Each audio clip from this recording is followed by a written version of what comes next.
Alrighty, okay. How's it going, everybody? Got another little stream for you.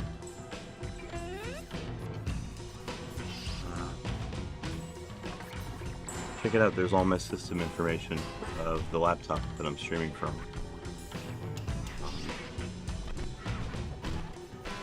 So CPU information up top and GPU information at the bottom. I like that. It's NV top on the bottom. Anyway.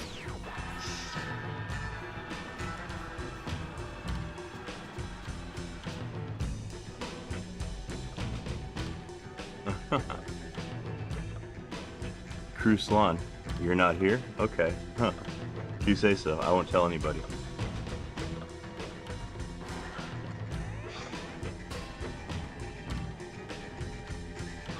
So as usual, I'm connected to my Linux PS3 over SSH in this terminal, or in this tab, and currently I'm compiling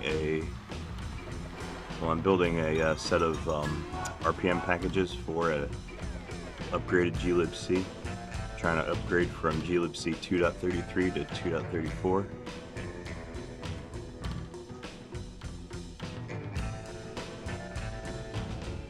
So we're building those RPM packages right there. And then right here in this panel, my favorite headache. Uh-oh. Who are you talking about? My favorite headache. That's not you, is it?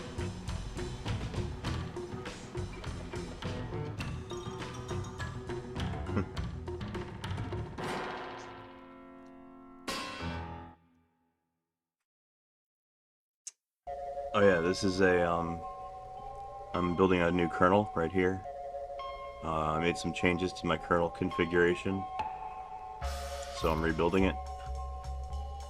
I'm gonna push it to my repos as an update after I test it.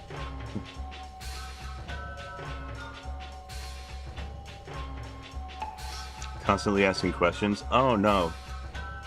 No, that's a good thing. I don't mind that. No, questions are good. And I'll tell you if I don't know how to answer. I won't, I won't just make shit up.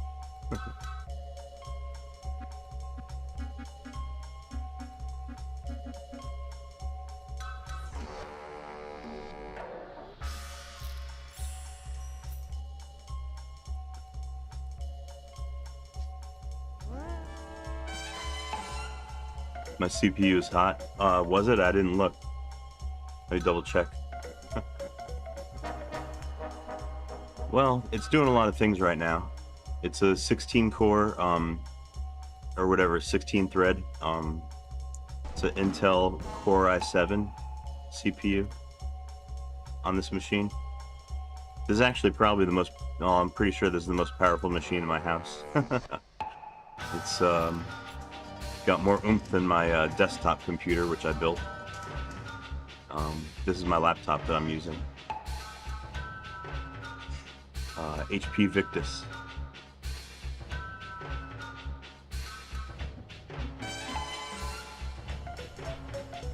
So yeah, I'm building a new set of kernel package RPM packages right here, and I'm actually doing this locally in this terminal here. I'm running this process through inside of a Chroot environment, a PowerPC 64 Chroot of like vanilla Fedora 28. So yeah, I Chrooted into it and I set it up for compiling kernels. So that's what it's doing, and it tends to run a little bit faster than compiling the kernels on the PS3 bare metal. Doing them in a Chroot on my laptop here saves a little bit of time.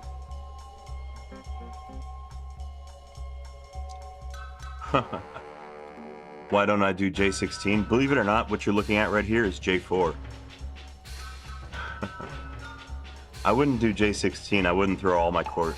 You get diminishing returns. The more cores that you throw at a compile job, you know, it's not always, you know, the more you throw, the less you get out of each additional chord, I would say. You know, you can only parallelize so many things. But yeah, what you're looking at here is running at J4. So yeah. And the reason why it's going so slow is because when you run anything inside of a PowerPC chroot, the Linux kernel recognizes that you're trying to run foreign binaries, and it automatically routes it through QEMU. So everything that you see in this terminal is running through QEMU, and you get a performance penalty when you do that. Okay, looks like my glibc build is moving along. It's currently compiling documentation. That's this text info, that's what that is.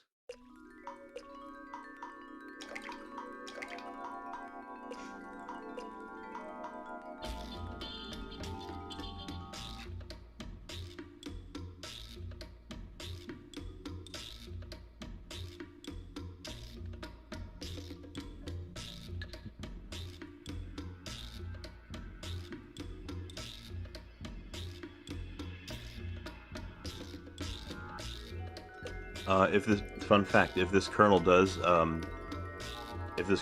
compile successfully and boot successfully, then this iteration of my PS3 Linux kernel would be much smaller than previous generations, because I've cut out a bunch of fat. I cut out a bunch of modules and things that I don't think will never get used. I may add some back in. Like, I even ripped out, like, the firewall, the NF tables, and IP tables, shit. So yeah, I might put that back.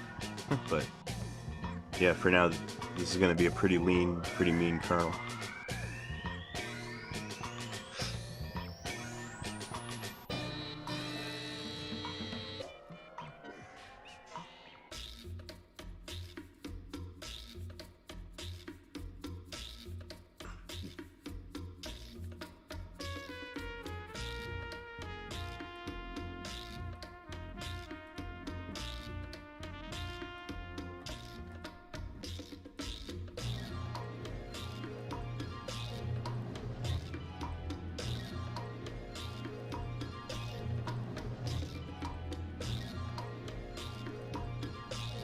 Many things shoved into single PPE. Yeah, that PPE, it can only handle so much, you know. Yeah. It's 2 hyper threads. That's fucking awesome about your work with the SPEs, though. That's amazing. Yeah, I'm so impressed. For real, for real.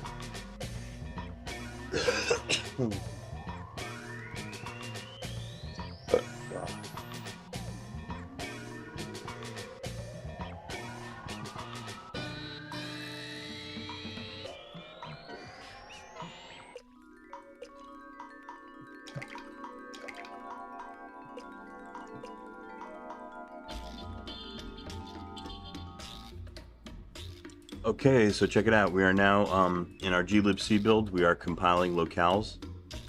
We're gonna go through the locale compilation twice, actually, because the first time we add them to an archive file, and the second time we add them to separate directories. Because that's the way Fedora does it. Fedora uses both. So I'm following their convention. I did cut down on the list of locales that I'm building, though, because since I've been iterating through this compilation process, like this package build, I've been iterating through it so many times. I can't be compiling like every single locale every time I have to rebuild the rebuild the project. So what I did was I cut down on the number of locales that we compile. Instead of like 300 and something, which is what you would normally do, I cut it back to like 20, like the most popular ones. and that should do until at least until I get at least until I get the package to build like stable and have it working within the RPM infrastructure. English and C locales are enough. Yeah, they probably are, but I'm kind of well. Number one, I'm a little bit OCD. I'm kind of a completionist. I really want to try to have everything that's available. It's also kind of like but like patting myself on the back, for making such a international operating system. Very cosmopolitan, right? Yeah, I included German locale. It's actually this one right here. DE DE. DE is for Deutsch.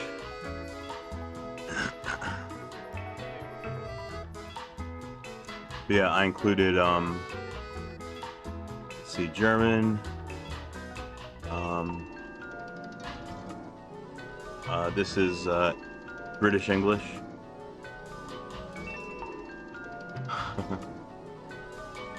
I think this is Hong Kong English. Yeah, I included a bunch of English. This is US English right there. That's the one I'm gonna use. Let's see, I put French. French is in there. IT, that's Italian.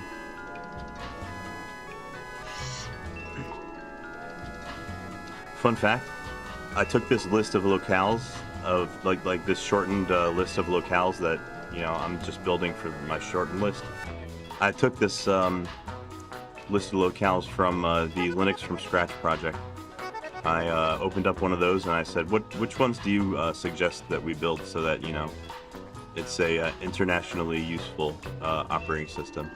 And there's a list in there that says you don't have to build them all. You can just build certain ones, and that'll be good enough. Of course, Fedora builds them all because Fedora is an overachiever. So that's what I'm going to try to do eventually, once I get the package building stable.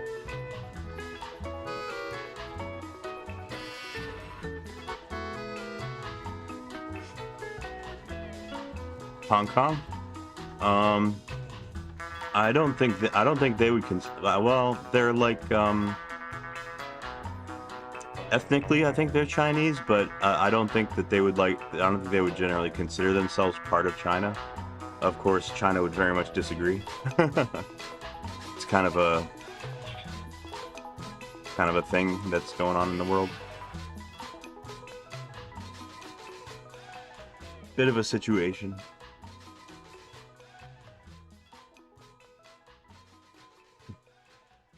Been that way for a while, though. What else do we got in here? JP, that's Japanese, I think. RU, Russian. And I think the ZH, I think that's Chinese.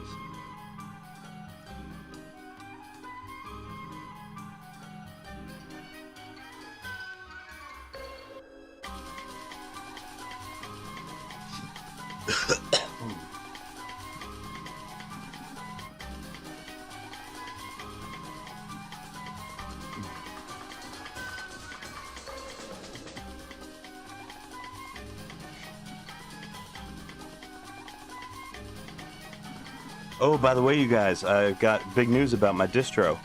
I successfully upgraded the original OpenSSL packages that shipped with Fedora 28. I've successfully upgraded and replaced them with my own. I bumped up the OpenSSL to version 3.1.1, which should be equivalent to about Fedora 39. So. Yeah, it's a much more modern OpenSSL we're rocking on this system now. Pretty cool, right?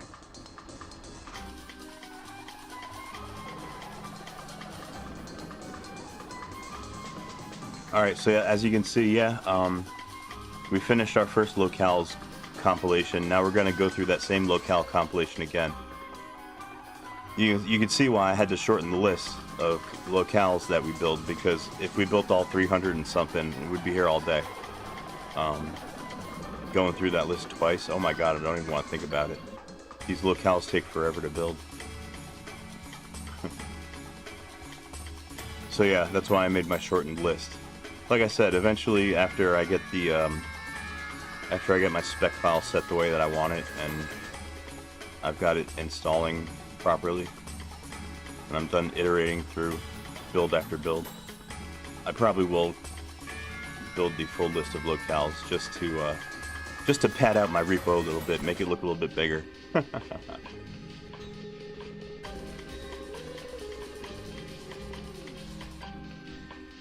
Can you cache the locales? Well, I don't know of a way to do that. The only cache that I'm familiar with that I do use is Ccache, and that caches all of your output, like object files that are produced by GCC or the GCC compiler suite. So yeah, if you compile, like the first time you compile a large project, it'll take a very long time because you have nothing cached. But after you've compiled the project the first time, as long as you don't change anything in successive builds, the build goes extremely quick because you're using your Ccached files. However, we're not using a compiler to build the locales, so it's not running through Ccache. So whatever files it's producing during this process are not getting cached, unfortunately. It would be nice though if they were.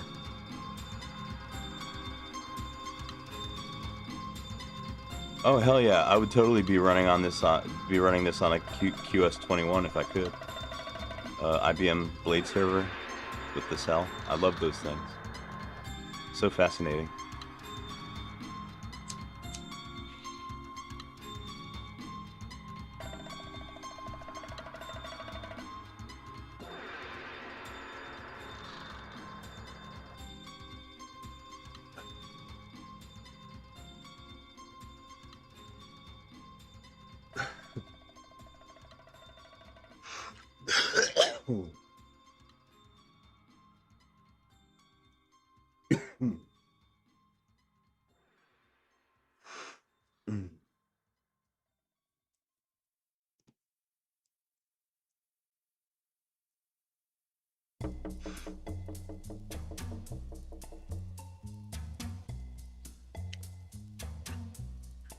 The other nice thing about stripping down your kernel, like stripping the bloat out of your kernel, the other nice thing about it is not only does it build a smaller kernel, and you have a smaller, like footprint, like in memory.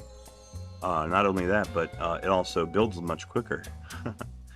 This kernel that I'm building here is going at lightning speed. Believe it or not.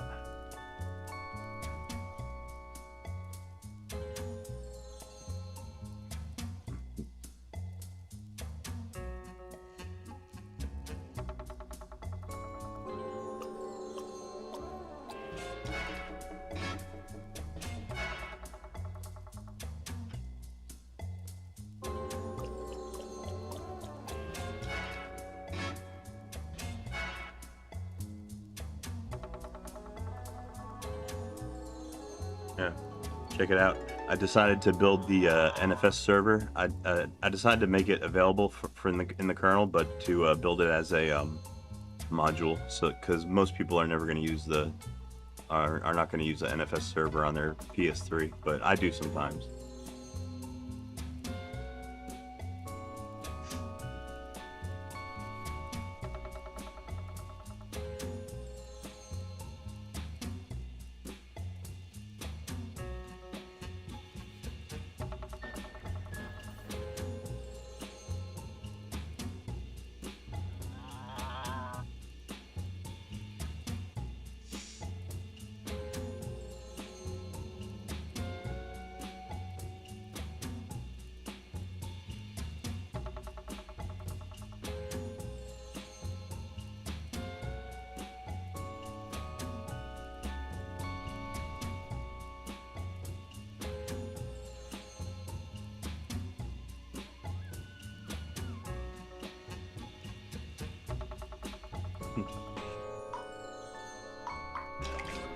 You guys, I've been looking through the different rooms on my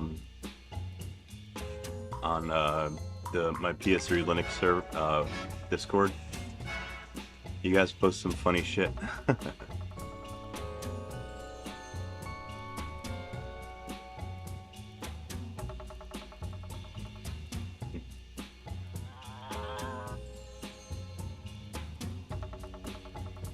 Okay, we've moved into the next phase of our glibc packaging process here.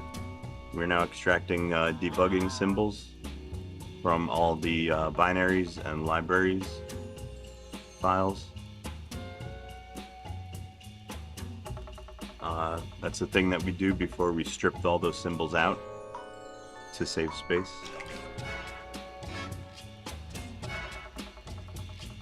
So this is one of the last steps of the build. We're basically at the end of the build, but we still have a good few minutes left. Stripping takes a while. It's a lot of files.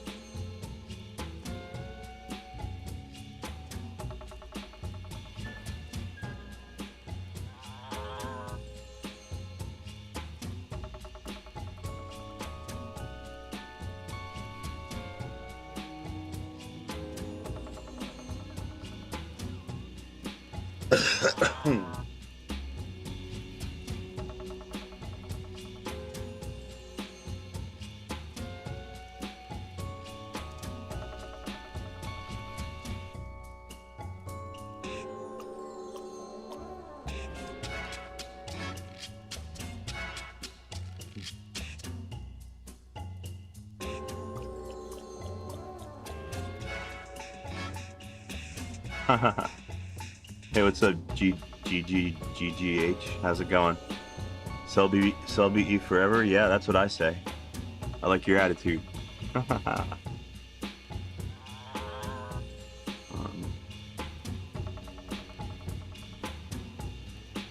let me show you OpenSSL.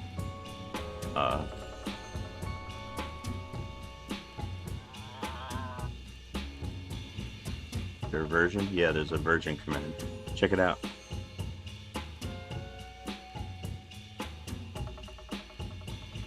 There it is. It's all official. The OpenSSL version of PS3 Linux is now 3.1.1. I've successfully upgraded from the previous one that was shipped from Fedora, which was OpenSSL 1.1.0, which was pretty old.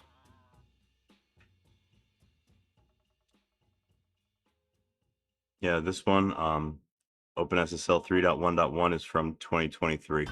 Way more current, way more, you know, way more up to date than the old one. What's amazing is that I was able to integrate it into the system without breaking anything. That's the miracle. Nice thing about OpenSSL is it's generally super backwards compatible. Like it still supports like its old, like, you know, APIs and shit like that.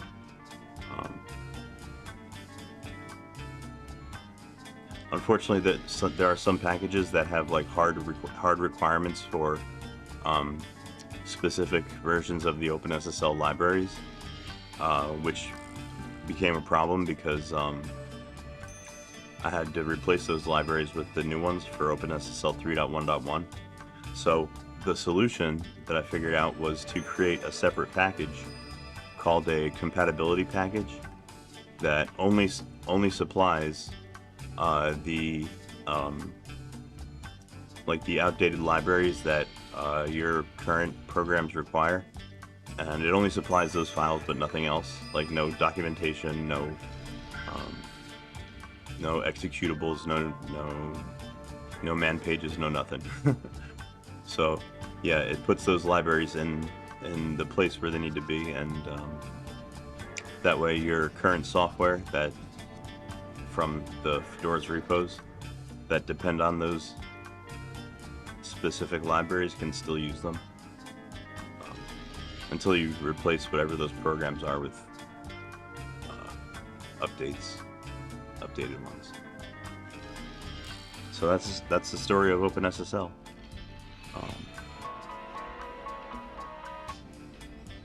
Now, the real challenge for all you cell broadband engine enthusiasts is to take this OpenSSL and take the source code and patch it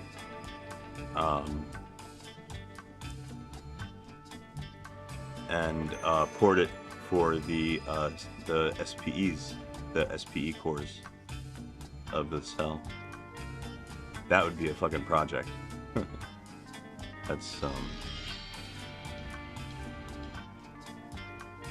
you know, when you know that something is like like above your capabilities at currently, that's what that is. I don't think that I could do that. That's above my pay grade. You could probably do it, Cruiselon. You could probably port OpenSSL for the SPEs. They'd be good at encryption. With AI, it's not a problem. You think AI would be able to help you with a job like that? Emotion engine, best technology? Yeah, the emotion engine's from the PS2, right? Yeah, it's fucking legendary.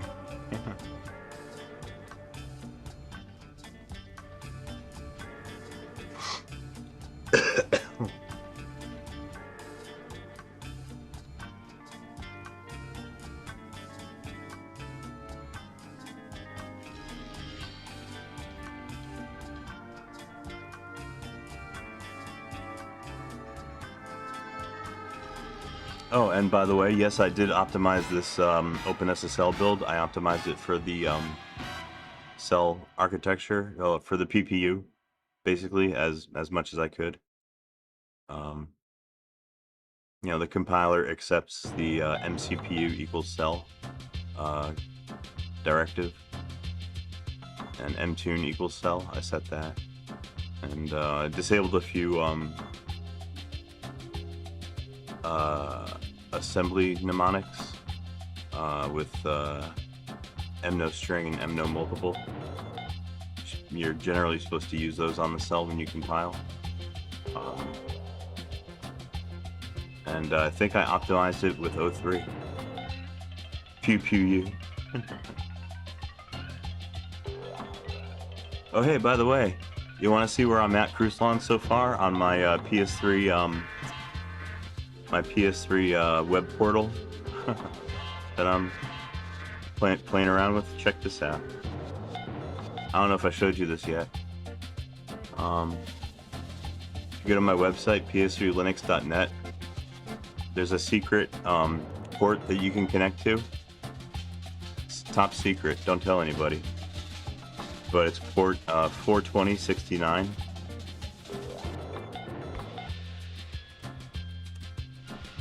Yeah, and that brings up a.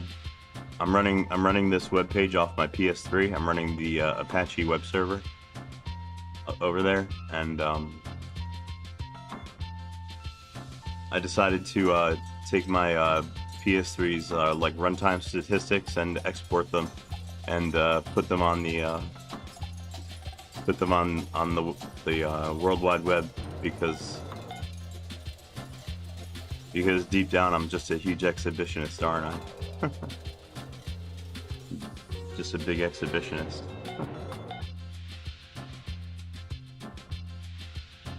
Yeah, so this is where I've gotten so far.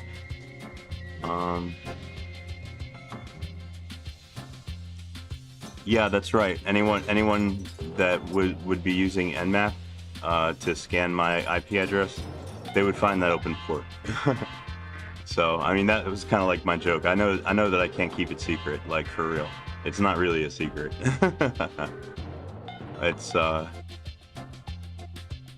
don't believe in security through obscurity. That's not. I was joking. Anyway, so yeah, you may have already noticed something fishy about this web page. The the only text that's updating is in the very top here, where it says last updated, blah blah blah PM, and nothing else is updating. That's because these are all static values. I hard coded these in because I just started writing the C program yesterday, so I haven't gotten that far yet where I'm able to populate these values with the real values from the operating system. I haven't done that yet. So currently they're all just static values. They're not updated. I just wanted to get the output format correct. I had to create output in a JSON format in order for my JavaScript implementation to be able to read it. So that's where I'm at so far. You don't think I should do it? What? You think somebody's got? You think some nefarious actor is gonna try to break into my system? It's possible. Hey, anything could happen. You have a PS3 on your home. It's considered holding government secret. Yeah, it's not like I'm not storing like government secrets or anything, top secret documents or anything on my PS3. So if anybody breaks into it, I mean,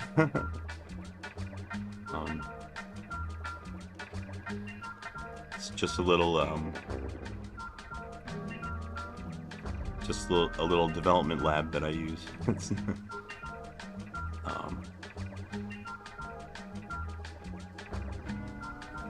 But yeah, I generally try to run things pretty as safe as I can, as far as like web security goes. I'm no professional, but I have a firewall on my router, and I don't use UPnP because apparently that's like an attack vector.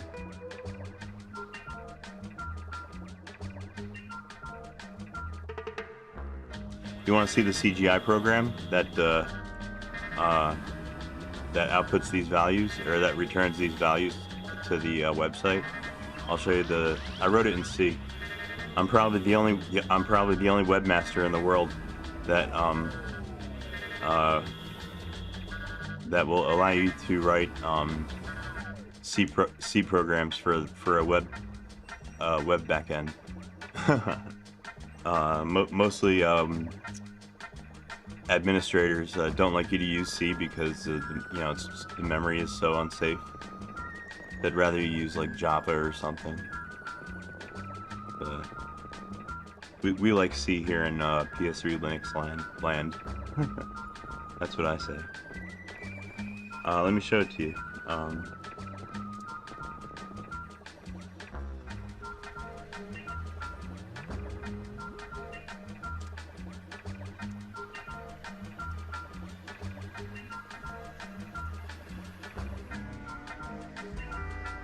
This is where I put CGI programs.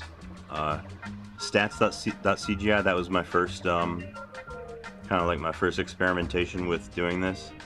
And there's still some code in there that I want to have access to for reading values from the operating system.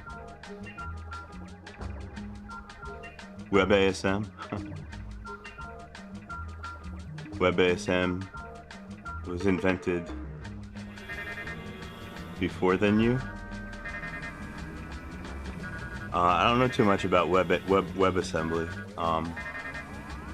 I'm sure it can't be like similar to like processor assembly, can it?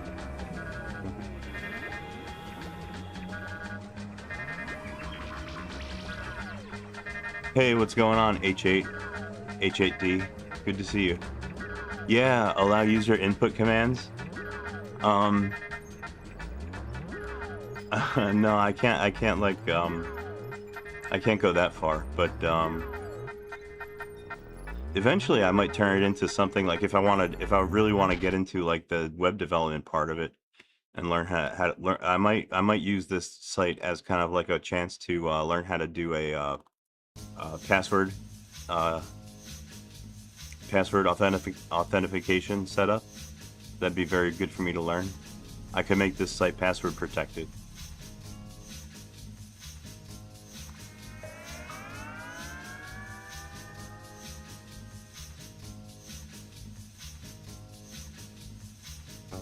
You can run on any JavaScript engine or web browser.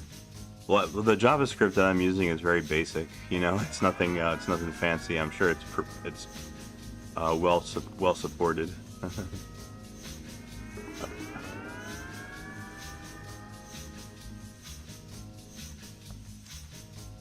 Here's the program that is run. This is the CGI program that's run by the website in order to get the all the values to populate the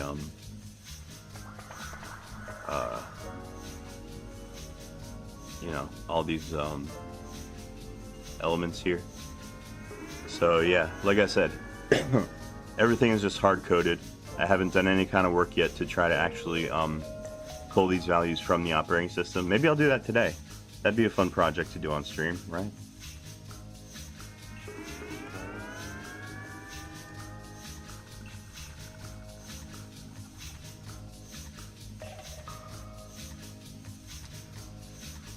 All right, let's see what's going on with my my glibc. All right, we're at the very tail end of our build, everybody. Cross your fingers. Let's hope that it we get an exit 0.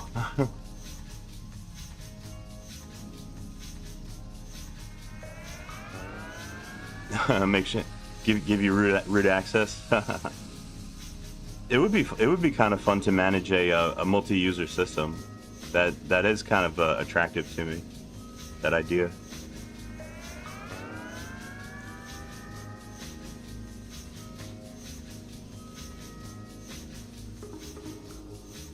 As you can see, it's currently processing files. It's processing the separate RPM files that it's gonna divvy up all the files that were produced during the build. Divvy them up into, and every file has to be accounted for, and everyone can only be accounted for once,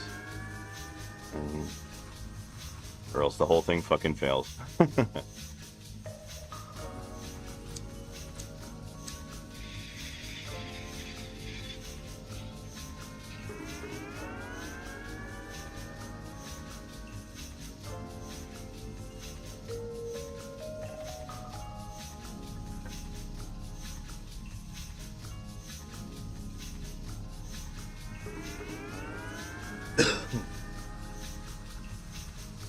Oh hey, what's going on? How's it going, you two-wee-wee? Haha, yeah. How you been?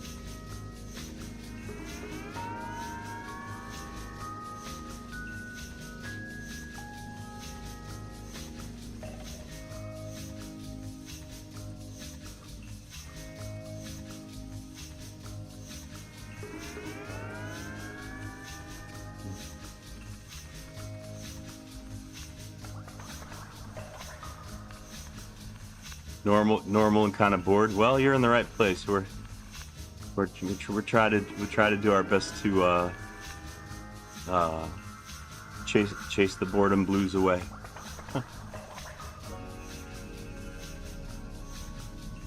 May I be blessed with a successful GCC build. Close. It looks like we're building GCC, doesn't it? Because it's such a huge build. Unless did I say GCC by accident? I meant glibc. This is we're building glibc right here. A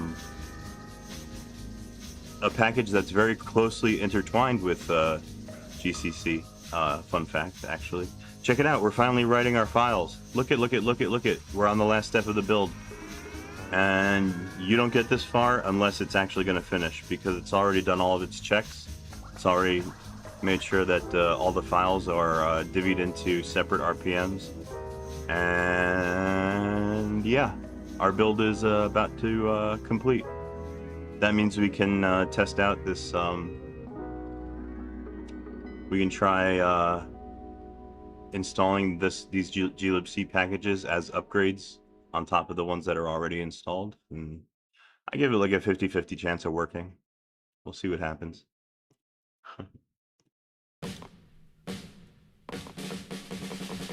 I've been pretty lucky so far. I started out on glibc.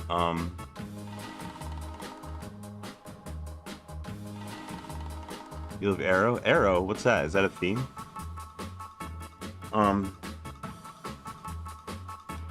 Yeah, the original glibc that shipped with Fedora 28, which is the operating system that is the basis of the one that I'm using right now.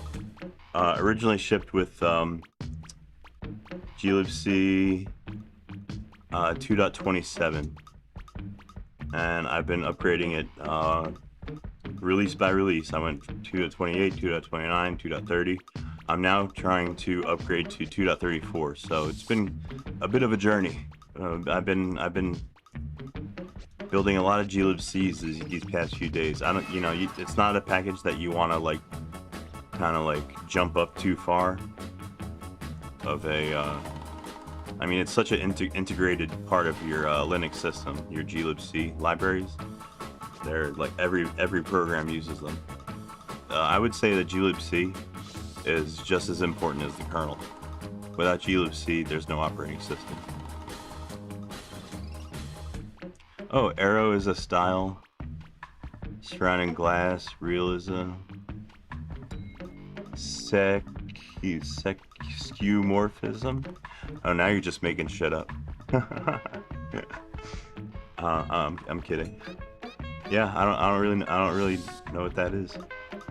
I don't know a whole lot. I don't know actually a whole lot about design. It's not really my. I'm not very strong at it. You know, I'm better at doing like back end work. You know. I'm not very like artistic when it comes to design. Anyway, check it out. Our glibc build is complete. Hooray!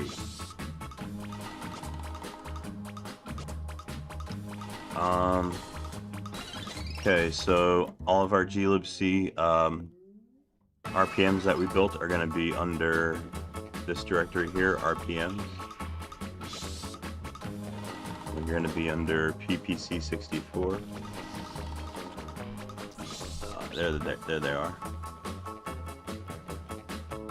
Got a shit ton of glibcs in here, a few others, and then also my OpenSSL, my most current OpenSSL build that I was talking about before, my 3.1.1 upgrade from 1.1.0. That's what these packages are. I'm just gonna leave them there because they're not gonna hurt anything. All right, let's see if shit. Here goes to nothing. Let's see if we can upgrade our glibc to 3.34 and see if it works.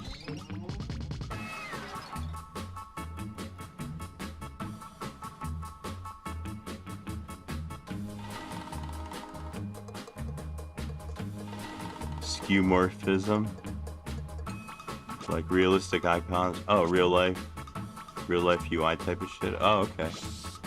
Oh, I guess that's kind of like more out of fashion now. I think, don't they? More modern stuff uses like more kind of abstract, like abstract glyphs and shit like that. Hey, how's it going, Renflich? Wie geht's, mein Freund? Alles gut, alles klar. Everything's cool here. I went to the dispensary yesterday, so I'm cannabis rich. Oh my god, you got your scholarship? That's good news, congratulations. I know you were you're looking forward to that. Wow. That's gonna be a good opportunity for you.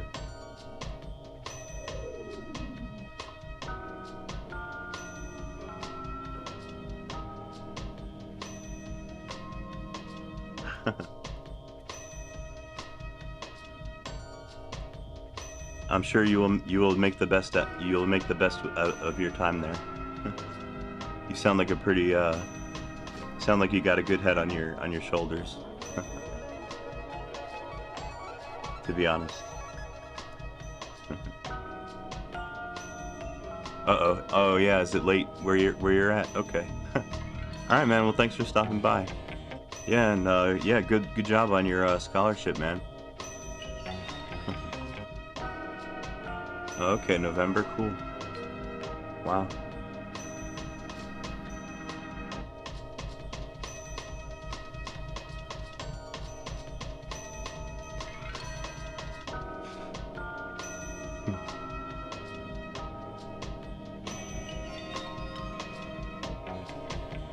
Should you emulate Linux on your PC because you don't have anything better to do? Oh, you're not running Linux? What are you in? Are you in Windows? You want to make a virtual machine or something? I used to try to do that in Windows. I would try to do make Linux virtual machines, but I was never able to get VirtualBox working for some reason. It didn't agree with me. I tried several times, but VirtualBox just it wouldn't do it for me. Um, then when Microsoft added WSL for under Windows for subsystem for Linux, I started using that. That was actually pretty good.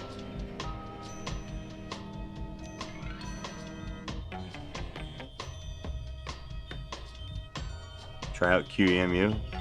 I'm actually using QEMU right now as we speak. It's in this terminal here. Um, I don't know. I don't know if I don't know if you heard me say. I'm compiling a kernel right here for my PS3. But I'm doing it natively, like on this computer, my laptop. And the way that I'm doing that, because since it's PowerPC, the way that I'm doing that is I made a chroot environment in a directory that I could chroot into, and I populated it with all PowerPC programs and PowerPC packages from Fedora 28, which is what my operating system is based off of. So I'm using Fedora. Basically, I'm running a PowerPC Fedora 28 machine, like inside my regular machine, without it doing a full virtual machine. And the way that I'm doing it is through QEMU. Basically, my kernel is recognizing every time that I try to run a PowerPC binary, my kernel picks that up and it says, "Hey, that's a foreign binary, but I know a way to run it." So it automatically routes it through QEMU. That's why this kernel build is going so slow. Otherwise, normally, like if I was building a kernel like on this laptop with J4, which is what I'm building this one with, it would only take like maybe 2 or 3 minutes, maybe 4 minutes. It would it'd take a very quick, short amount of time. But since we're doing the build through QEMU, you have to it costs you a performance penalty. Hey, check it out. Speak of the devil, check it out. There's our kernel right there. Well, that's the object file of the kernel. There's the kernel, VM Linux. We've linked it, and it's created. So this kernel build is actually almost complete. Hooray! The only thing we have to do now is compile our modules, and I did not build a whole lot of modules into this kernel, so this will only take like a minute or two.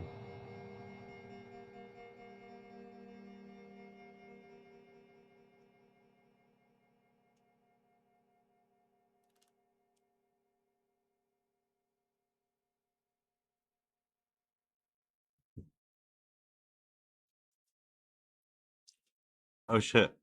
Built-in Linux client with fast internet. Okay.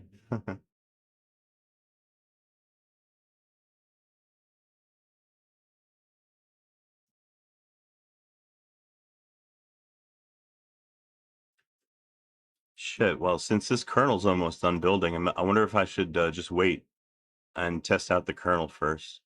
because I have a feeling that this kernel is going to give me a lot less headache than glibc is going to end up giving me.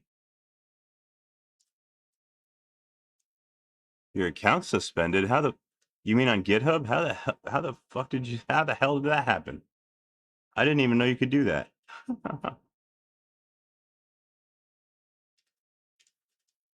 Oh shit! A temp email? Yeah, maybe.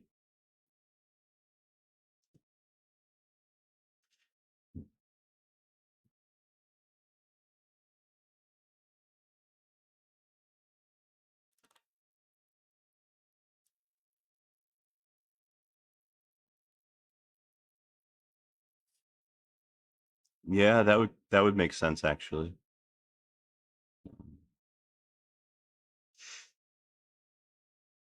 Yeah, since this kernel's almost complete, almost done packaging, I think I'm just gonna wait until it's finished packaging, and then I'm gonna apply this kernel to my PS3 Linux installation first, because like I said, I think this is gonna be less of a headache than glibc is gonna be. So new Microsoft account time. Oh, that sounds like a pain. Um, I got to mess around with a Microsoft account every so often because I use Xbox. I have an Xbox Series S that I picked up so that I could do like current gen gaming. I don't use it very often, but I actually finally have it plugged into my to my HDMI capture. So maybe I'll start using it more often.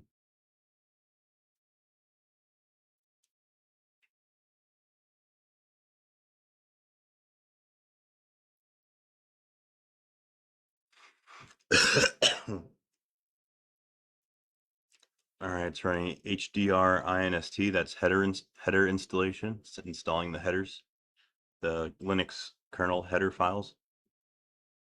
Very, very important on a system, especially if you're going to be building software. Hmm.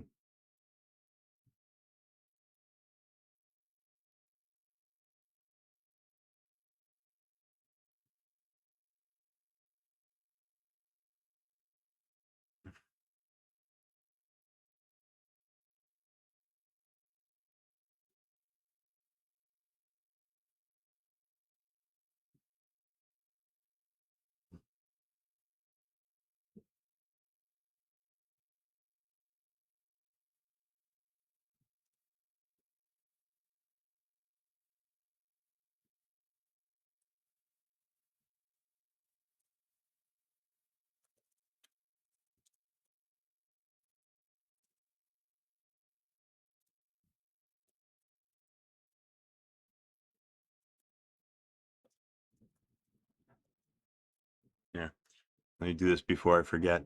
I wanted to install Cockpit because I wanted to show you guys kind of like what was the sort of the my inspiration for the project that I'm doing in the browser at the top, my PS3 system stats portal that I got running off my PS3. Yeah, I kind of stole the idea from again from Fedora. Um, One of the things you get on your system when you install Fedora Server, like on modern installation, it installs Cockpit by default.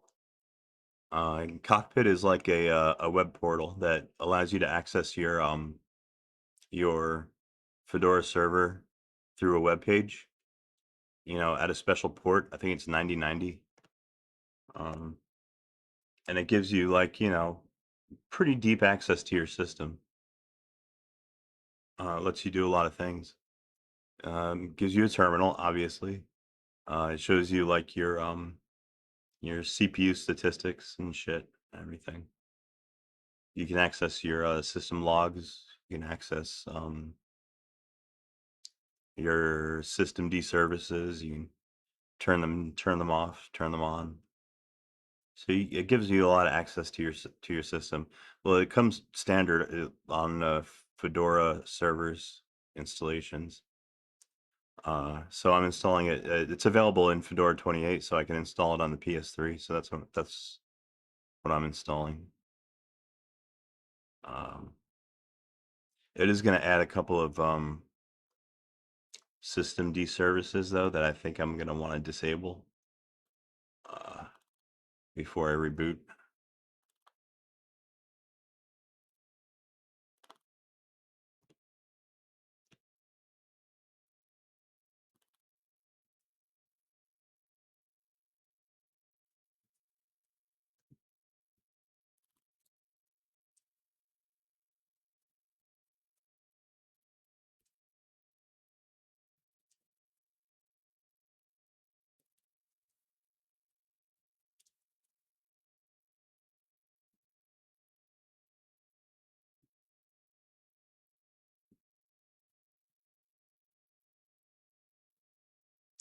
Let's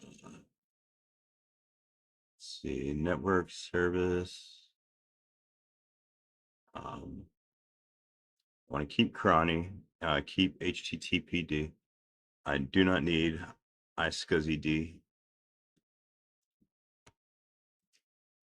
or iSCSI.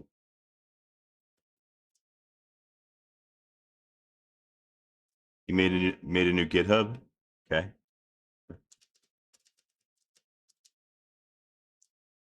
iSCSI. I can turn that one off too.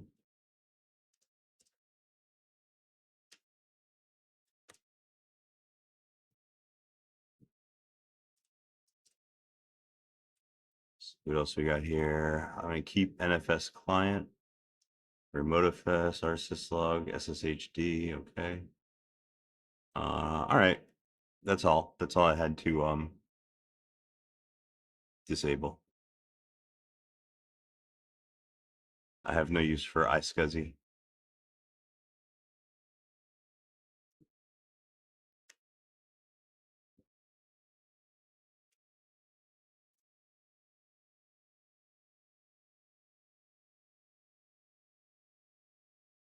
Oh, cool. Visual Studio Code in a browser with Linux. Nice. Yeah, I've never used it.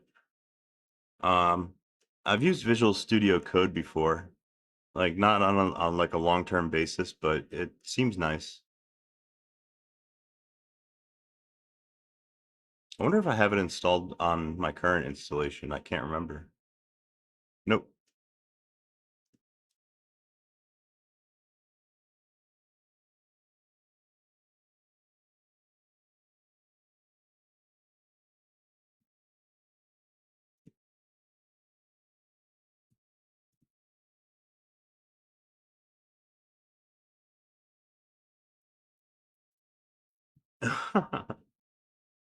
What command should you install? Well, what are you trying? What are you trying to accomplish? What are you trying to do?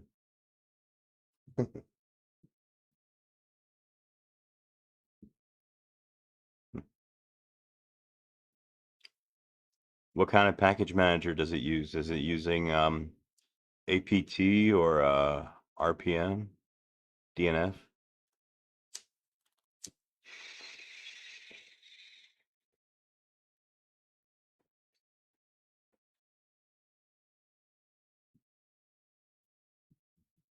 Mm. Oh, APT.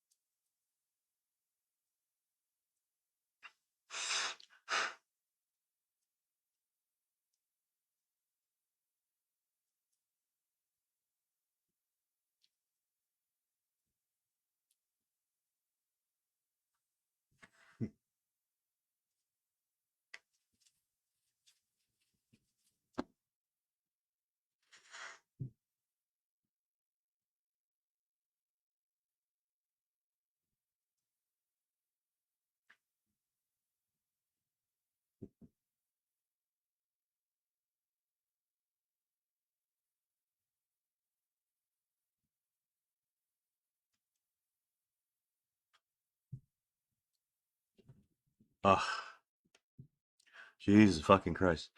We're we're executing these are all RPM like specific parts of the build process. Uh it's running RPM utility check R paths. It's checking all the like libraries for hard coded it's checking all the like binaries, I think, for hard coded library paths, which are apparently undesirable to have in your ELF files. So it's checking to make sure that we don't have any of those. If it finds any, the build will fail.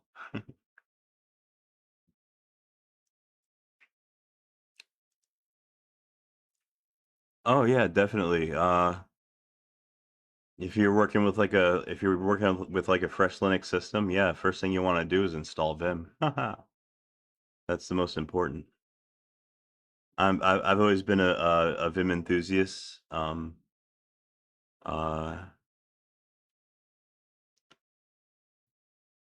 I'm not a big fan of Nano personally.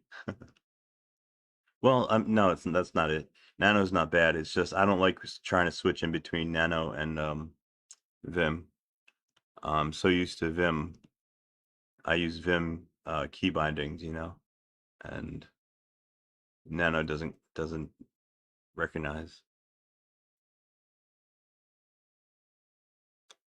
Oh yeah, it's virtualized. Yeah, so you're gonna not have the best performance, I guess, but still, it's amazing it works. It's amazing it works that way in the first place. It's a miracle any of this stuff works, to be honest with you. And the deeper you get into like uh like computer science development and even like electronics and things like that, like the deeper you get into it, like the more you realize what like such a like fragile house of cards like everything is. um Everything is like so so breakable.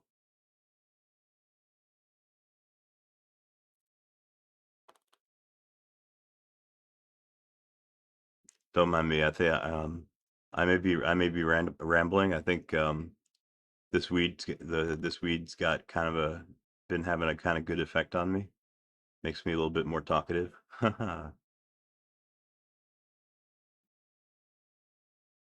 me have some feel like I have things to say. Oh, cool. Vim is installed by default. Oh, that's how you can tell that you're working with quality software. Vim is installed by default also on my PS3 Linux operating system. It's installed from the live ISO install script.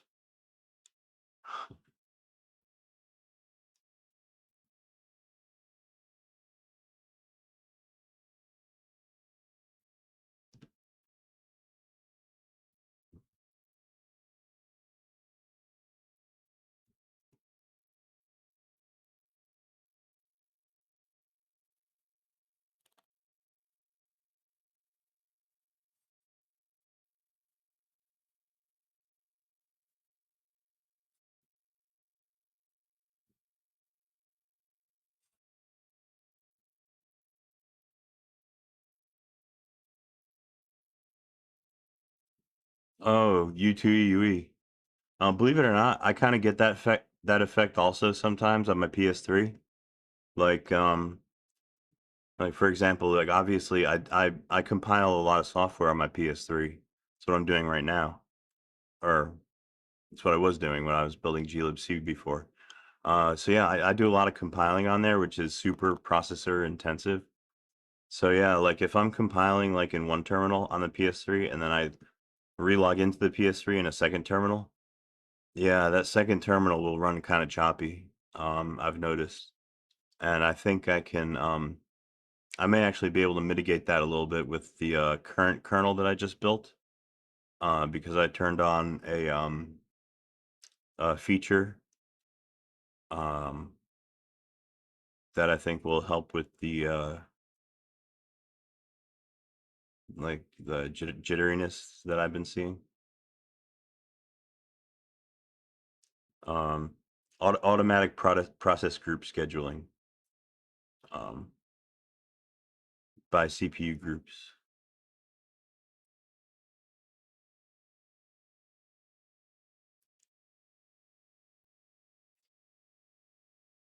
Try and get a desktop over VNC. Haha. I could. Oh, yeah, fun fact. I do that on the PS3. I don't have it configured currently. There's a X11 module that I have to install, I think, but yeah, I oftentimes find that it's fun to connect to the PS3 over VNC, and matter of fact, let me see if that's installed. Um,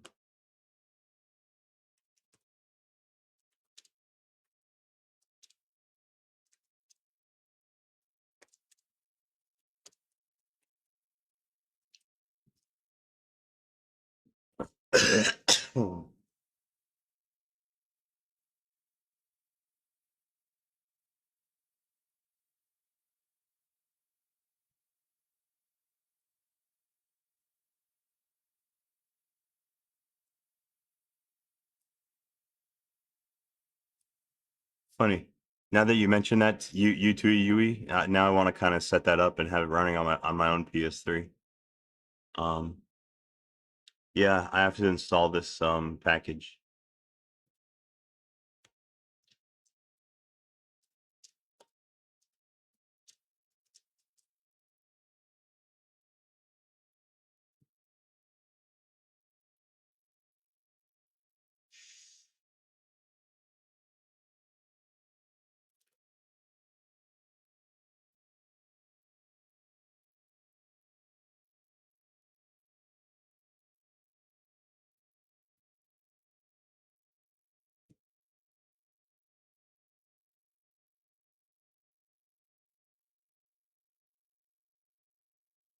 Okay, cool. It's already installed. I do have to configure my xorg.conf file though. Hold on.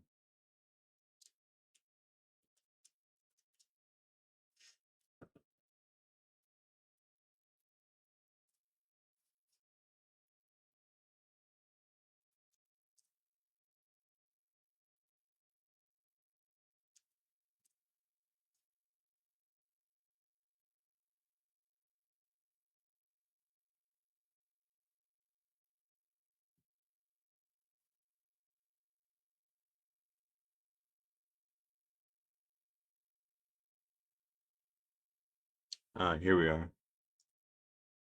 Uh,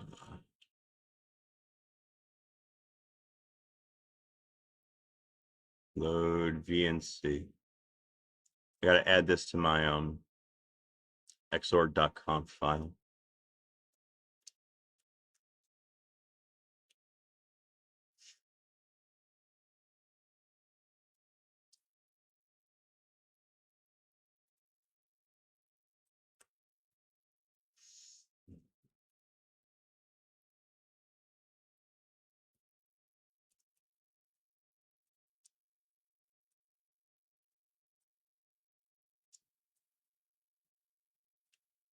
Okay. I also need to add.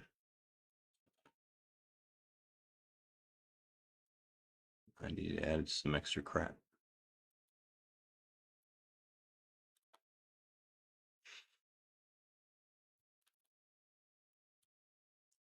Um, Under screen.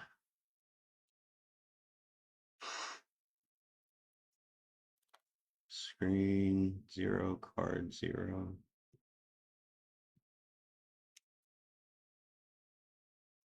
Add these options.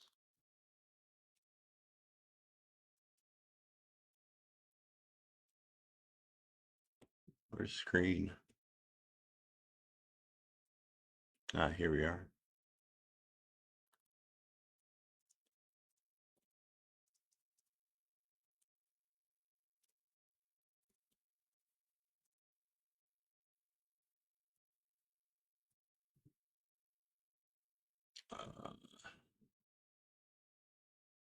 this one here.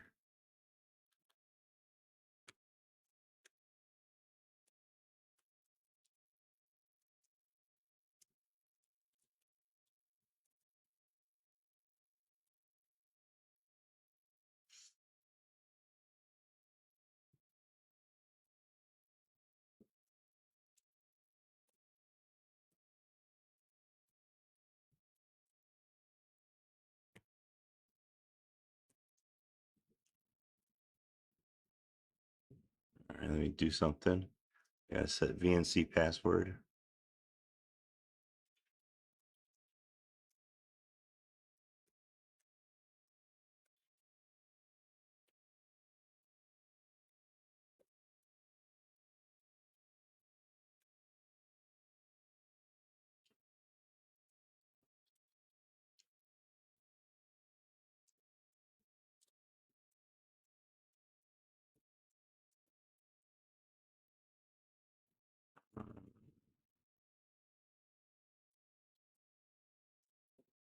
.vnc swd.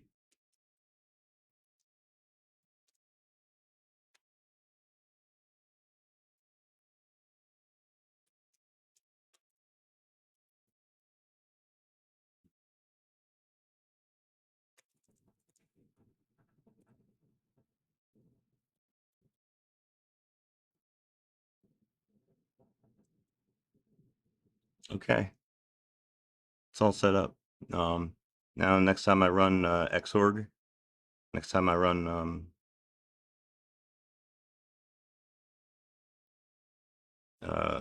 xorg x11, I should have a VNC server available. Anyway, let's see. Our kernel packages are still stripping. Wow, yeah, this takes a fucking while. Stripping out like debugging symbols and things that you don't need during execution, and makes your binaries smaller.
This game actually crashed the last time I tried to play it. So we'll see what happens today.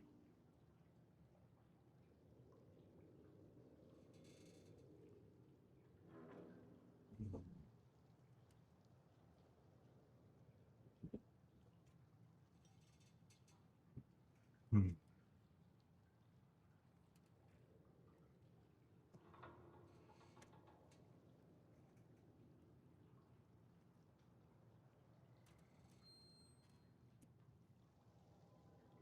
Rebuild a container?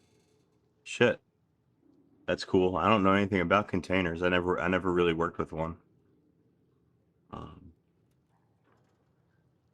wow, look at how hard my CPU's working. It's crazy.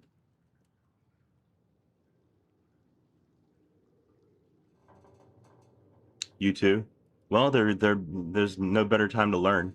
Uh, Containerization is a very popular technology nowadays. A very good thing to know about.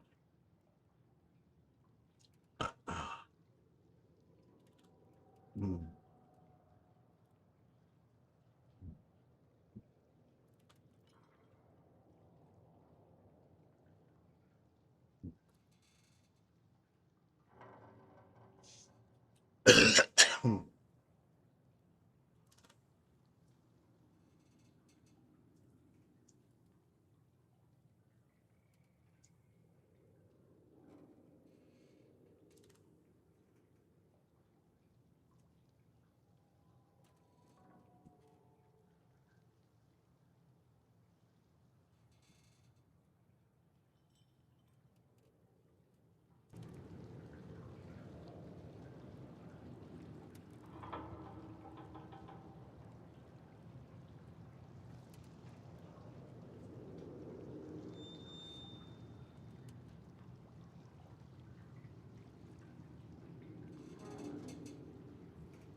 Hey, I just found my QEMU process.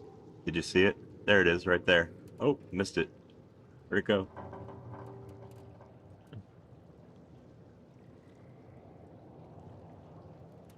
There it is. QEMU. Static PowerPC 64. Yeah, that's what's running all the PowerPC code that I'm executing right now.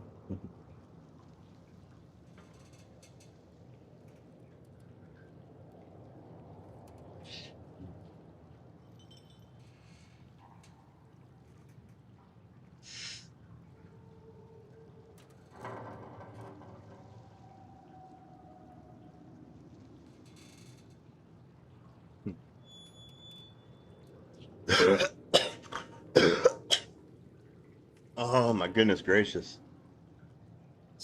This kernel needs to hurry up and finish packaging. I really, really, really want to test it out.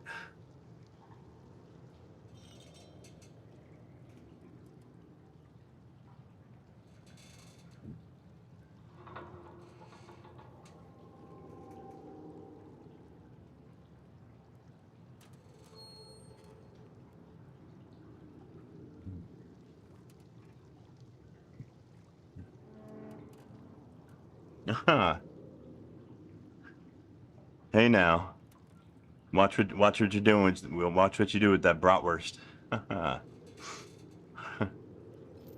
How's it going? It's Noni. How are you today?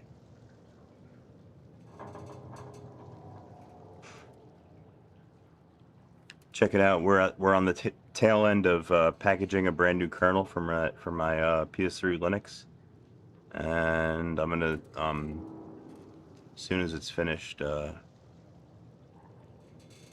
packaging, I'm gonna SCP the RPMs over to the PS3 and install them with DNF, and then we'll test out the brand new kernel build.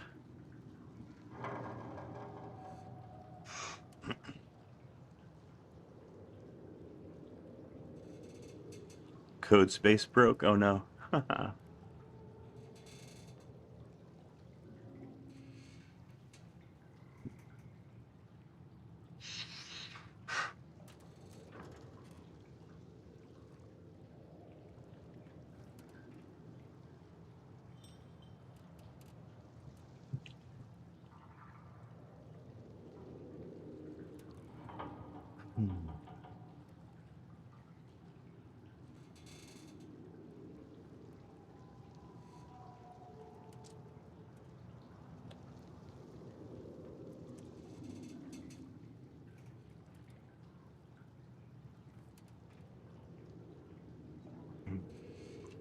Waiting for your GitHub code space to load. That's another thing. I don't really know what that is. I've never used a GitHub code space. Is that like an AI thing?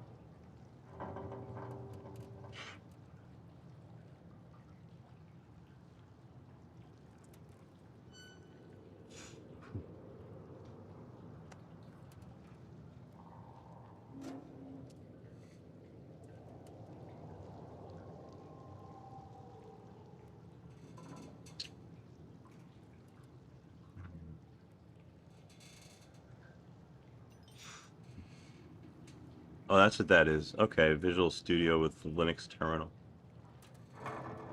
Hmm.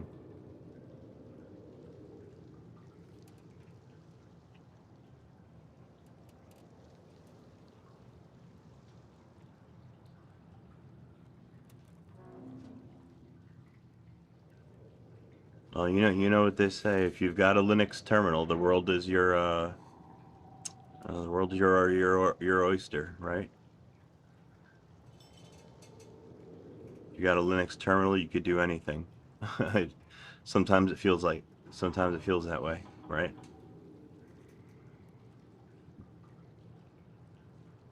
Such a powerful,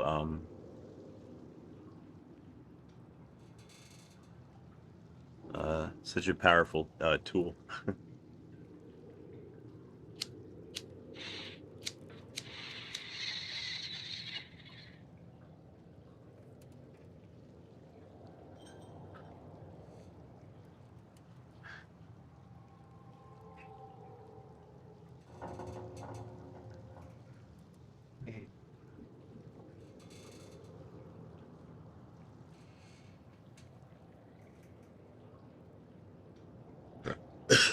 Hmm.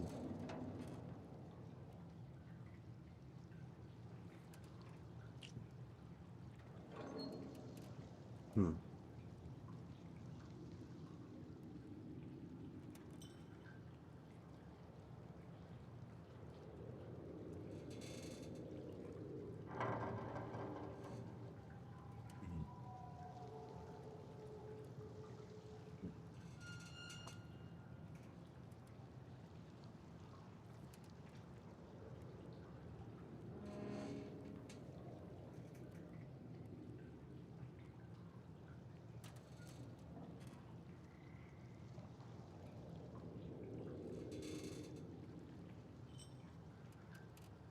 Here we go. How about this? While we're waiting for our damn kernel to finish its business, um, just move a few things around here. Put this here, and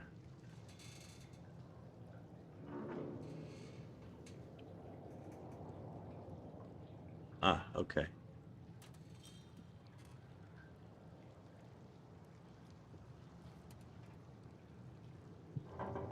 Like I said, this game crashed last time I tried to play it. I hope it saved my spot where I was.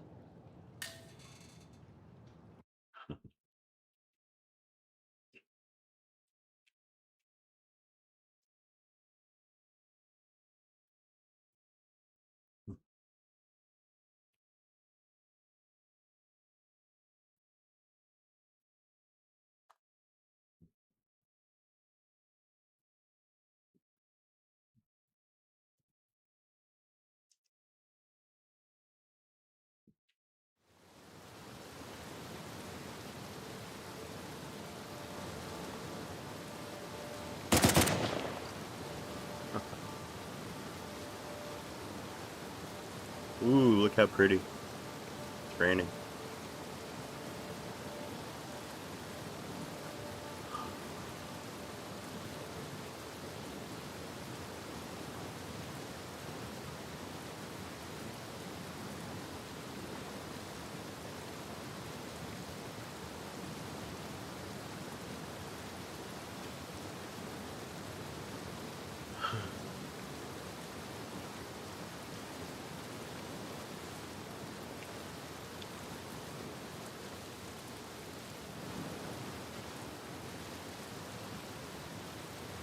Wow, that's a really.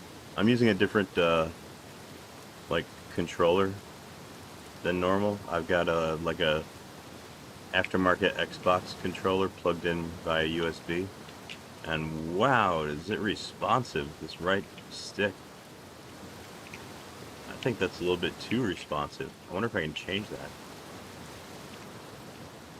I'll never get used to that.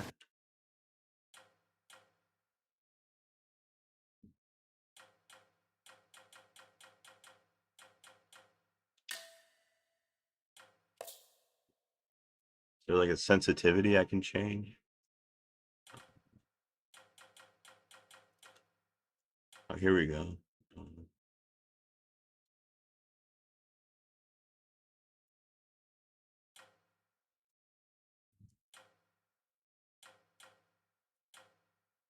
Camera sensitivity. Yeah, it's got to go way down. Let's try like 20.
It's not gonna work, I don't think.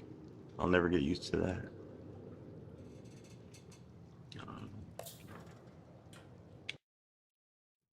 Gotta calibrate my controller, I think.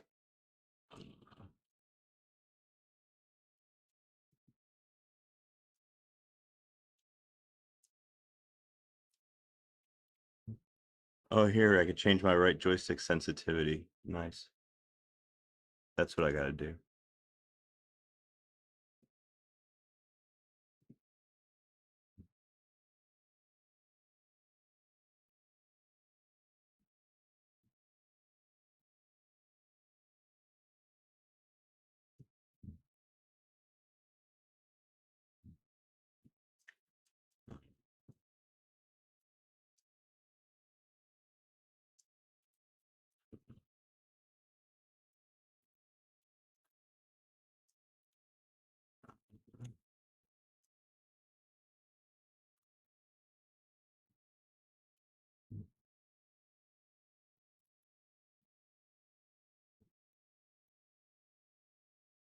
All right, that might do the trick.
And I still don't like the way this controller is controlling.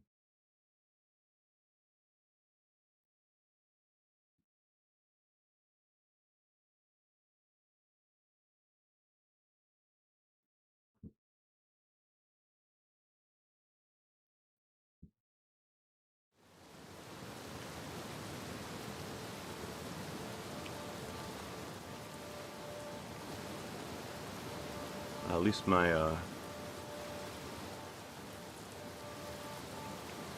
sensitivity's gone much down.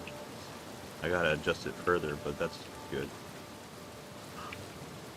What's that big C? What am I supposed to do with that?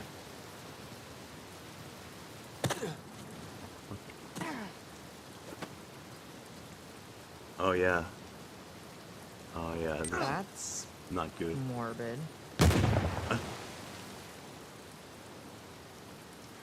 Yeah, this controller's not calibrated. The layout's all wrong. Shit.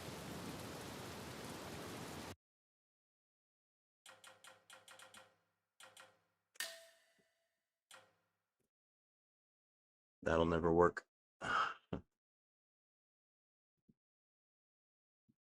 Let's see.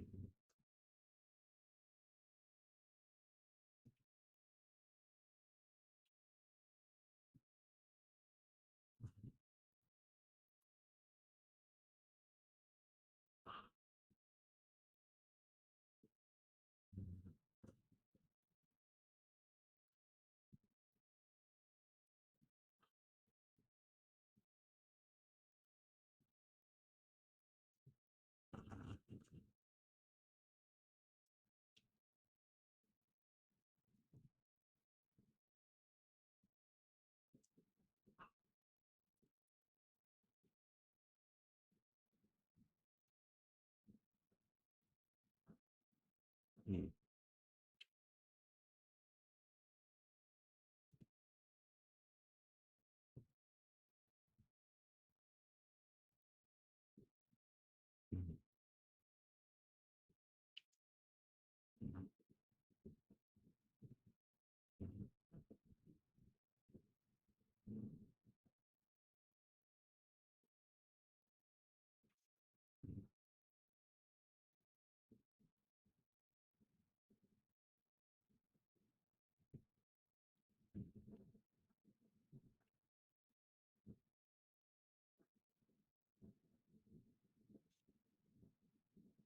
There we go.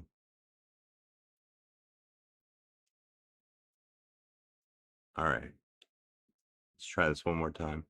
I think I finally got my controller calibrated the right way.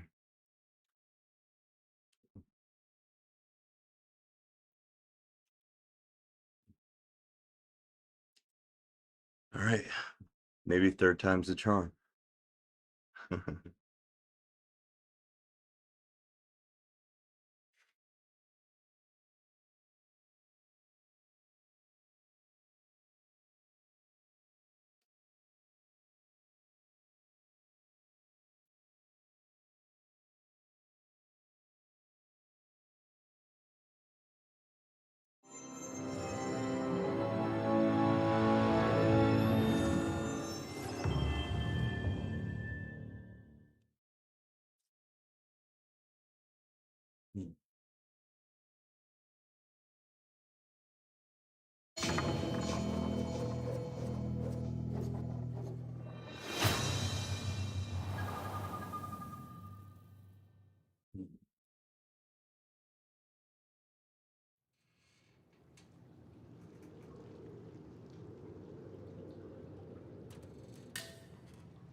All right. Yeah, seems to be working better now. Uh, Hold on, you guys. I need to get like a soda or something. Um, Need something to get my mouth wet.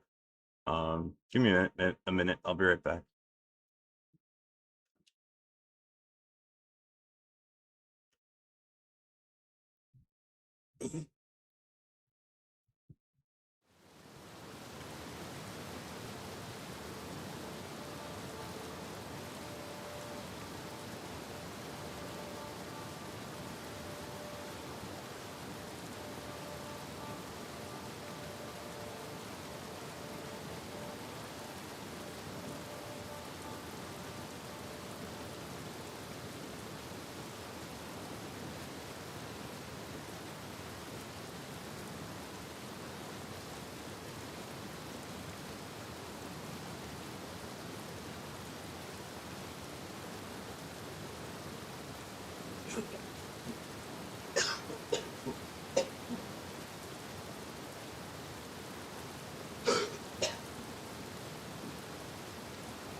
Oh no, now it moves too slow.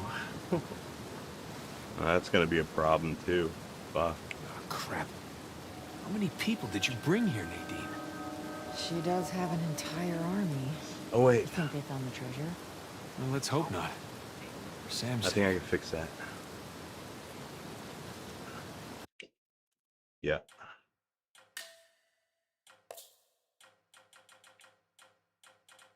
It's this one. Put this back up where it was.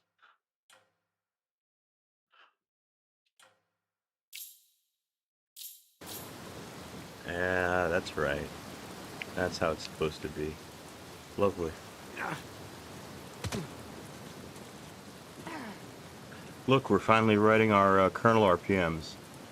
I can finally transfer them over That's to the morbid. PS3, and we'll test out, see if it boots. Look, there's something here. It's addressed to Richard Want. Signed Adam Baldridge.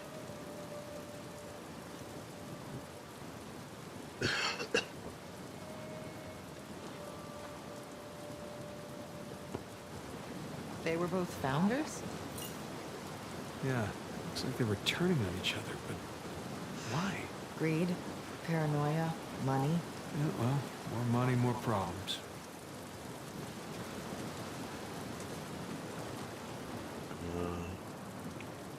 Okay. Oh, I gotta,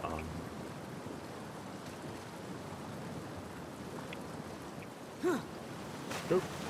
Whoa, okay. Current's a little strong. Look, we can climb up there. Yeah, but it's too high, even for a boost. Then let's look around.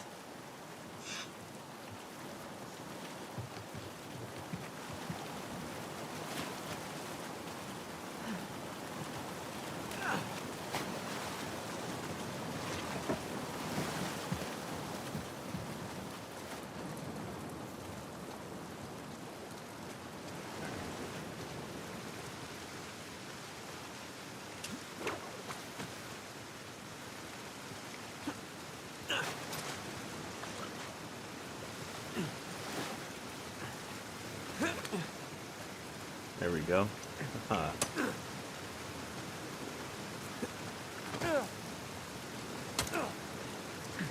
Jump, goddammit. Alright. Hey, Gotta here we push go. this thing into the water. Oop. Look out below. Nice one.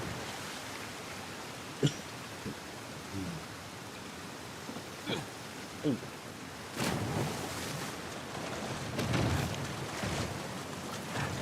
Right. Get a hold of it.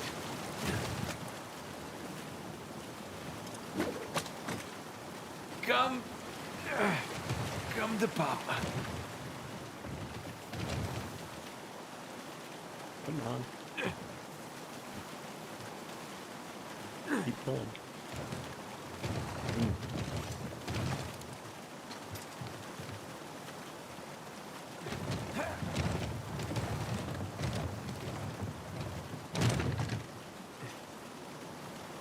After you. Oh, how sweet. You want me to be your decoy? No. I was being gentlemanly there. Just busting your chops. Yeah, well, the chops are plenty busted already. Thank you. Okay. I'm gonna take this minute to do some shit here on my PS3.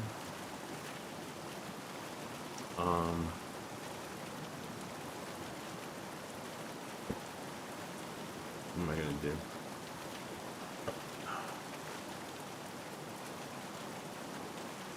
Okay, I can exit out of the church that I'm in. And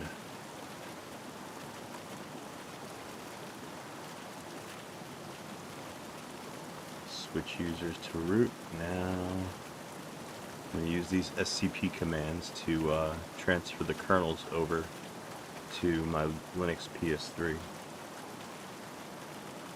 So This one.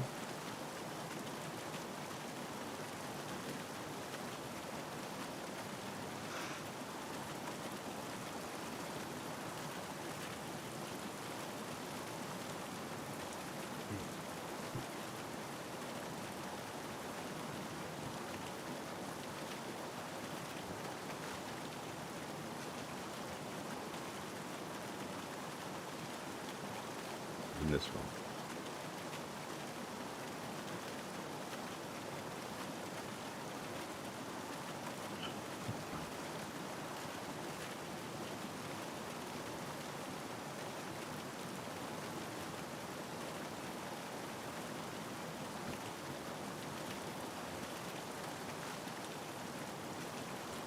Oh no. What happened to your GitHub account? They suspended you again? I didn't even, like I said, I never heard of that happening before. I didn't even know that they did that. That's so weird.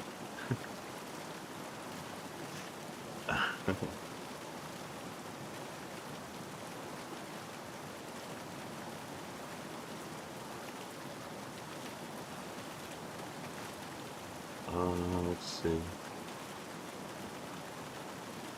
Okay, so now here on my PS3, I should have all of those RPMs in my current directory now.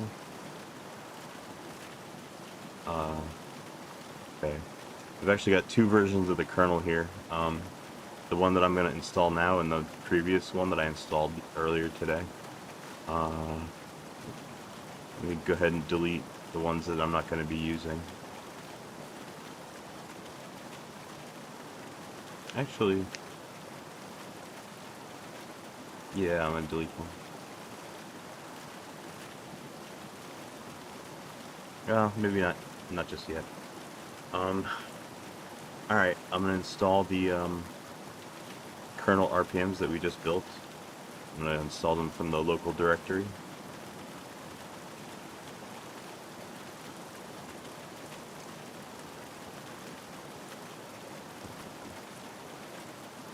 Do this one.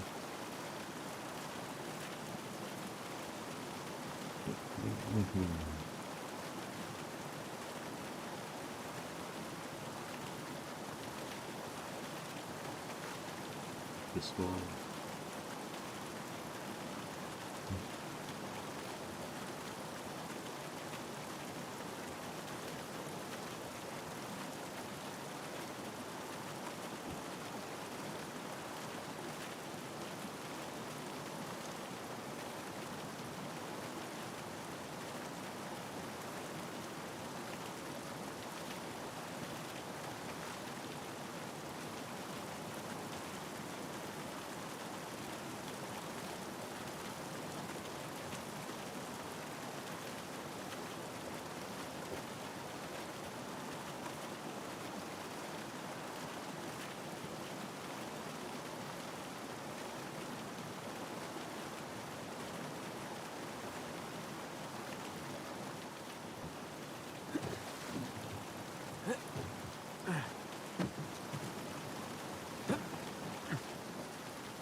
Okay, good news. Our kernel is installing with no issue. That's always nice.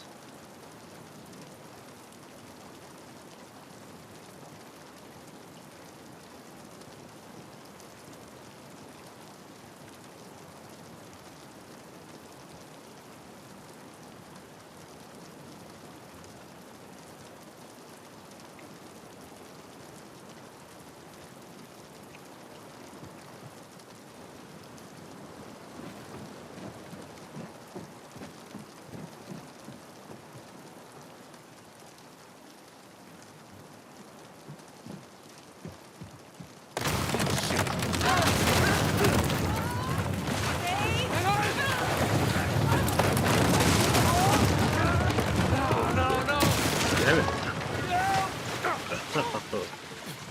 Oh, good thing. Good thing I didn't have to swing out of there. Okay? Yeah. I'm fine. You?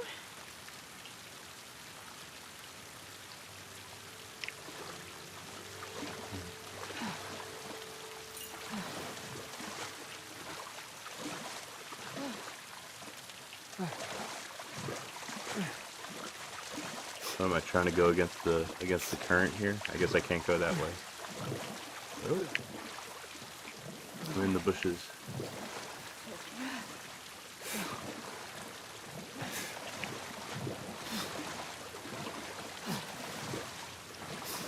Oh, I may have to dive. Current's really strong here. I guess I can't go that way either. Oh. Come on, let's try cutting through this house. Yeah. I'm right behind you. Get up there? No?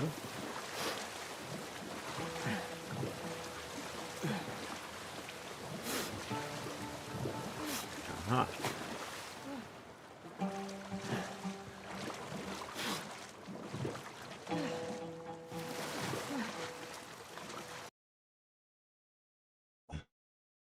Okay, so yippee hooray, good news. Our kernel installed. I'm gonna now reboot the PS3 and boot the new kernel, and fingers crossed, hopefully it doesn't crash.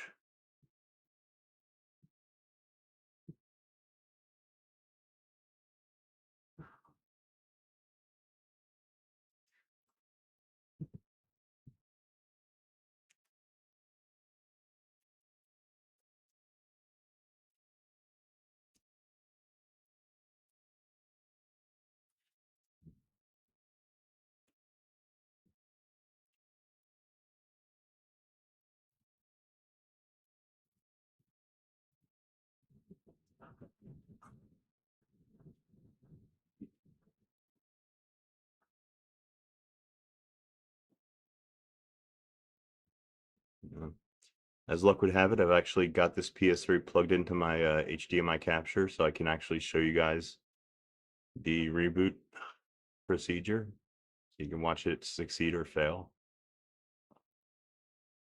We're gonna load kernel number 4 here. All right, cross your fingers, everybody. So far, so good. So far, so good. Yippee, hooray.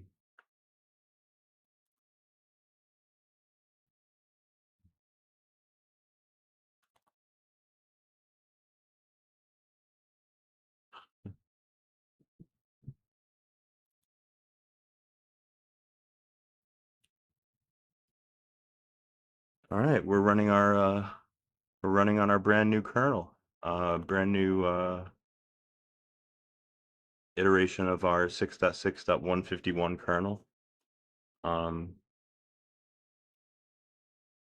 And this one has automatic control group scheduling enabled, so might smooth out my system's operation a little bit.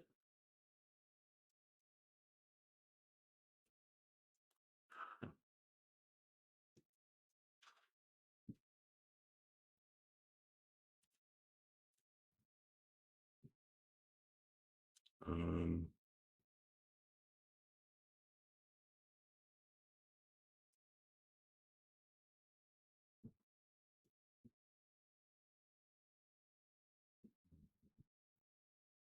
all right, we're gonna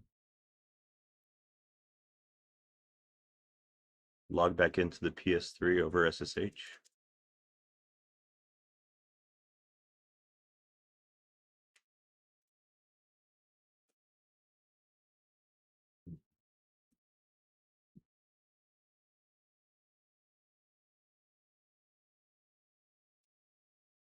All right, since we've got a stable working kernel here, the first thing I want to do is I want to add this current kernel to my GitHub repos, or not GitHub, my RPM software repo for PS3 Linux. So I'm gonna do that first.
First thing I want to do is I want to sign these RPMs with my PGP key, or uh, that cryptographically ties these packages to me, so that you know that I built them and they're not tampered with.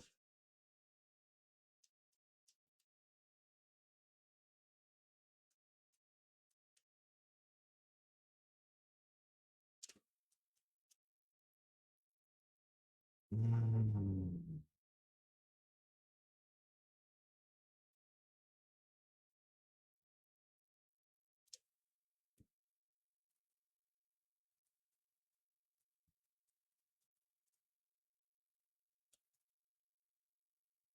Mm.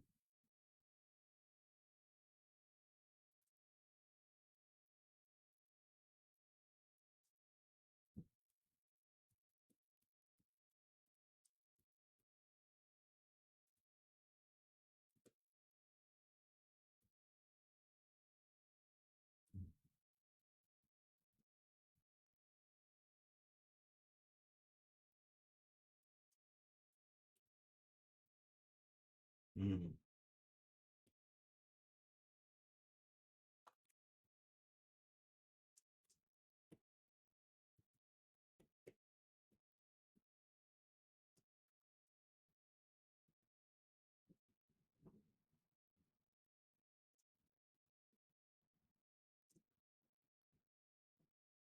Mm.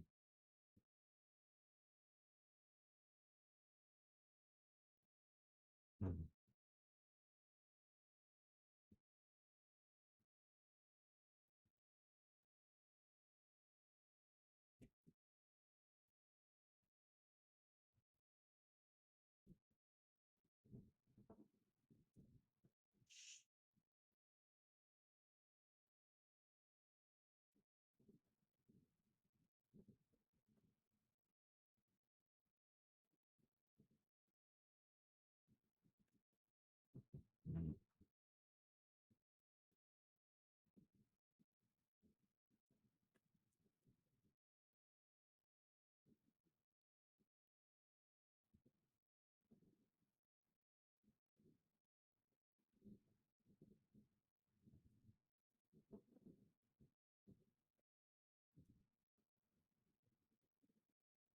Mm.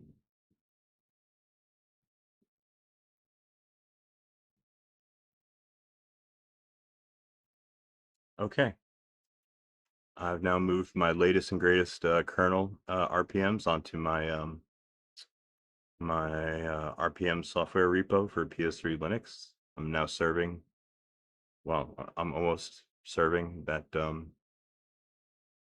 kernel to everybody.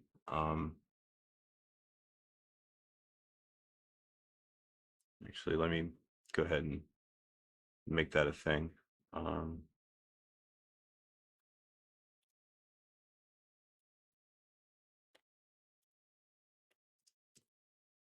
hmm,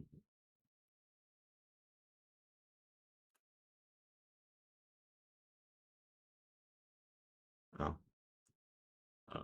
shit. I'm gonna do it manually.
Okay, that should do it.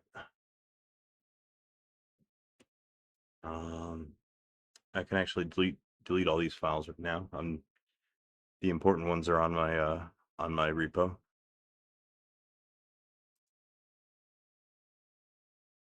Odin, you don't know why, but you'd like to learn about the terminal? Well, there's a bazillion reasons why. I mean, the terminal's like the most powerful computing tool that there is, in my opinion. I do all my work. I do almost all my work in the terminal. Like all my development work, pretty much, I do in the terminal. Yeah, you won't regret it. That's for sure. I promise you that you won't regret learning about the terminal. So let's delete those. Very good. Let's see. Hmm.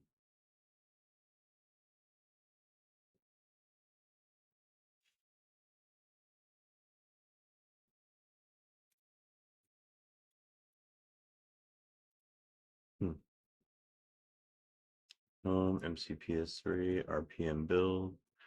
I'm gonna copy a file over to my NFS share real quick.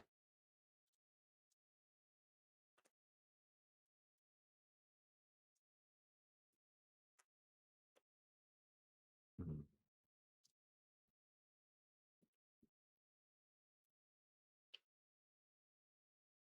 Oops.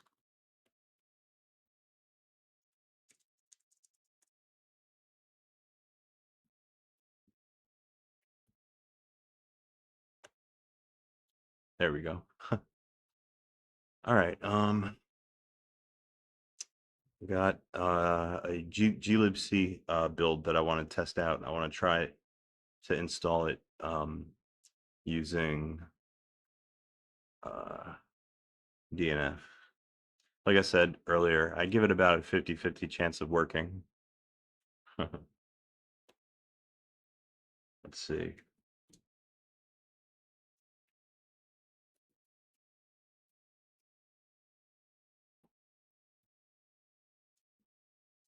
All right. There's a bunch of packages that I'm gonna have to install here. So DNF, do update.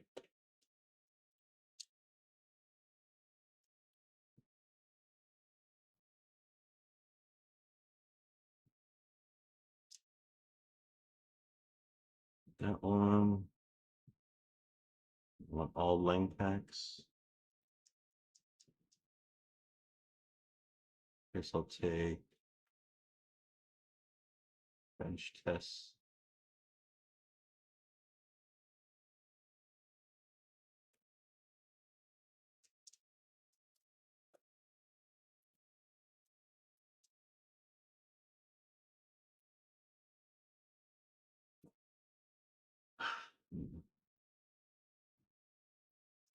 See if I can list out what glibc packages I currently have installed.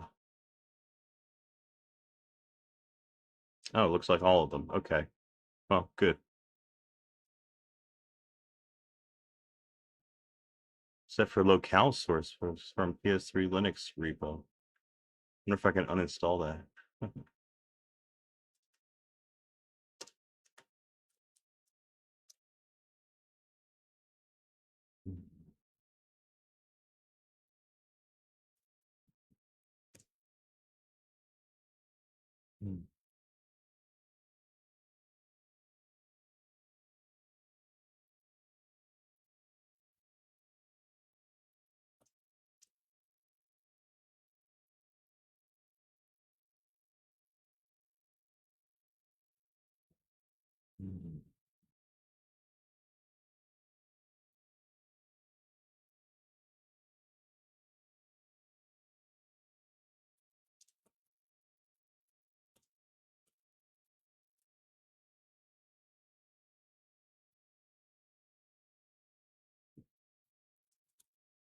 I want that one. Want all lang packs. Want bench tests.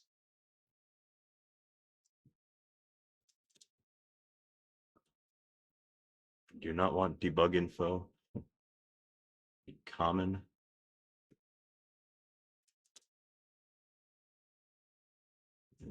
Common debug info. GUC debug info, debug source. Ah.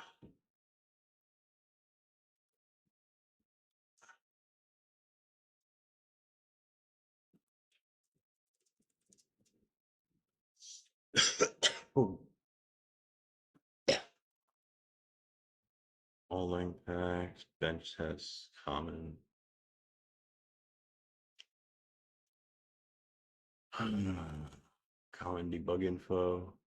GUC debug info, debug source. Okay, I want devel.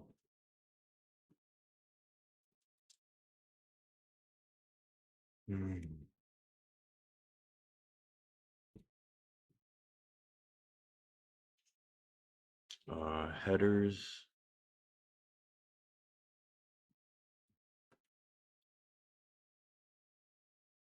I'm only gonna install the English lang pack for now.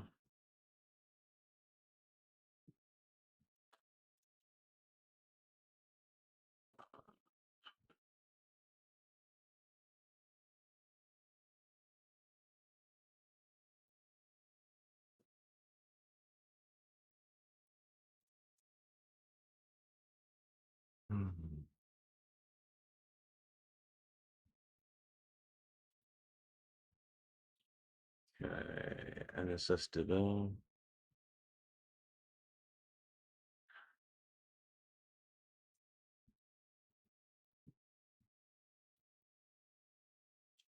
Utils.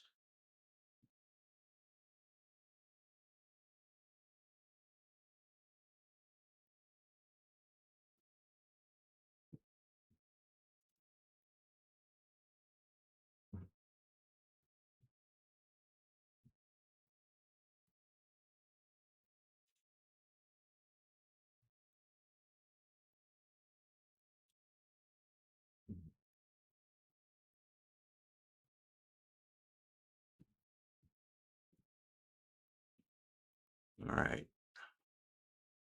That should be everything. All right, let's see what happens.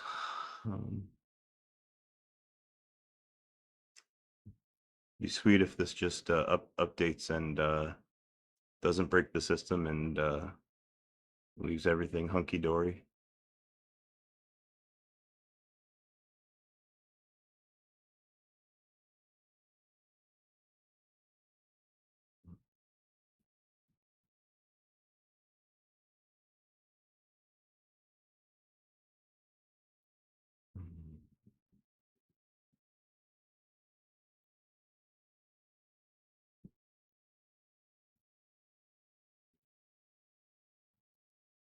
Wow. Well, it got past the first step without any hiccups.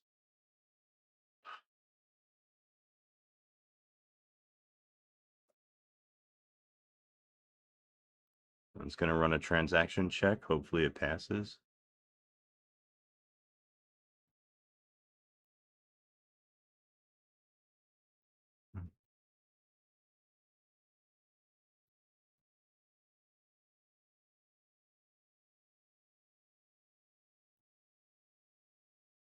My goodness. Okay, it's running the transaction. Hopefully it doesn't break the system.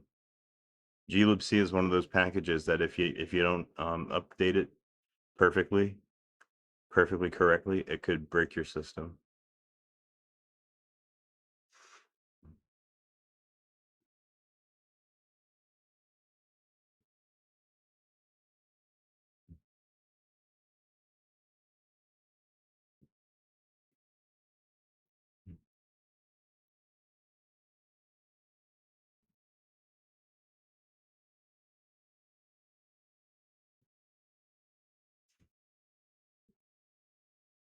Oh my goodness gracious heavens me.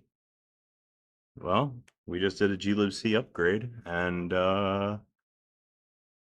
looks like everything's working and not broken.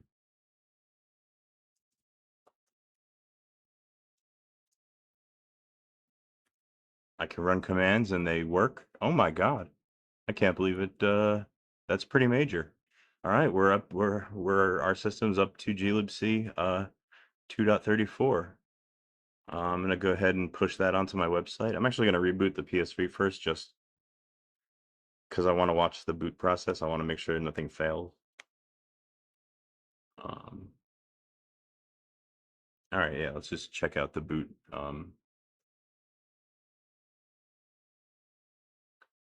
Check out the boot action going on here. Uh,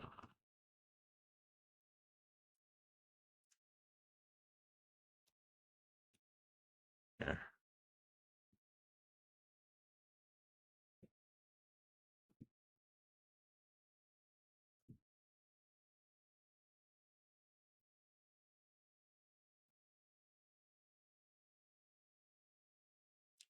Oh, hey, Yui. All right, man. Thanks for hanging out.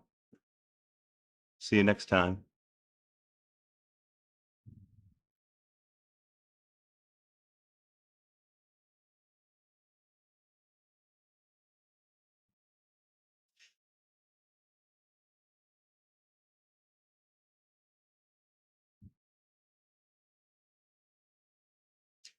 Okay, yeah, we're all booted up. And all my services seem to be running okay. Um, Let me show you guys cockpit. I almost forgot. Um, I forgot to enable it too. Oh well. Uh, I can turn it on from the command line. Here, check this out.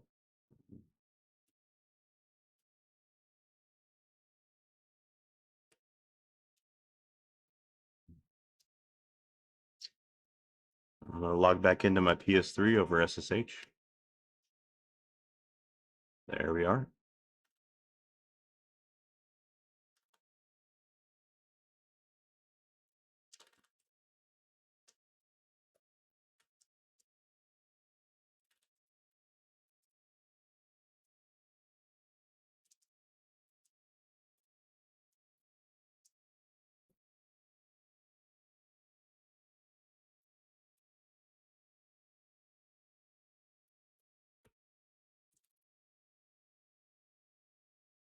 Okay.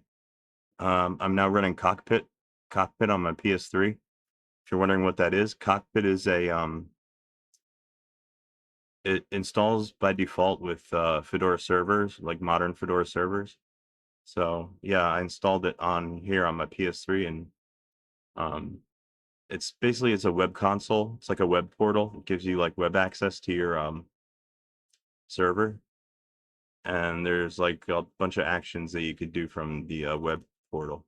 So let me show it to you.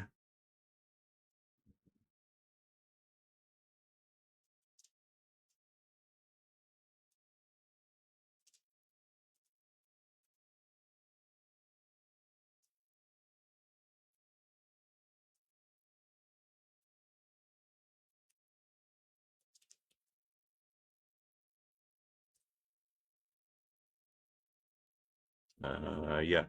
All right, let me open up my web browser. I've actually got I've got it bookmarked here under PS3 Cockpit.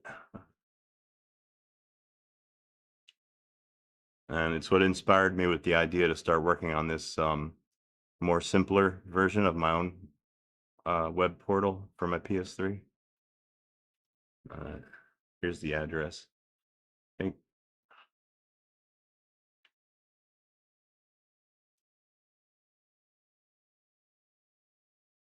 it's gonna work.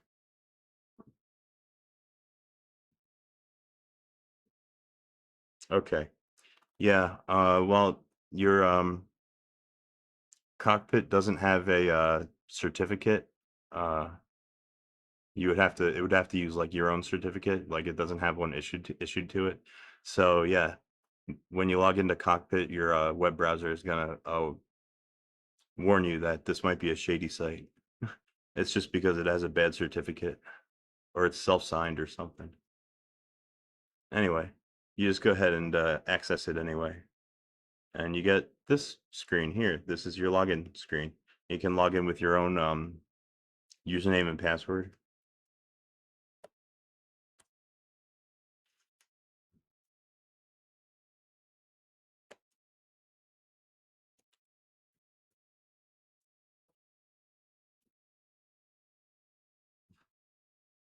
And here we are. This is Cockpit, Fedora, like web portal for your servers.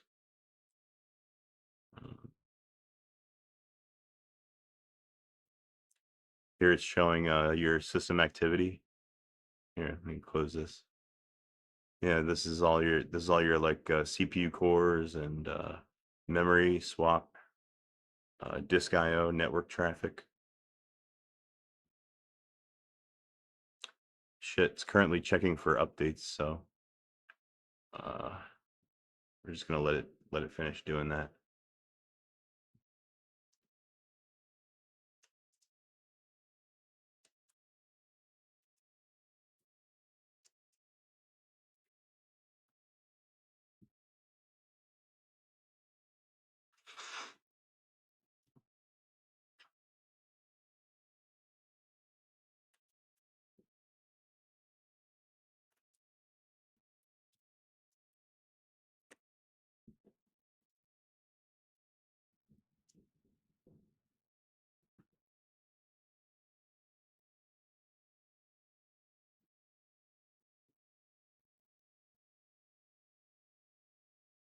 All right, so that means I gotta clean up my I gotta clean up my old glibc off of my repos now. So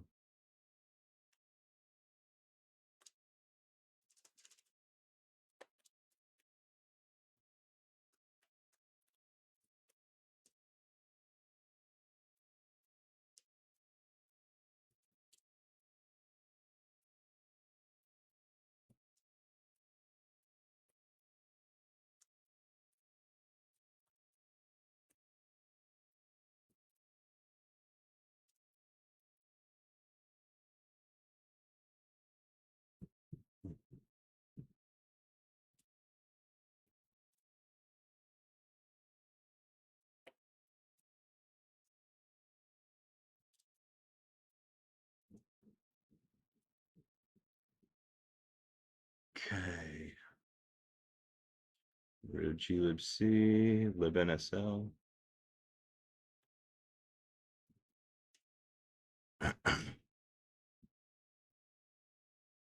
Hmm.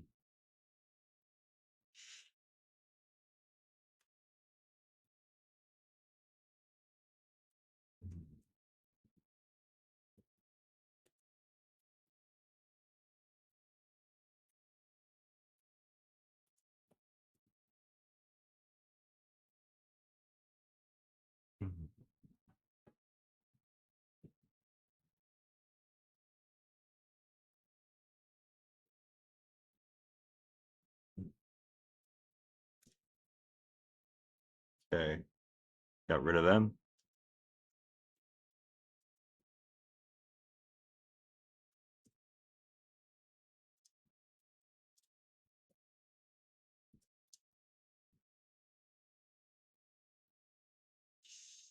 Hmm.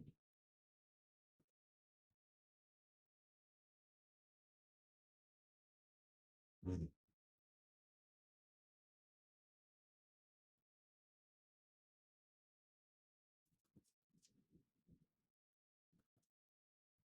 See, libspe, Mars, Meson, Minizip, NSCD, NSSDB,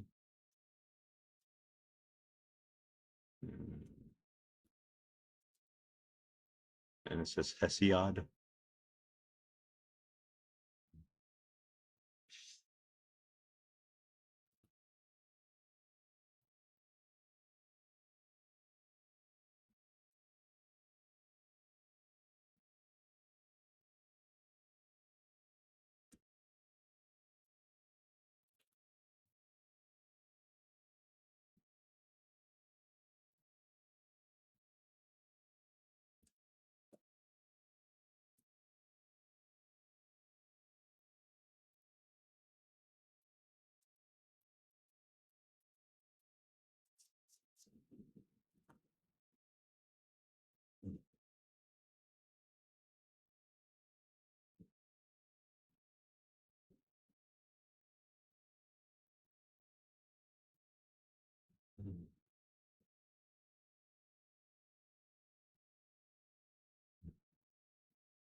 Okay, so we just rebuilt all of our repo data on our RPM repos. Now I got to rebuild my local RPM cache.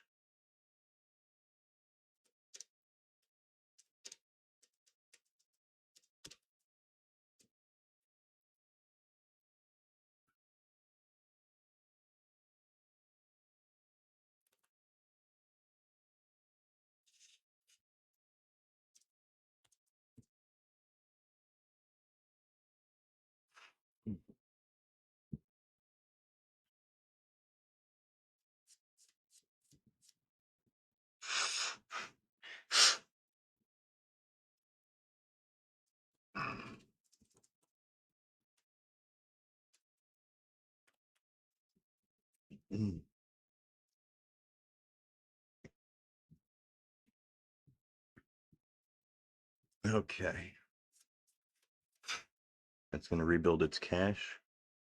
Um, hmm.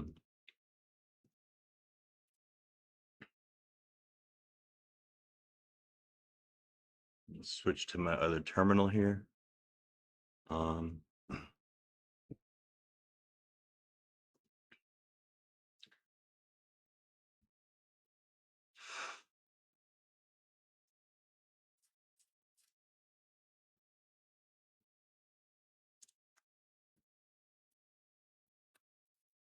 hmm.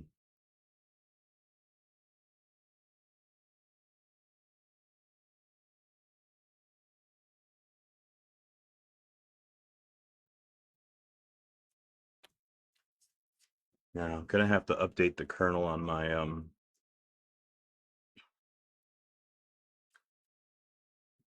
for my live ISO as well. Uh,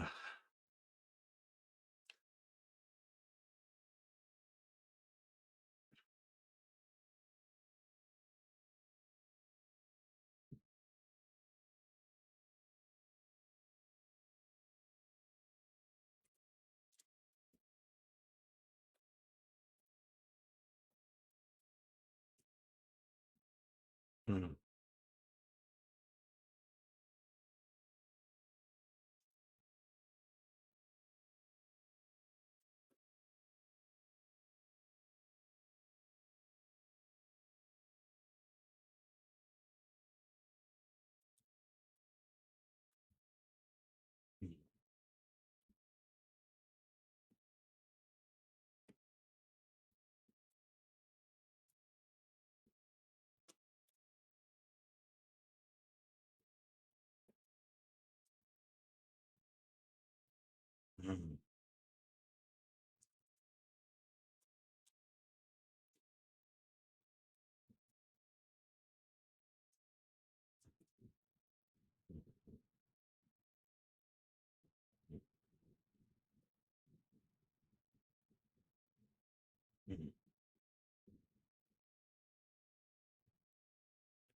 Mm.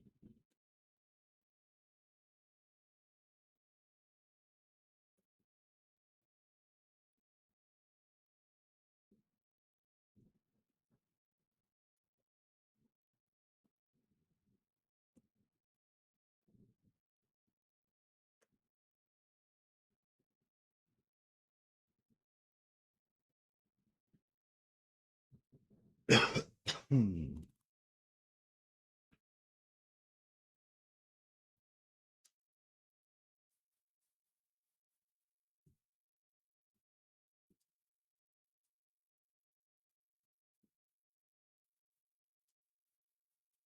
Mm.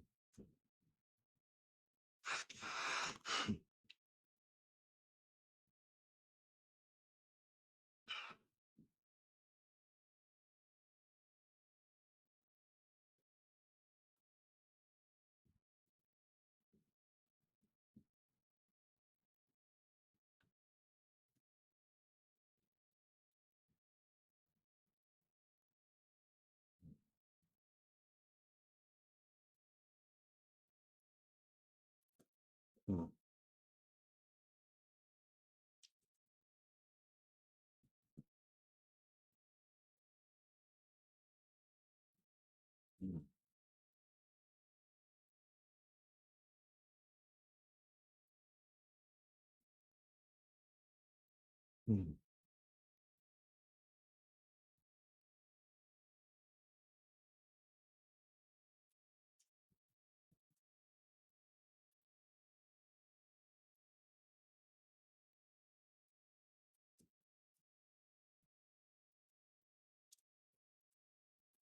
Mm. Mm.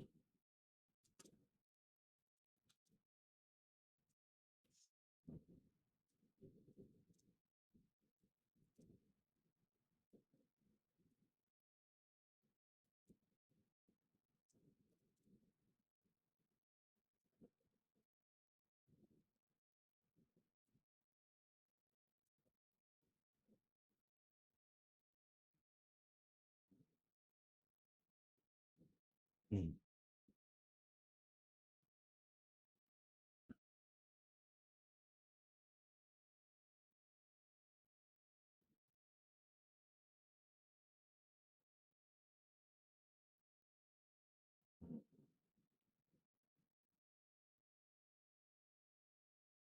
Mm.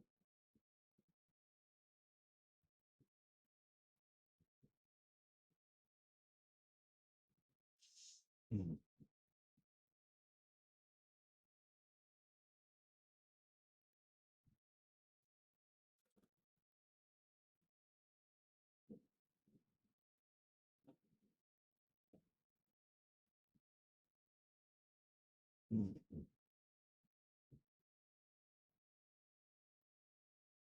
Mm.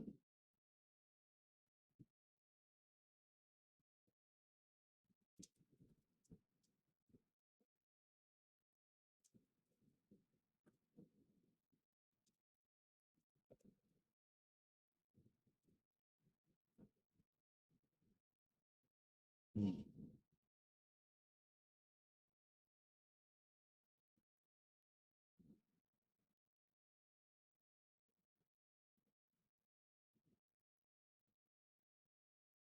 Mm.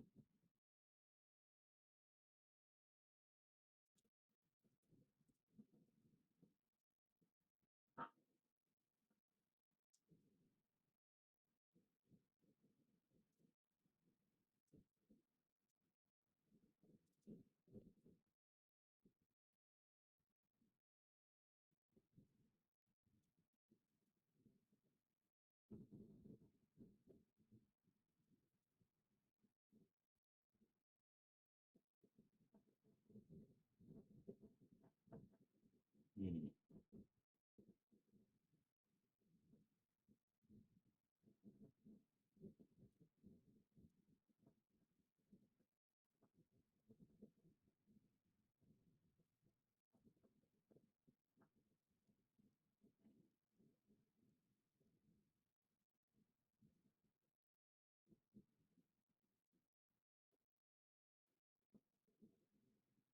Mm.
All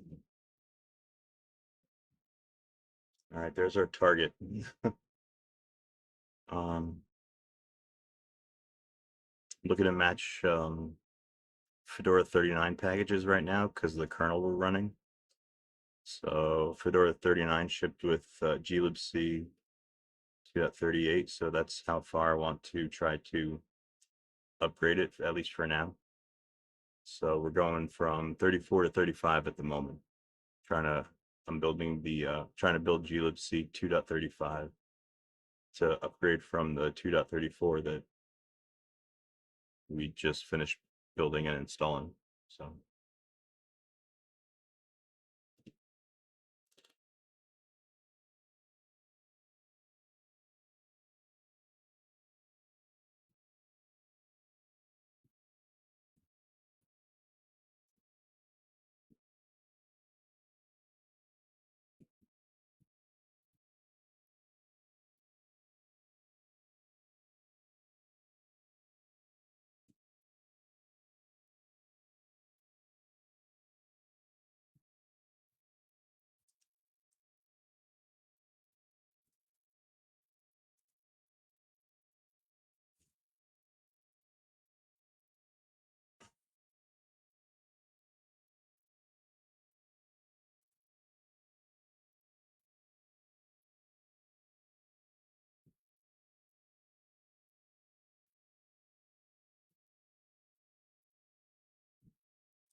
okay, that's going to be running for a while. So let's put that up there for now.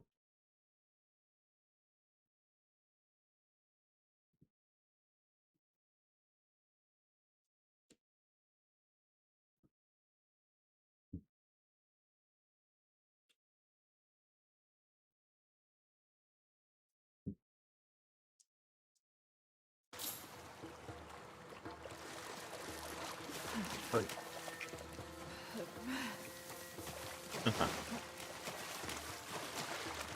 You think the colonists flooded this place? They definitely had the motivation. But you don't think it's them. Just find it odd that all these houses are underwater except for one. Beavers. Exactly.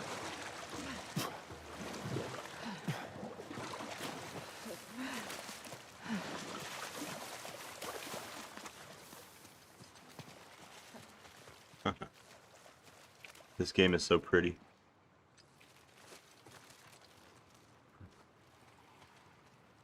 I don't even got the graphics set that high.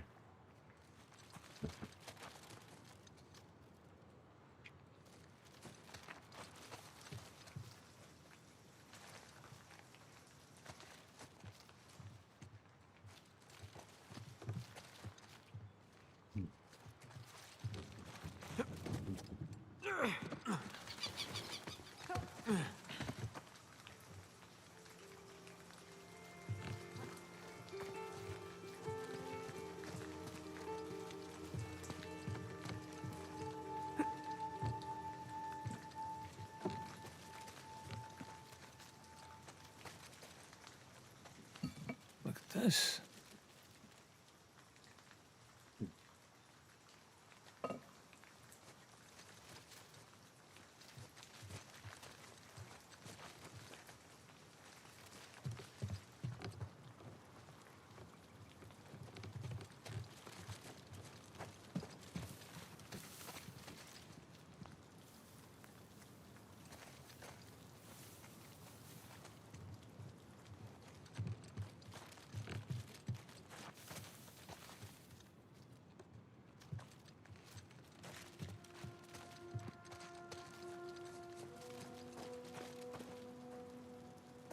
I'll bet this is from the Gunsway.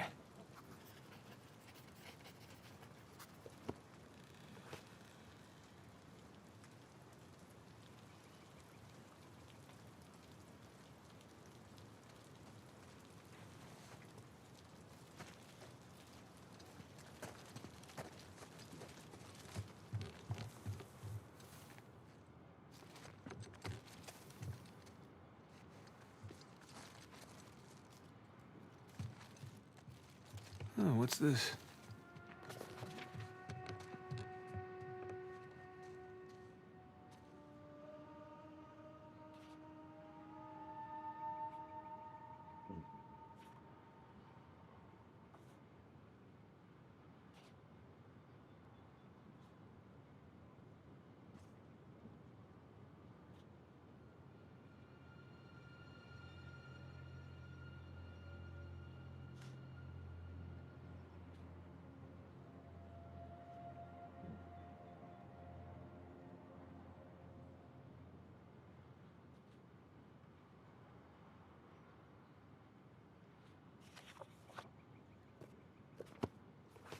Jesus. Got all Lord of the Flies in here. No kidding.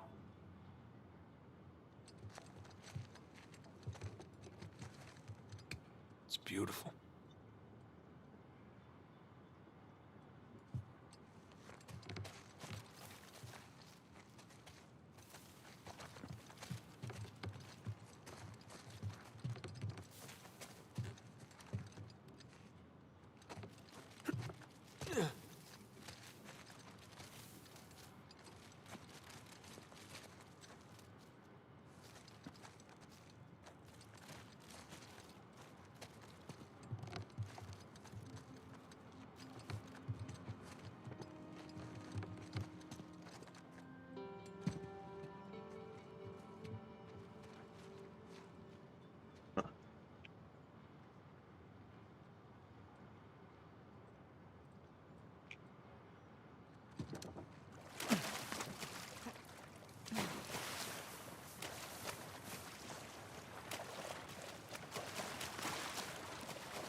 Through here.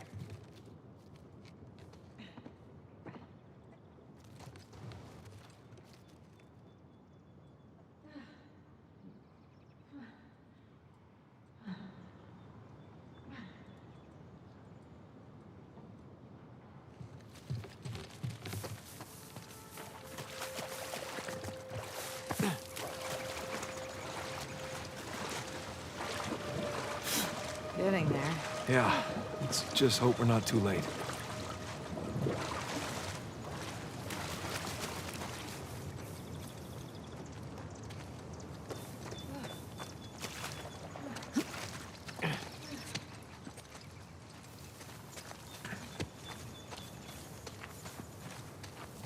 Hey, check it out. These cannons look like they were retrofitted. Yeah. Improvised defenses. Guess they didn't expect they'd be fighting each other. Guess not.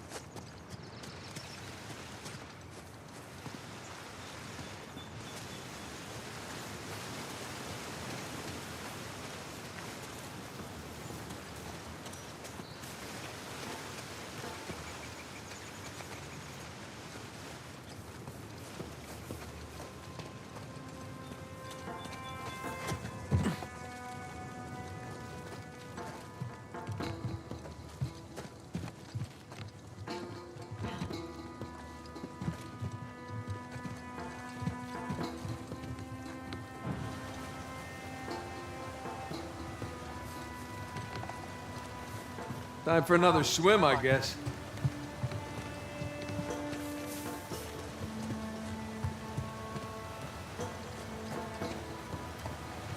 Hey, Nate. Over there. That looks like an exit.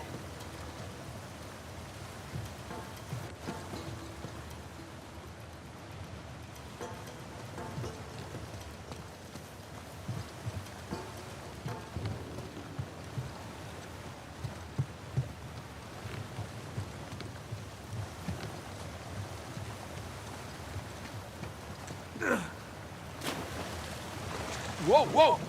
Stronger than it looks.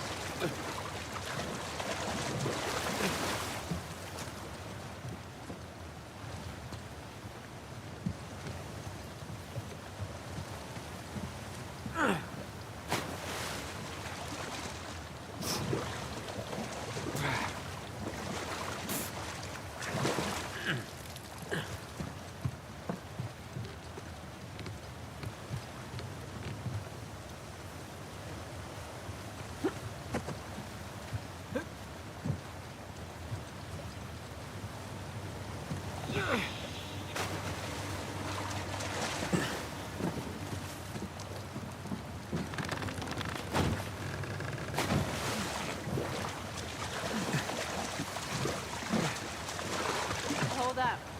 I'll weigh it down for you. Great.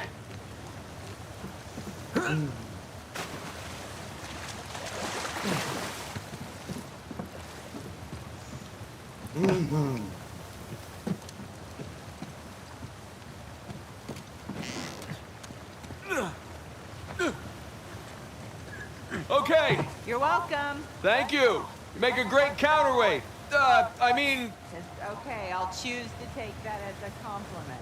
as well you should.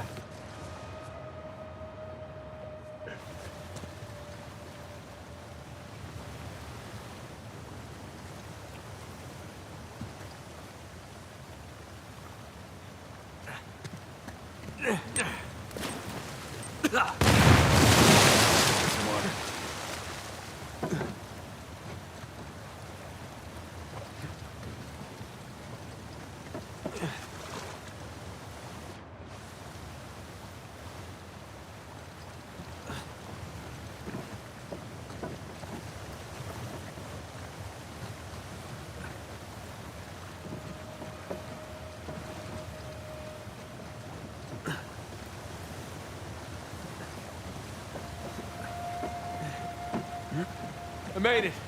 I'll find a way up for you.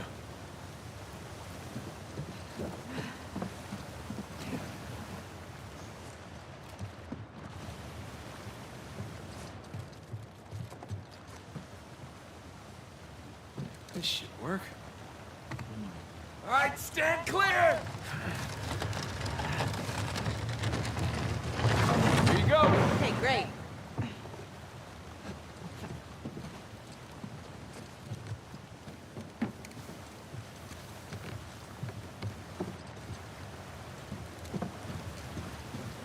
Let's move this out of the way. Yeah.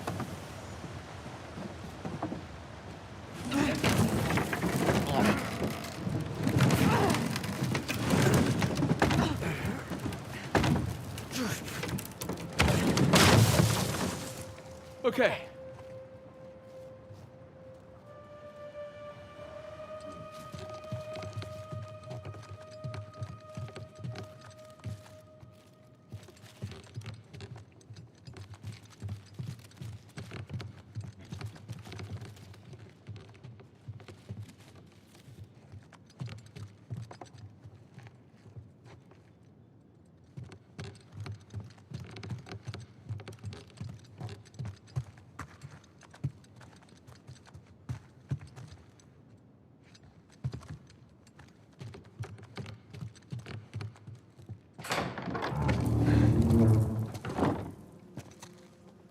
Good Lord.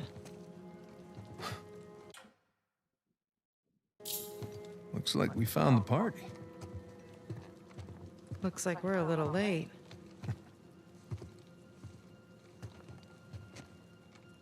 Hey, Nate.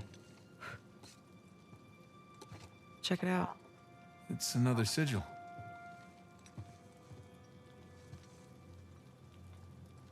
Oh my God. What? It's them. Elena, these are the pirate captains that founded Libertalia. What the hell happened here?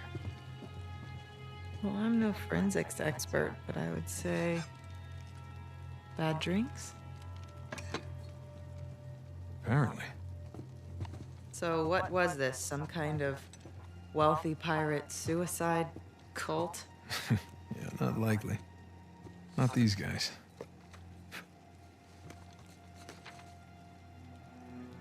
On behalf of Lord Avery, I invite you to my manor at sundown tomorrow. The time has come to abandon our animosities and reunite under the banner of God and liberty. Signed, Thomas, too.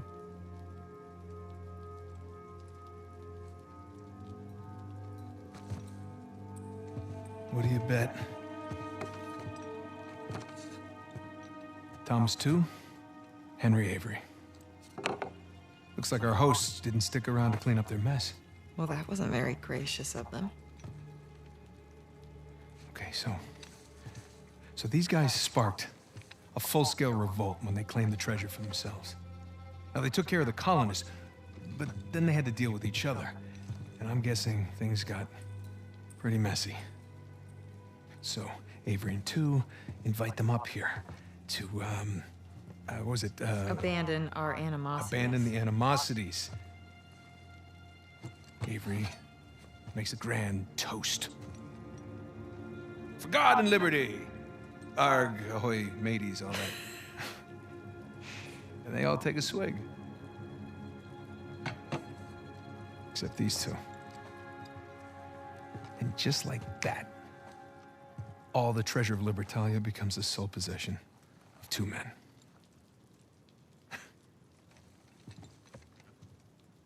These are some of history's greatest pirates, and they all perished in an instant at this very table. It's incredible. Yeah. I'm sorry. I'm sorry. It's okay.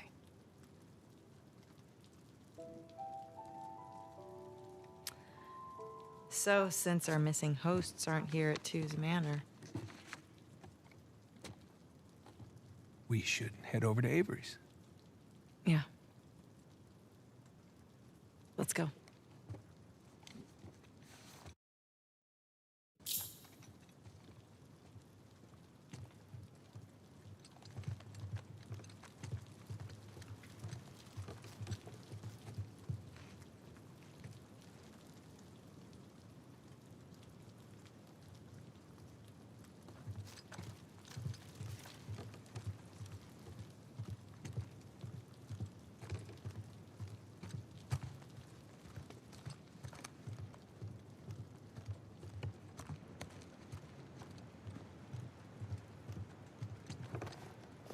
There. For posterity.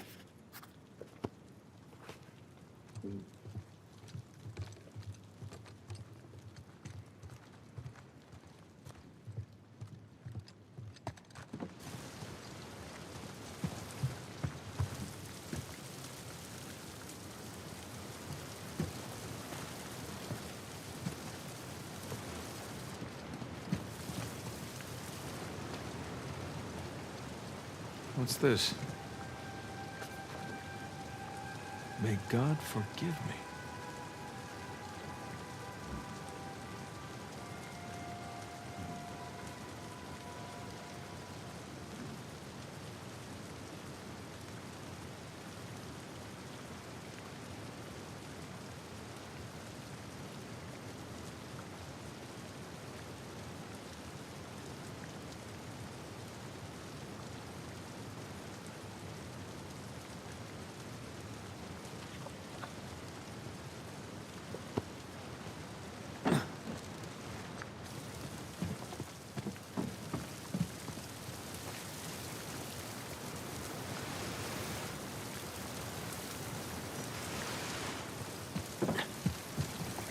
Hey, up here. Slowly. Right behind you.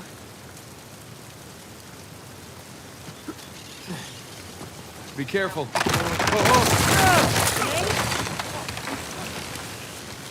I'm okay. I got it. I'll meet you up top.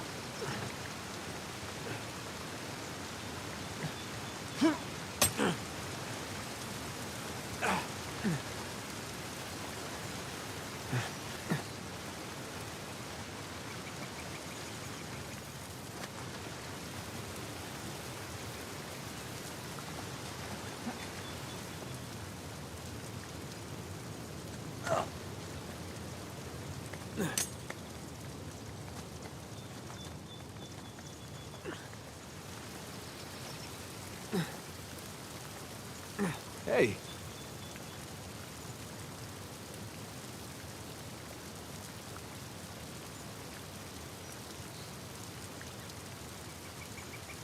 Uh-oh. What the fuck?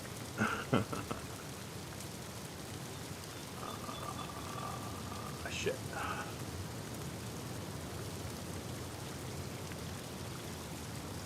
Oh, wait. Hi. There it goes. Thought we were done with Uncharted for the day. Nate? That shoreline truck is still there. Yeah, I see it. Keep your eyes peeled, huh?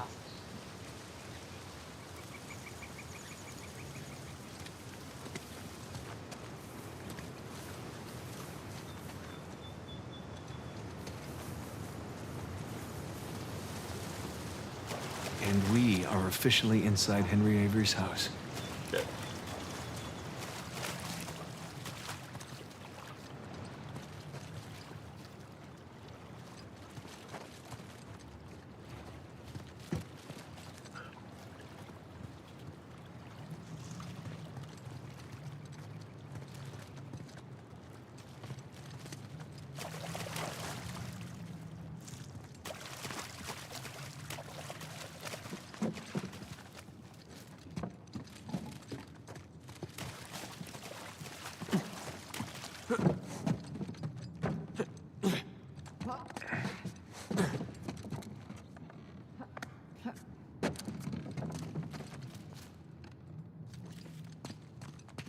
Word of the day, ostentatious. So why didn't he kill Thomas too? Was he like his right-hand man? Yeah, that's exactly what he was. Can you imagine taking orders from a paranoid psychopath? This sounds like my first job. What, the producer on your TV show? No, my manager from Macho Nacho. You worked at a Macho Nacho? It was a high school job. Did you wear one of those hats? The point is, my boss was a paranoid psychopath. He was the manager at a Macho Nacho. Just watch it, okay?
Look, Shoreline barricaded the front door. And left a bunch of muddy footprints behind. Let's see where they went. Bingo.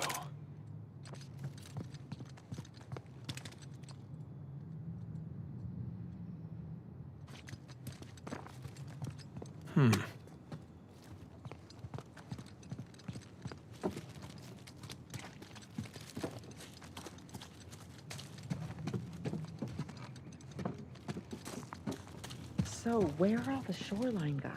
I know, right?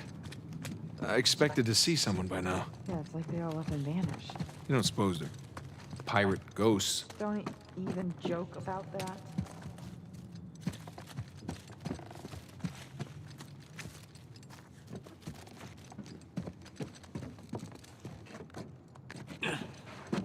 Elena, check it out. The footprints go through this door.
Crap, it's blocked from the other side. Why bother barricading their path unless... They found something. All right, help me push this open. Yeah.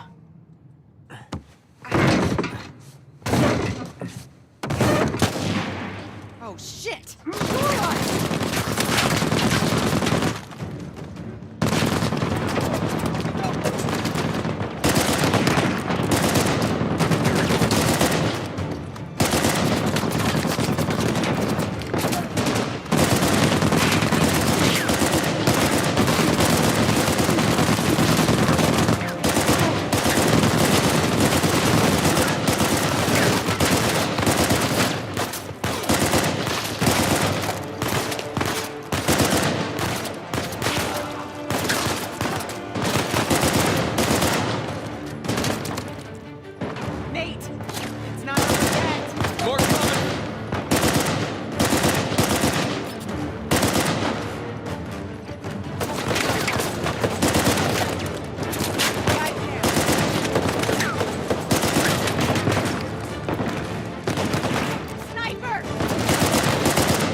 Jesus.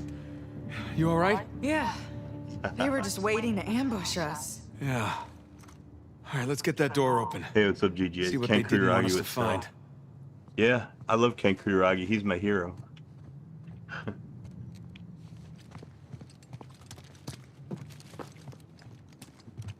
Godfather of the Cell. Godfather of the the PlayStation, actually.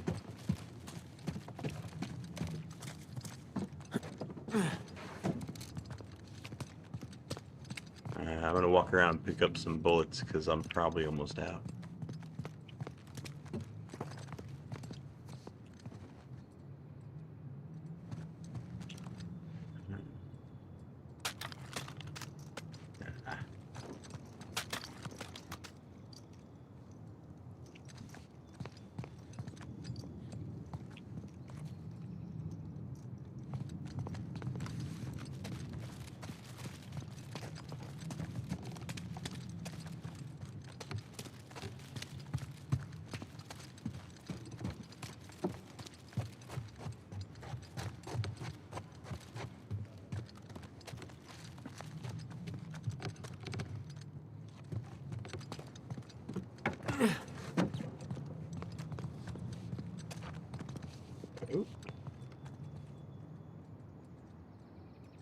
Cell broadband engine forever.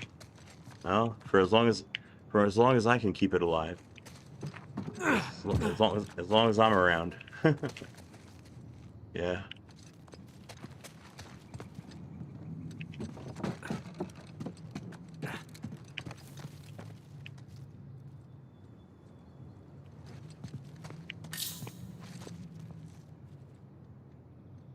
Give me a hint. Down here. Oh. For you. All right, we'll go the way you want to go.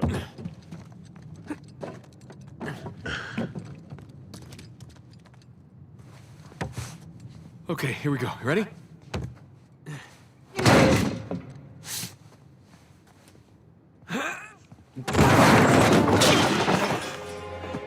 Oh, Ahoy. hello there. What is it? It's a letter. Signed by Avery. Really? Read it.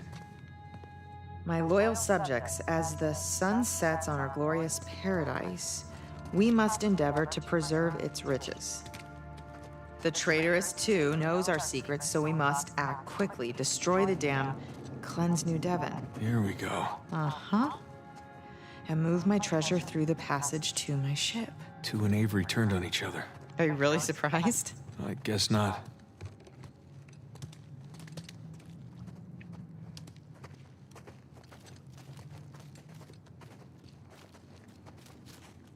Here you go. Thanks. Cell technology.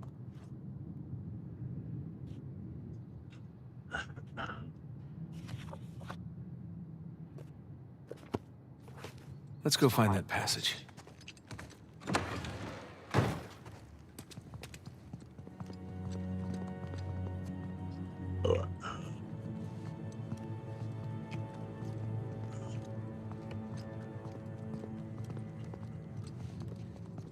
There's no more footprints. They end here. Okay, so where did they go? Pirate ghosts.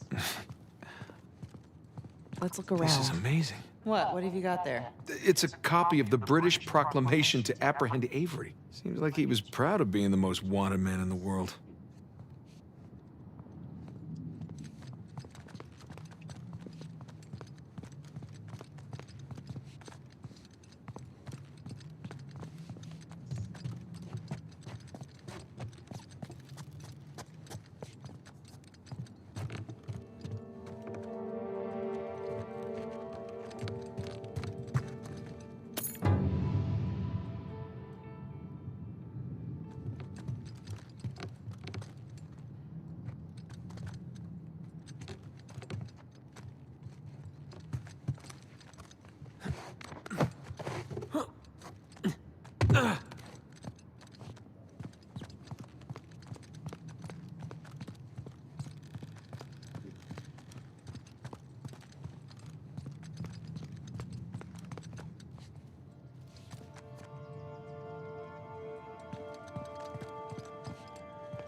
Sam's lighter.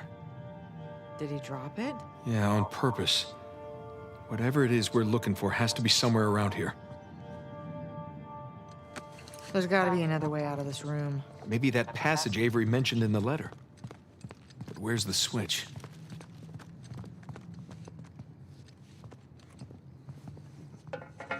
Nate, Yeah.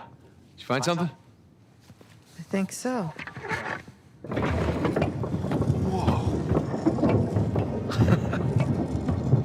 Good thing they figured that out for us. How did you do that? There's a bloody fingerprint right here where Libertalia should be, and I pushed it. Nicely done.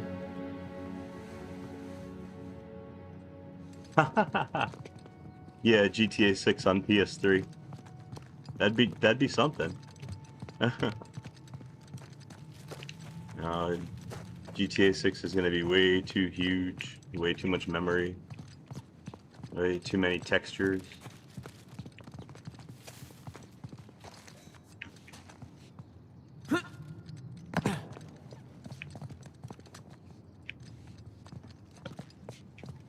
So the letter said that Avery was moving his treasure to the ship. Yeah.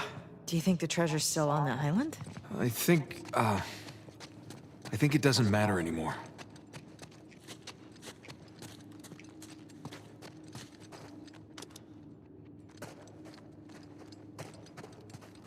Here we go. Careful, Nate.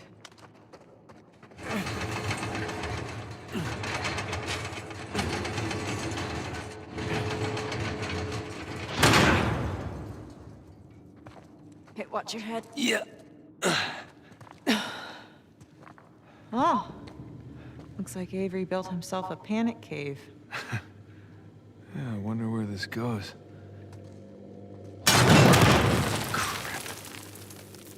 Guess we're gonna find out. This place doesn't look very stable.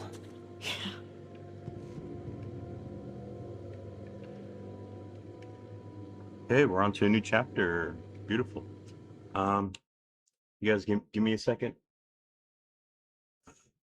I'm gonna take like 5 minutes. I'm gonna go have a cigarette. I'll be back.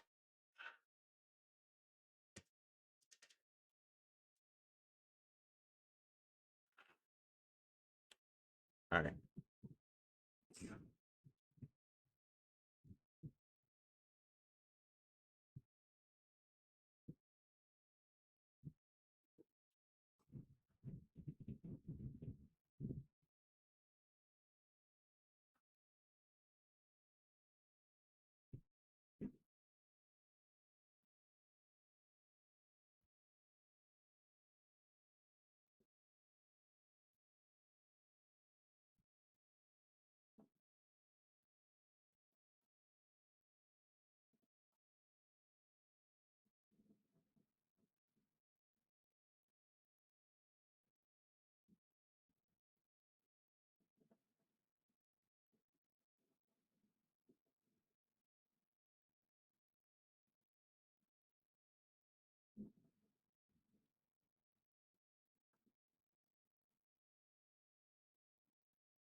Okay. All right. Sorry about that, folks. Had to take a little 5-minute break. Our glibc 235 is still compiling. It's going to be doing that for a while. Fuck PS4 and PS5. I actually don't know anything about PS4 and PS5. I've never owned one. I just have PS3s. I never bothered getting a PS4 because PS4 is just the x86, you know? It's just a mini computer. Like it's just a mini desktop.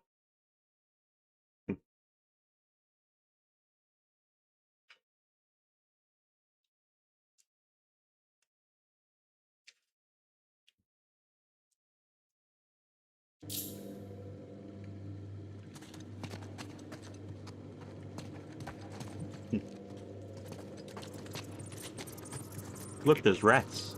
See the rats running away?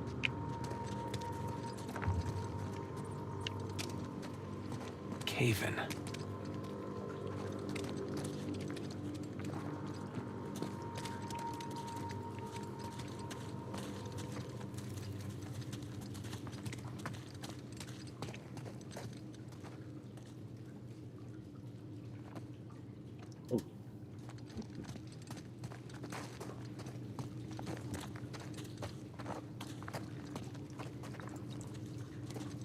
Look, fresh footprints. They must have come this way. That's a lot of footprints. Let's take this slow.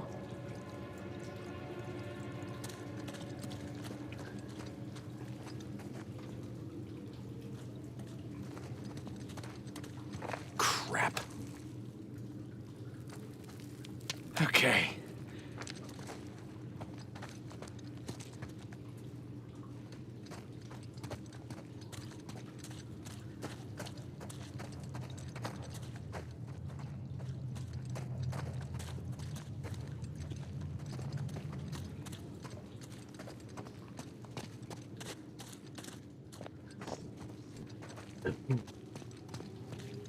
All right, so far so good. There's only one way that we can possibly go. So I'm not getting lost.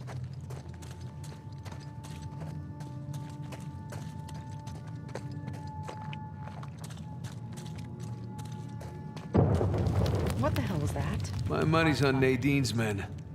They'll use any excuse to use dynamite. They'd have to be pretty dumb to use it in here. Yeah, they're pretty dumb.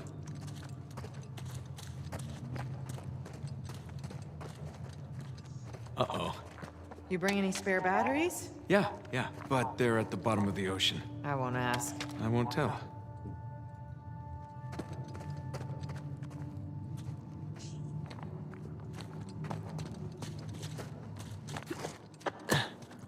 Whoa, hold up. Oh no, it's a So, puzzle. some kind of death trap? Yeah. But Sam and the others somehow made it across. We just gotta follow their lead. Ugh.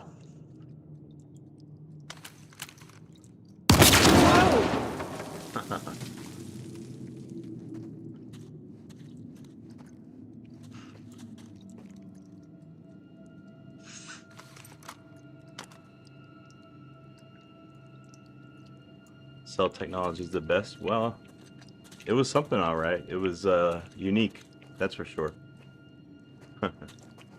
So it was one of a kind.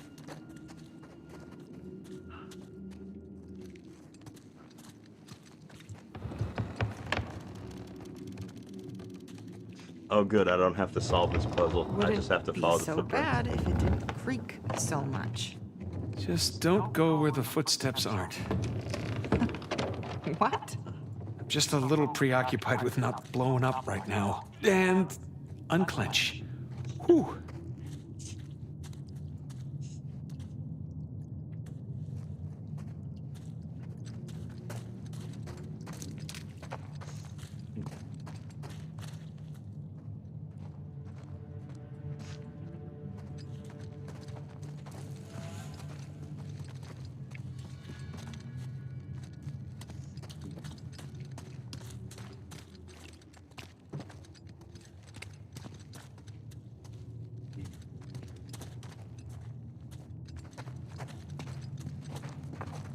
Huh?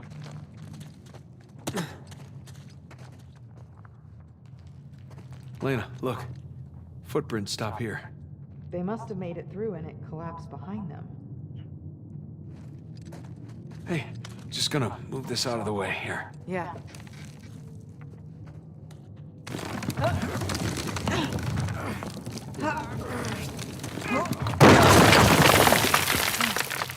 Damn it. I have to find another way.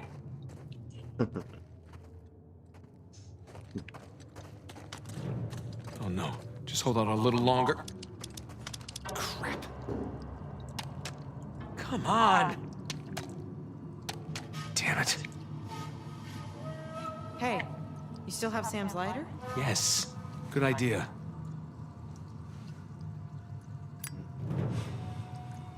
Come on. Come on, come on. Of course he used it all up. Smoked like a goddamn chimney on the boat ride over. Relax. I brought some matches. You did? Of course. There we go.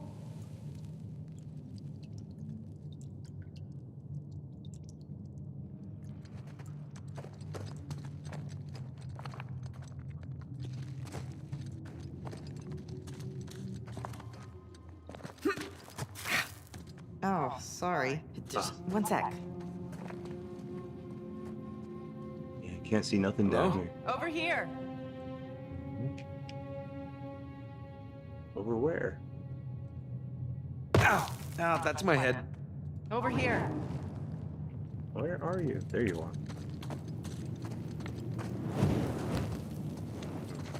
Thanks. Glad you came prepared. Somebody had to. Come on, let's find a way forward. Nice romantic lighting, huh? You have a funny idea of romantic. Yes, I do. Hey, this looks promising. Boost you up? Yeah. Come on. Okay, there we go. Okay. Come on up.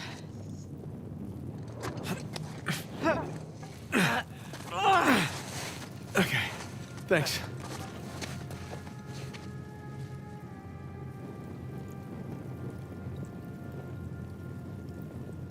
Watch your head. Yeah.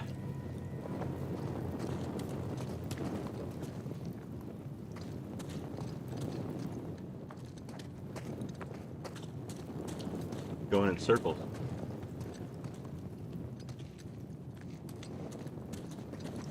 Can't Kind of go makes me this way.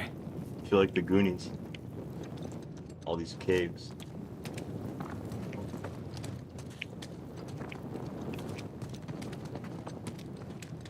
Careful.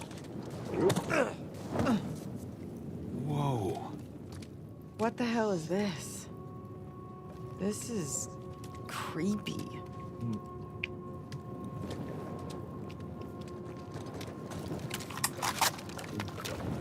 The hands that stole from me. Wow, Avery's not even pretending to be sane at this point. I don't like this place. Me either. Let's get out of here. Do I know where you can buy the book? No, as far as I know, I got the last one. There is one other person that hangs out here that does have the same book though, and I think he's working on scanning it and making it available like as a PDF. So I'm pretty sure one of my subscribers is working on that as like a project. I'll let you know if they produce something that they can ship.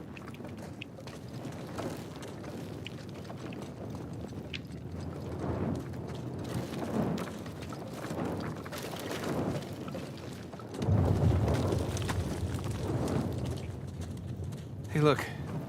Avery had some gibbets left over. Gibbets. What? It's pronounced gibbets. Are you sure? Yeah. Well, no one likes to know it all. Gibbets.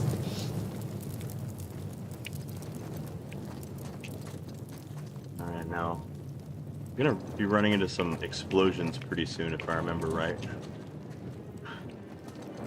Exploding skeletons. Wait, is that a mummy? Uh-oh, there they are. Hold on. Try going the other way, see if there's anything else I'm missing.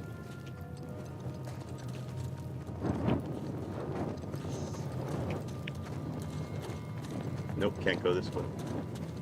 Alright, here come the exploding skeletons.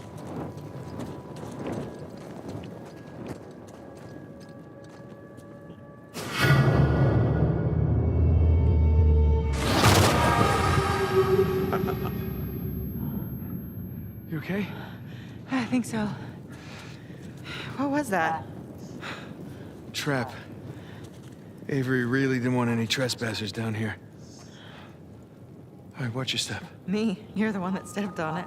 Fine. Watch my step.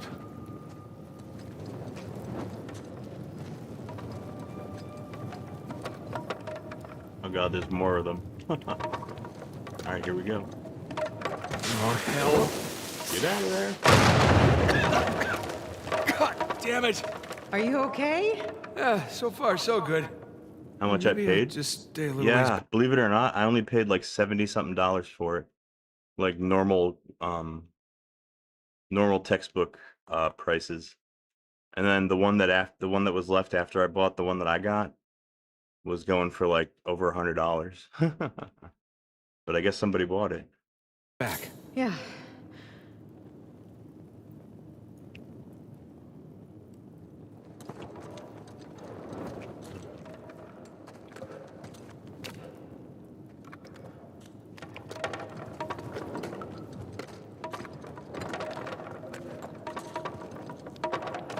Going the right way? No, I'm going backwards.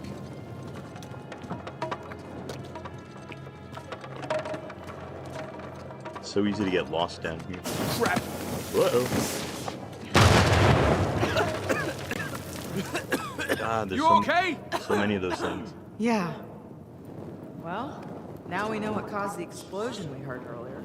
No wonder so many parts of this passage have caved in.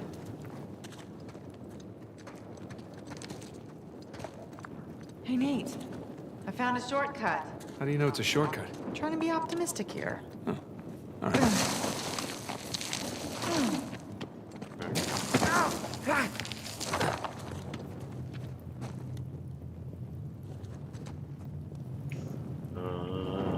So where do we go?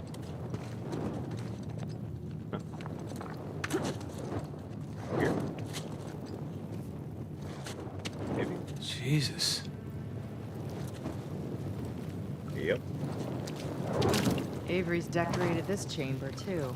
More human mobiles. Yeah, I only paid about $70, like normal price. But yeah, like I said, one of my subscribers is working on making like a digital copy of it, so The hearts I'll let you know if there's any against- progress. Yikes. What's next? The eyes that rolled at my massive ego? Careful. At this rate, you might not be far off.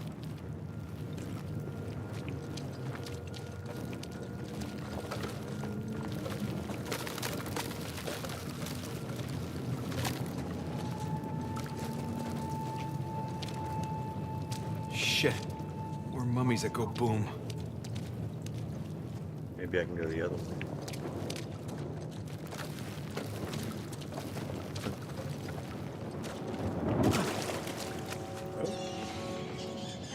Okay, I'm somewhere.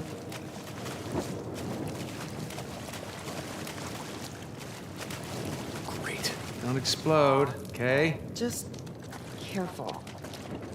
Uh-oh. Check. What did I just say? Christ's sakes! Oh, this can't be helped. Oh, great. Motherfucker, they fucking killed me. It's okay. You know what? I think I'm good for Uncharted for now. I really just wanted to test out my new joystick, like control this Xbox pad that I'm using. Got it working.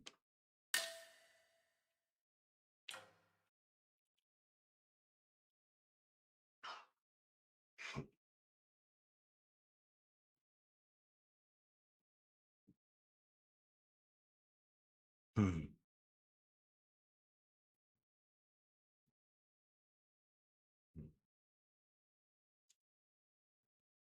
Hmm.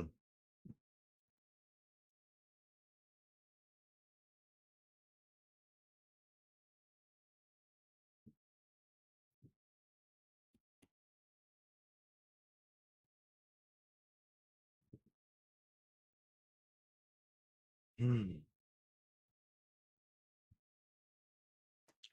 Oh yeah, I was working on a kernel for my live boot ISO.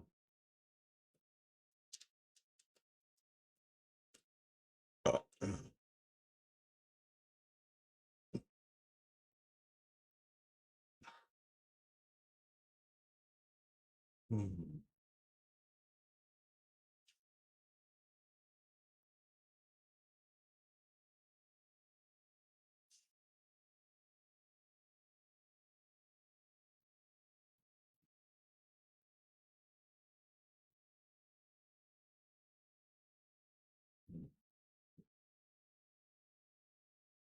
Hmm.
Mm.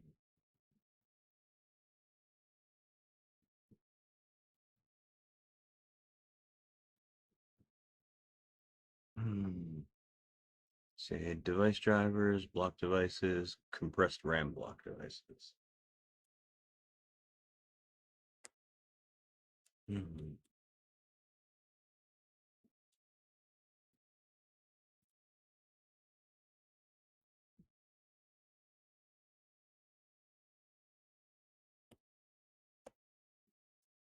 Mm.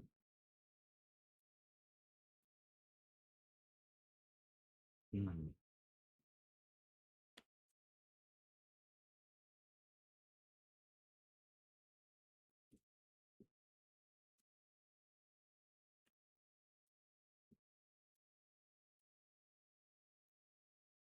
Mm.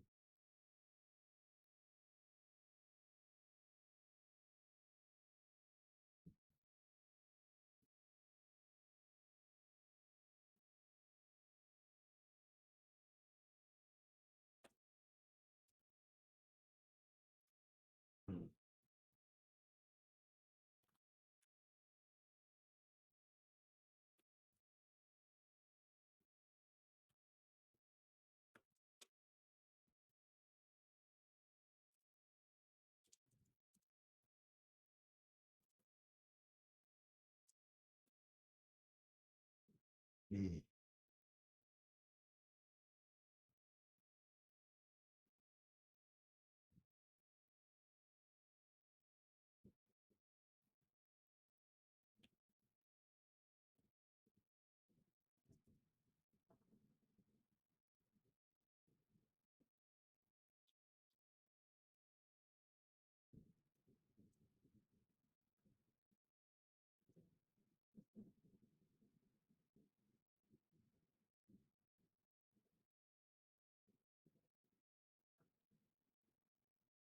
Mm.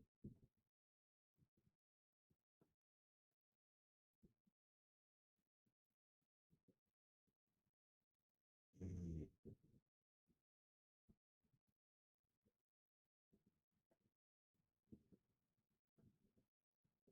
Mm.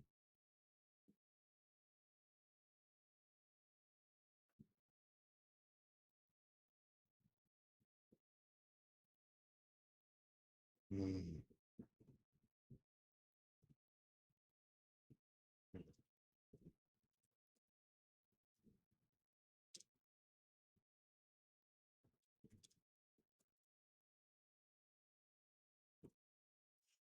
Mm.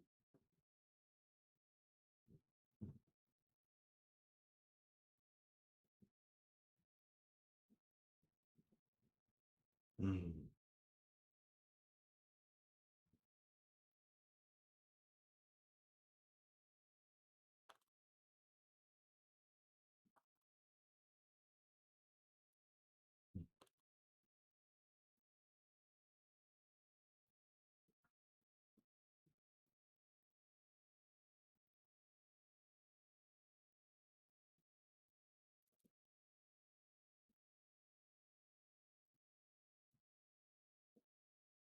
Mm. Mm.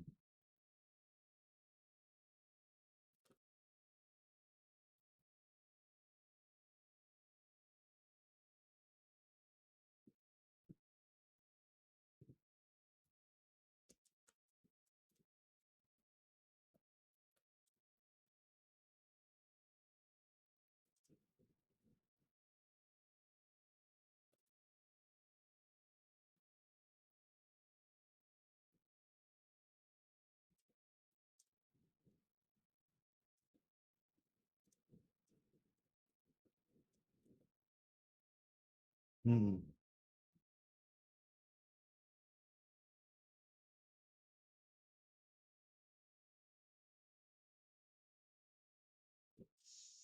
Mm.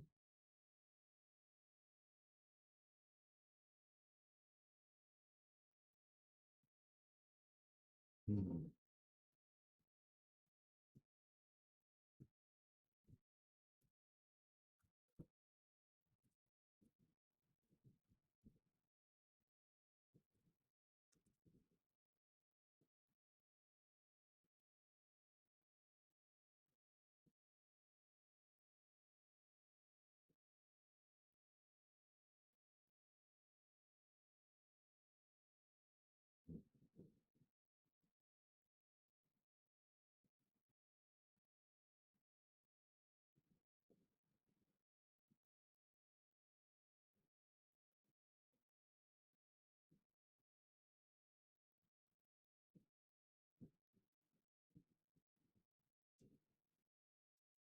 Mm,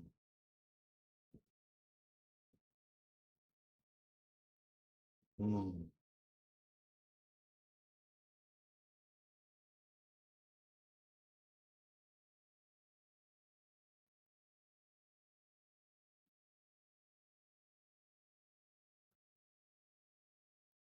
mm, mm, mm,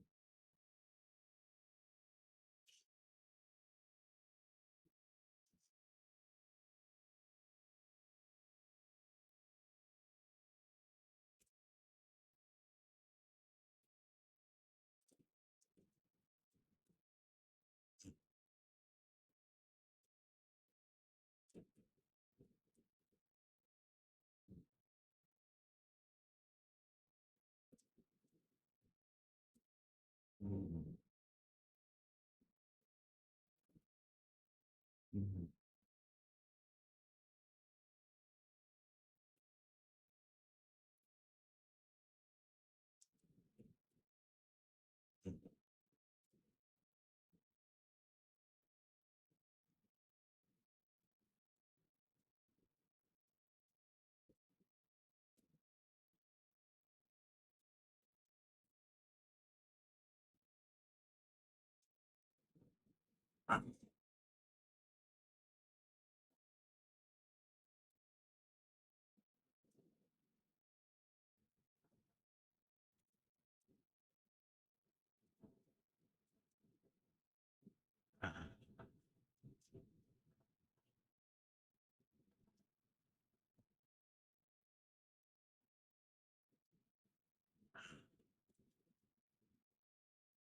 mm, mm, mm,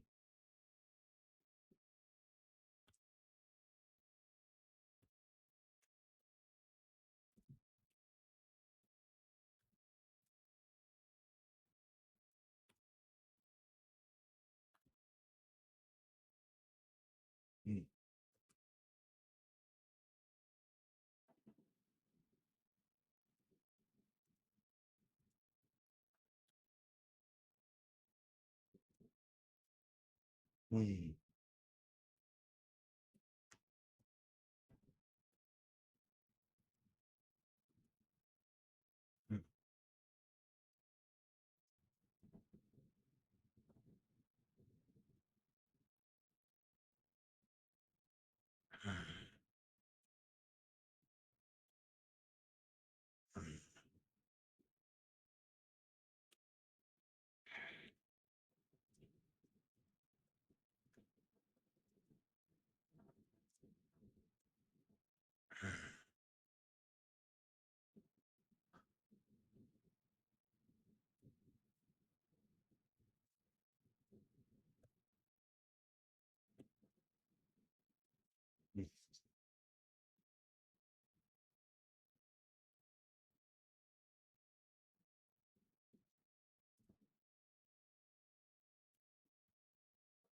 Mm,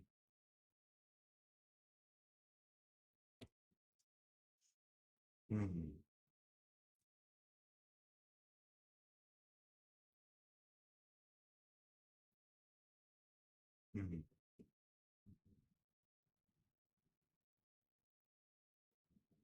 mm, mm,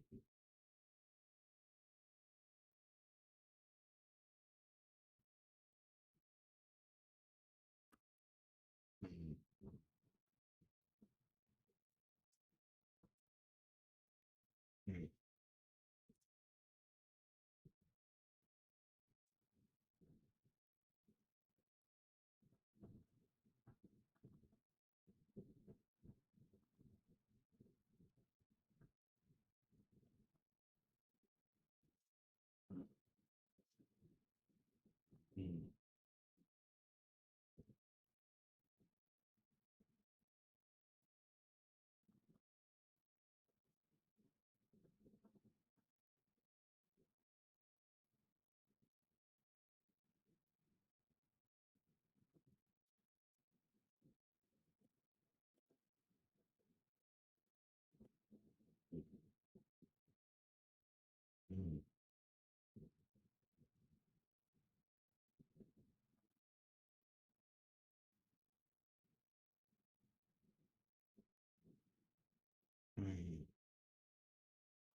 Hey, what's up? Excuse me. What's up, Patch Bite? Gen 2? No, not currently. I do not currently have a Gen 2 installation on any of my PS3s, but Gen 2 does run good on PS3s. Um, I just haven't messed with it in the past couple of months. I do have Gen 2 on my other laptop. It's my other daily driver. I got a HP Envy. It's got Gen 2 on there. As a matter of fact, I have to update it. I should do an update today. But no, on the PS3 that I'm logged into right now, I'm actually running a custom distribution that I'm developing myself. I'm using Fedora for PowerPC 64 as my base, like what I'm forking, and I'm applying my own optimizations and updates for the PS3.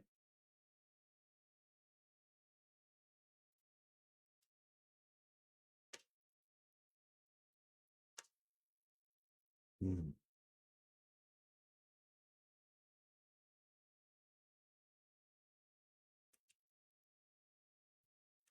That's pretty cool. Oh, thank you. Yeah, I'm working on right now. I'm configuring a kernel for the live ISO that I put on my website for people to download. It's got a install script on there. Does the PS3 have hypervisor or virtualization capabilities? No. I mean, yeah, you can run you can run QEMU and stuff like that, but it doesn't have any specialized CPU features to accelerate um, virtualization. No, it's really not made for doing that uh, that type of workload. Not like the x86. The x86 has special features built in to accelerate virtualization. Uh, you know what I mean? The processor can run the software, but it's not. It wouldn't be a very good experience, I don't think. Put it that way.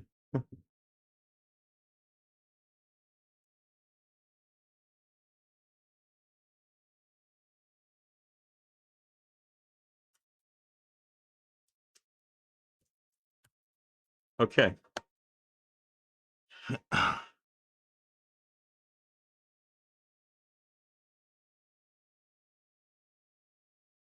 Yeah, exactly. They have special instruction sets that help with virtualization. Yeah, the PS3 doesn't have any of that stuff.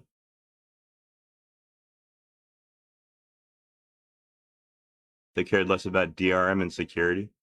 Well, the PS3, I still consider the PS3 to be previously a pretty secure console until it was exploited. Yeah, but I'm sure it's got less DRM like infrastructure than later consoles like the PS5 and shit.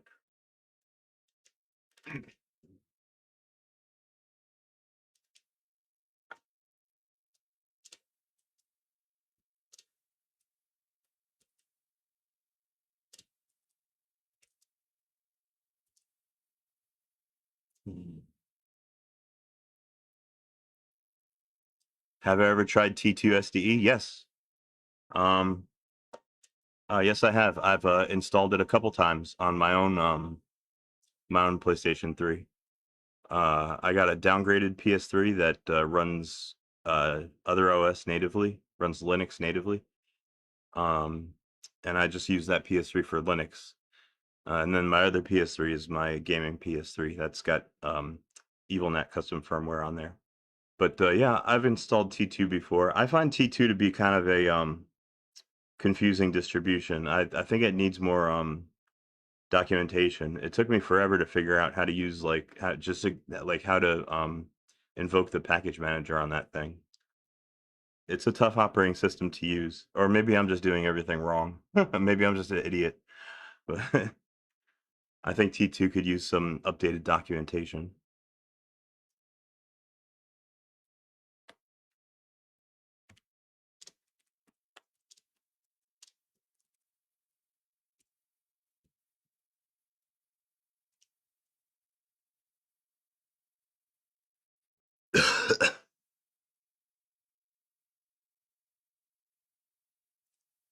Oh yeah, well the PS3 had the I mean Game OS is technically the hypervisor of the PS3.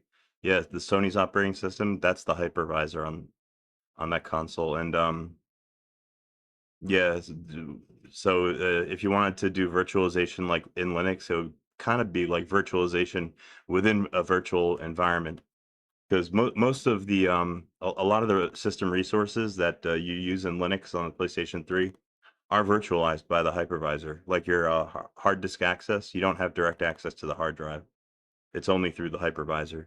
Also, networking all goes through the hypervisor. Your access is virtualized.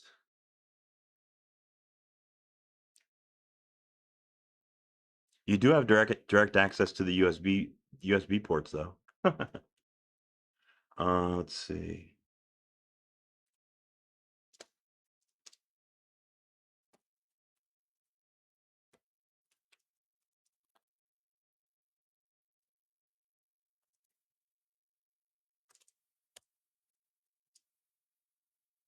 Hmm.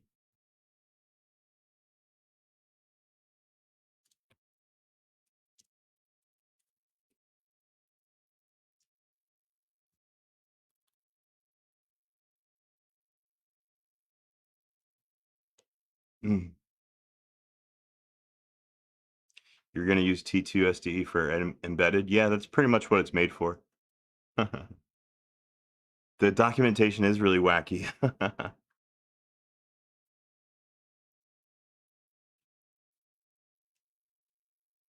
Oh, you mean Renee? Renee Reba, the YouTuber, the guy who runs T2. Really, he's been using a lot of the chatbots recently. I didn't know that. I haven't seen any. I haven't seen his streams recently. But fun fact, he's actually one of the main YouTubers that inspired me to start a channel and dedicate it to like PS3 hacking. He was my main inspiration. But yeah, I haven't seen any of his streams in a while. So he's been doing a lot of AI. Well, I can't really criticize because I've been using I've been using the chatbot recently too, and in my projects, and it's made me more productive. That's for sure. I've been using Claude a lot. My output has definitely increased.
Oh hey, what's up? It's Noni.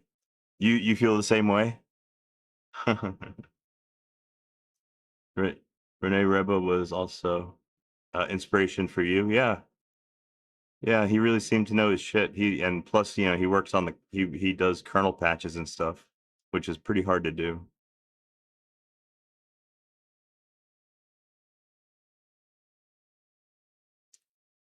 Yeah, you're critical of the AI's code.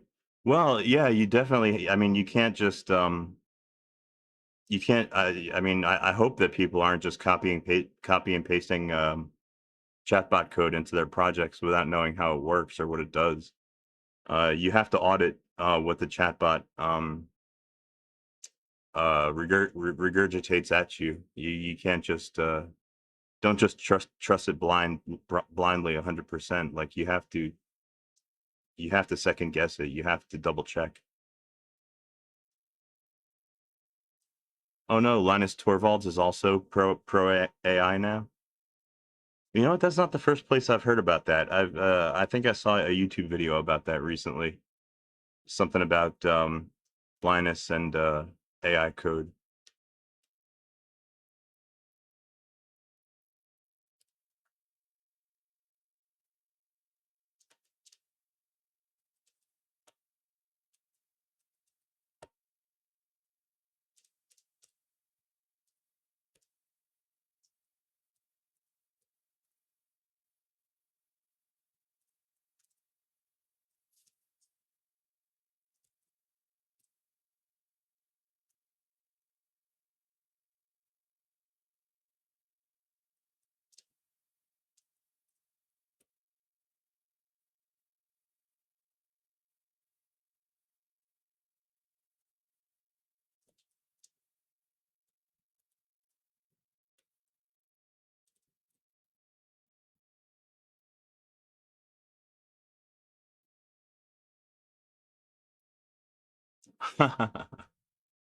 So are thousands of engineers who are just ashamed to say they use it to help their work.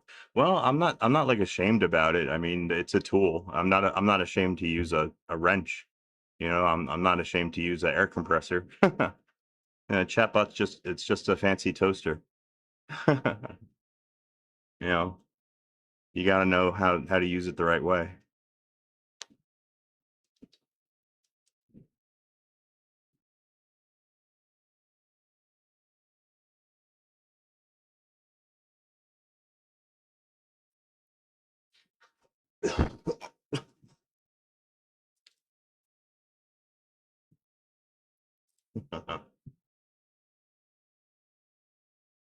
If it helps and you use it deliberately, yeah, like don't use it like blindly. You know, I think I see what you mean. Yeah.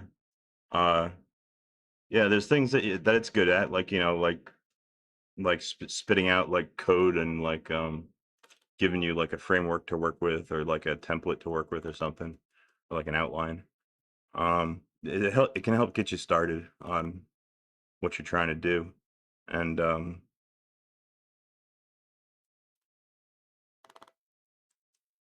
the major thing is you got to be careful for like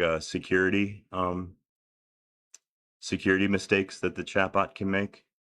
Um, yeah, you want to like be careful. Never use string copy, even if it tells you to. All right, now what the hell was I looking for? Oh yeah, I was looking for yabu.com.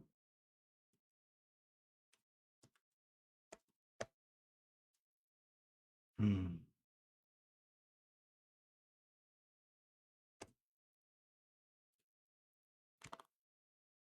Hmm.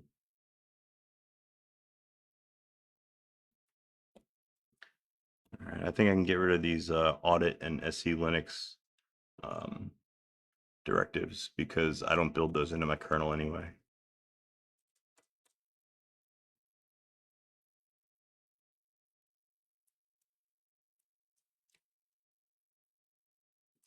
Documentation, translation, and indexing, its peak.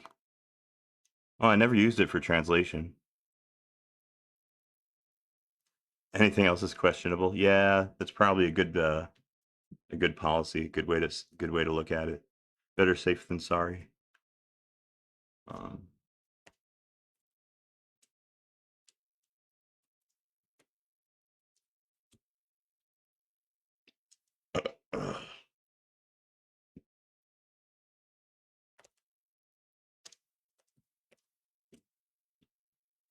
okay, so what I just did right here is I'm working in my PS3 Linux release engineering directory, and what I just did was I copied a brand new kernel configuration into my resources directory for the kernel that we build for my live ISO. I also updated the yaboot.conf kernel arguments that it boots with. So since I made changes to my live ISO production my production project here, I need to test it So what I'm going to do is I'm going to run this script to this script right here. That's going to generate a brand new, fresh PS3 Linux live ISO. I'm going to delete this one, and then we're going to test out our brand new live ISO on my other PS3, my quote unquote gaming PS3, which also actually also runs Linux. So that's what we're doing right now.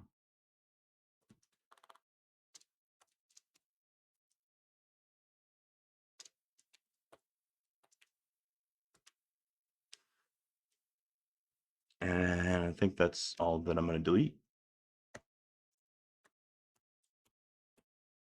Now to generate a brand new live ISO, I have to run this script as root. So that's what I'm going to do.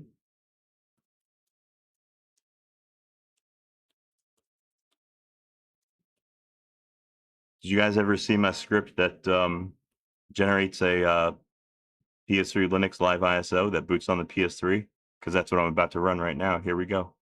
This is how I generate my live ISOs that I put on my website for people to download.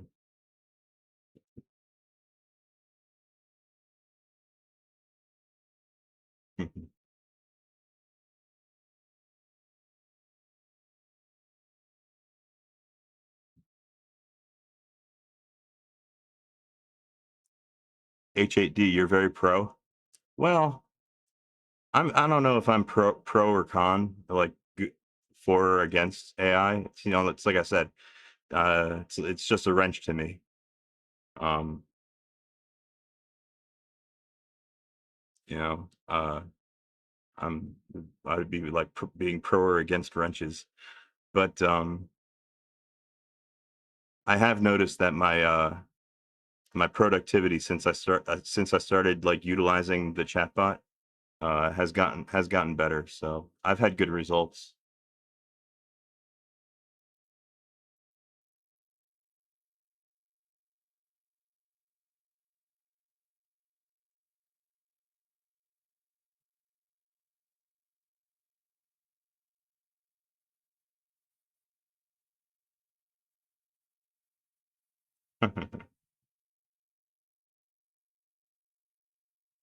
It's important to do the docs for yourself. Yeah, well, that's the thing, though. All developers hate doing documentation. It's just a thing. I hate it. I hate doing documentation. Even when the code documents itself, I'm still too lazy.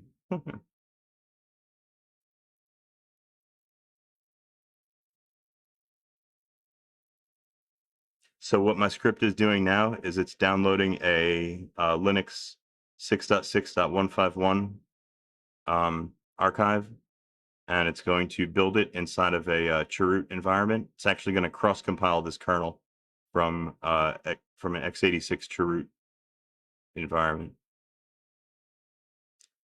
Script is pretty cool. Oh, thank you. The one that I'm running right now. It took me a couple of weeks to get it, tweaked and working the way that I wanted it to. But it's pretty much in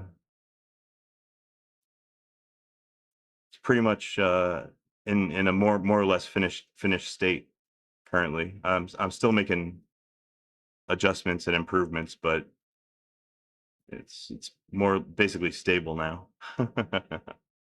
Anyway, thank you, Patchbite. It's on these scripts that I use in my PS3 release engineering directory, or these are all on GitHub if you want to look at them. Um, I tried to make good comments in my bash code.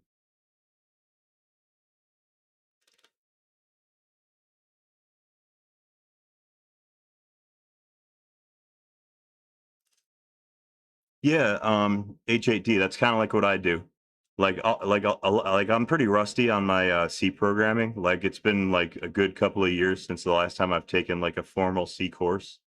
Um, so yeah, I'm familiar with like the language and how to use it. There's like a lot of particulars that just like I don't remember. So it's kind of good to have the chatbot kind of when I'm getting started on a project, have the chatbot kind of like refresh my memory a little bit. Um, and Claude is good for that because Claude's a bit of an overachiever. He likes to explain, quote unquote, he likes to explain things and give you like extra information. Kind of goes the extra distance.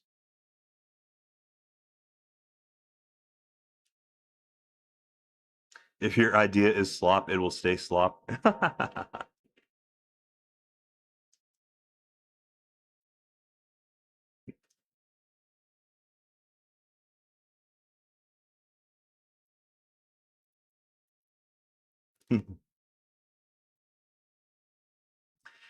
You guys, if you're wondering why we're cross compiling the kernel in a x86 chroot, when we're going to be building a PowerPC 64 chroot right after this, well, I'll tell you, it's because it's much faster.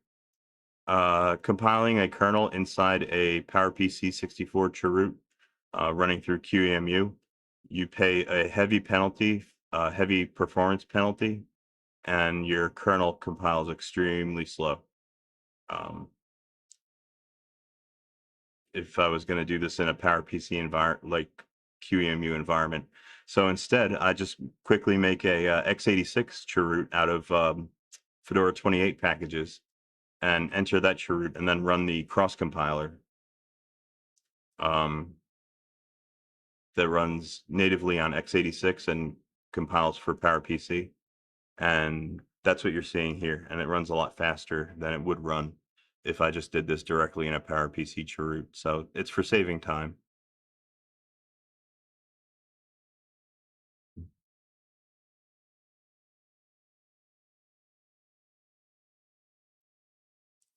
If you use stuff like open code or what's that, PL, PI? I don't know what those are. Open code?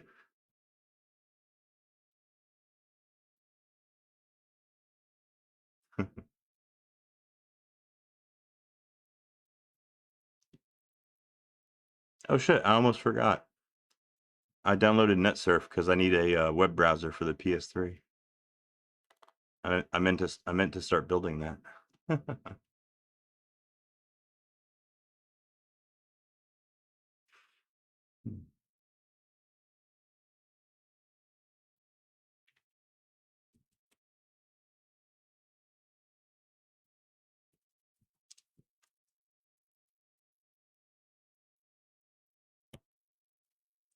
Oh yeah, I don't know about that. I don't know if I like the I don't know if I like that. I like to write the actual code myself. Even if I do cut and paste some things, just to make life easier for myself. I don't know if I'd give Claude like control over like my documents. Maybe I'm just old fashioned. You can give it command line access. Well, that sounds really convenient actually, but uh, I don't think that's for me though.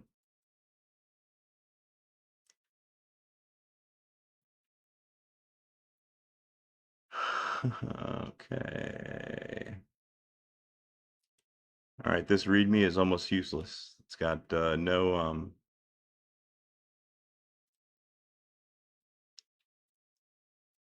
doesn't say anything about dependencies.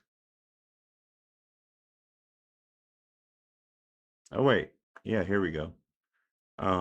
It is strongly recommended. libcurl, OpenSSL, I got that. libpng, libraries. All right, let me make sure I got libcurl and libpng shit installed.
All right, that should be good for dependencies for NetSurf.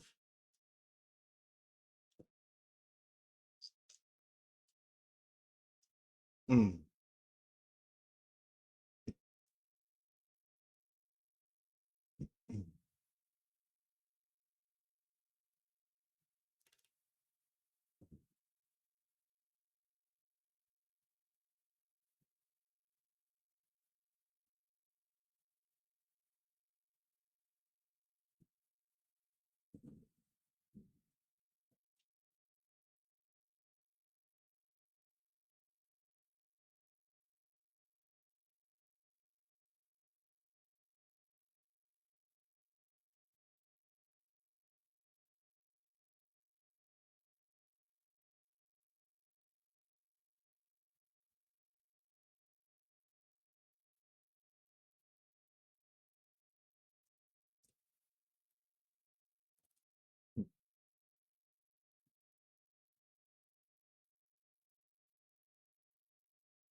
Clash of Clans. That's a online multiplayer. Is that a tower defense kind of game? I think I've heard about that one. I never played it though.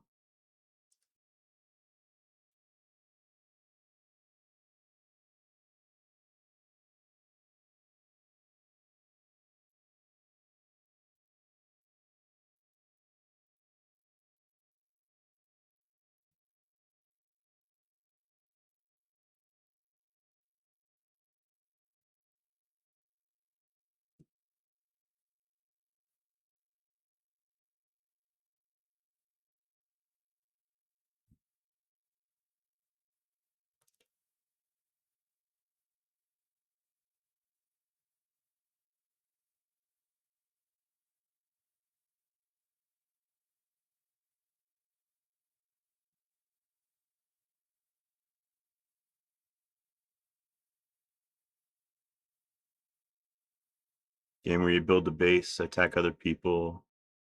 Is it like a RTS, like a real-time strategy? I used to play Warcraft back when it was a RTS. Pretty old game. Oh, it's mobile only. Okay.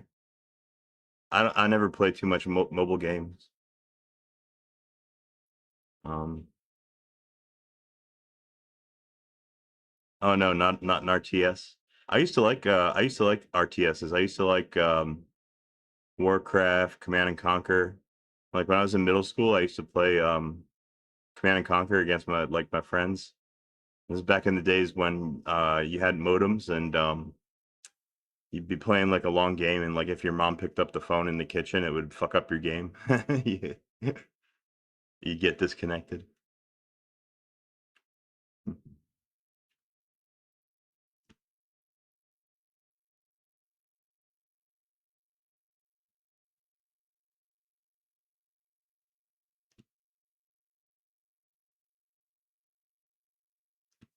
Kind of like a RTS, but very dumbed down. Okay.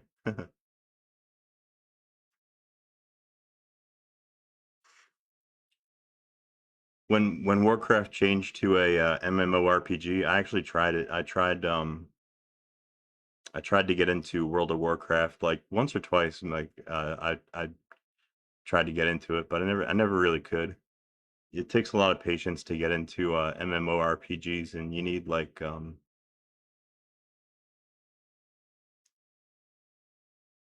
you need like patience to do it. I don't really have that very much.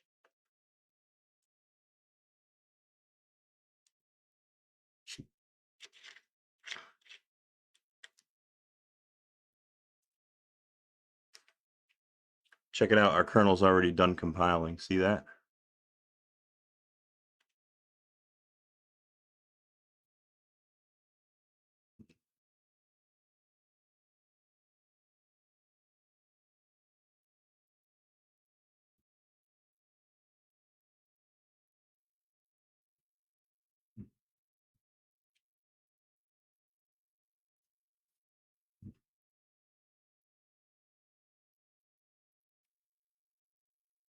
You enjoyed Titanfall 2? I've seen on several YouTube videos that Titanfall is a very is a really good game. It's like a hidden gem. Like people overlooked it when it came out. I never played it myself.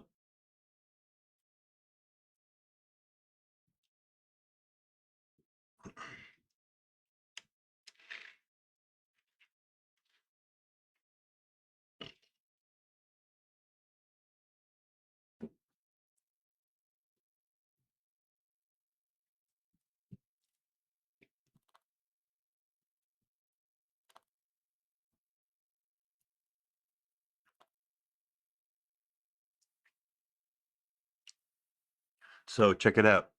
As you guys can see, we finished compiling our well, we finished cross compiling the kernel for our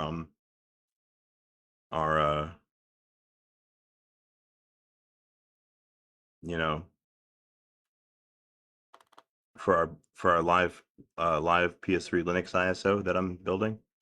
And so yeah, we did that inside of a x86 Fedora 28 chroot. And right now, my script is currently in the process of putting together a Fedora 28 PowerPC chroot, basically vanilla except for the kernel. The kernel's custom, and that's what's going to boot on the PS3 and be our file system, our root file system in our live ISO. So everything that goes into this directory here currently in this chroot is going to become our root file system on our ISO. Oh yeah, Red Dead Redemption 2. Believe it or not, I never played that one either. I played Red Dead the original one. Because that came out for PS3, but I think Red Dead 2 was on PS4. So yeah, I never played it. It's available on computer now, so I really should download it. It's one of the better video games of the past like 20 years as far as I can tell.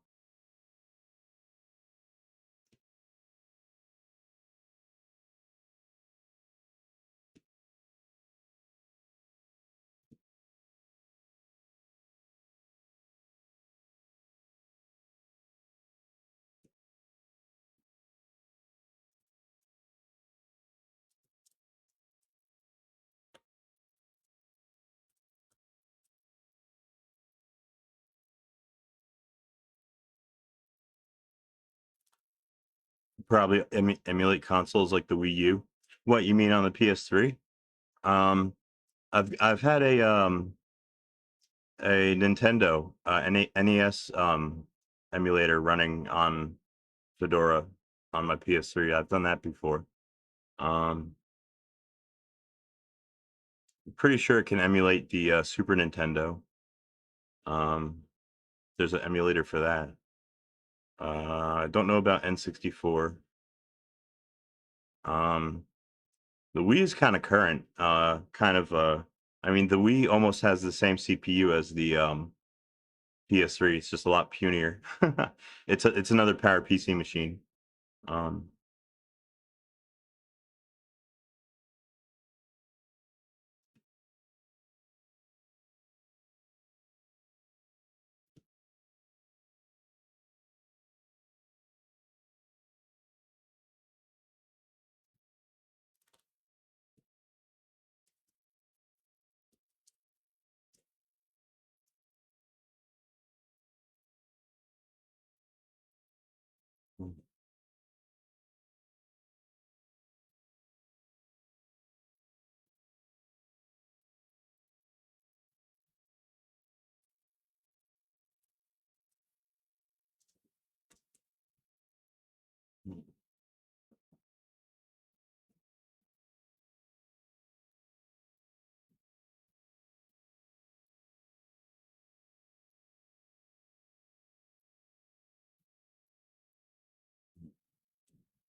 Hey, what's up?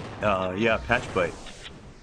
What you're seeing on the screen right now? Yeah, this is my desktop on my PS3. This is my coming in through my HDMI capture from my my Linux PS3.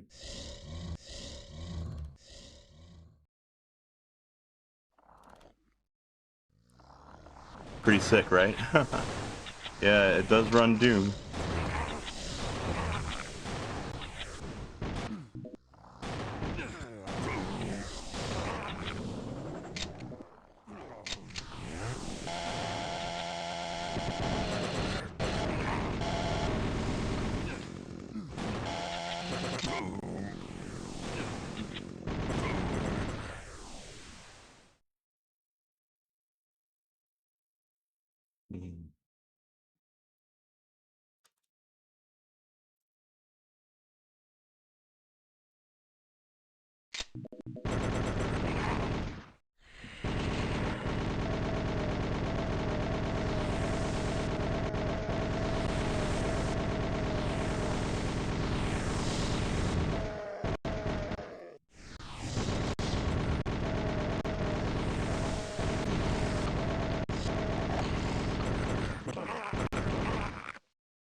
I could, but it won't install. I've tried that already.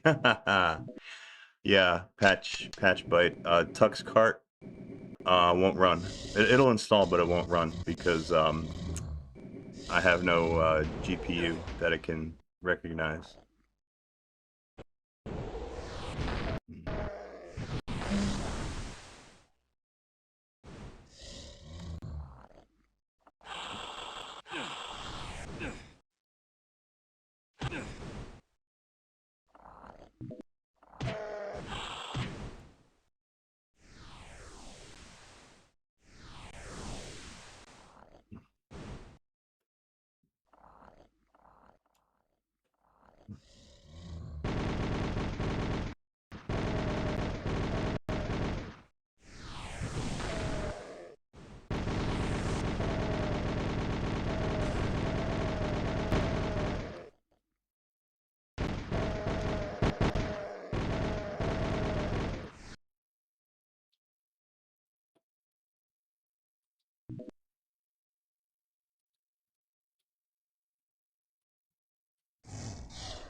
Oh, which one are you talking about? Open TTD. What's that? Is that a game?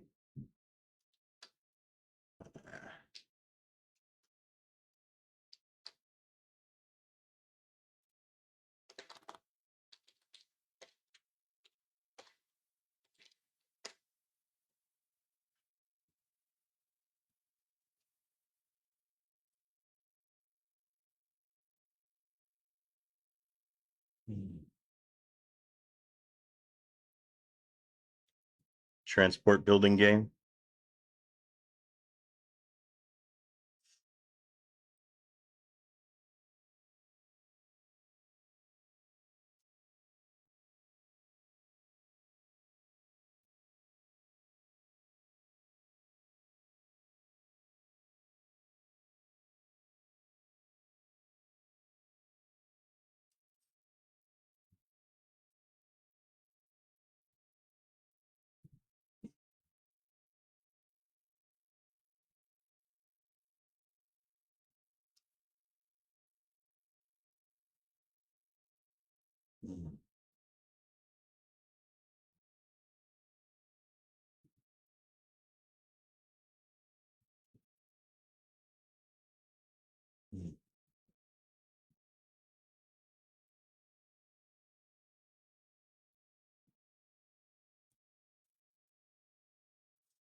Oh wow, you doing some electronics work, PCB design?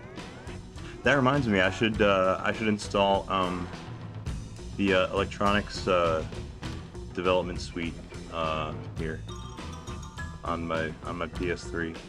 KiCad. Are you a big fan of KiCad? I like KiCad. I don't know too much about it, but one of these days I'm gonna sit my ass down and like concentrate on learning how to use it. Yeah, KiCad. I'm gonna install that actually. I'm gonna install that next. You're a big fan? Nice. Yeah, like I guess I'm no professional, but the electronics engineer associate degree in me like gets the itch sometimes. I want to do some electronics.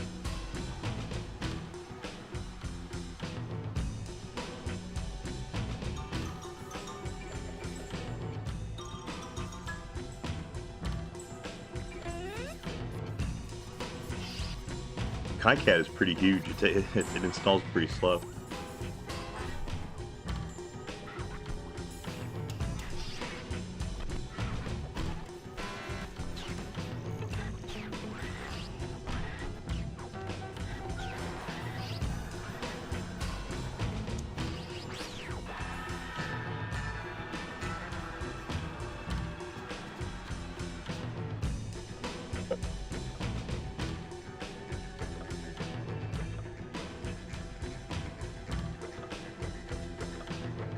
Libre PCB? Yeah, that's new to me. I never heard of that one. Crap, I think I hit the enter button one too many times. I think it's gonna automatically not install the files. It's gonna say no.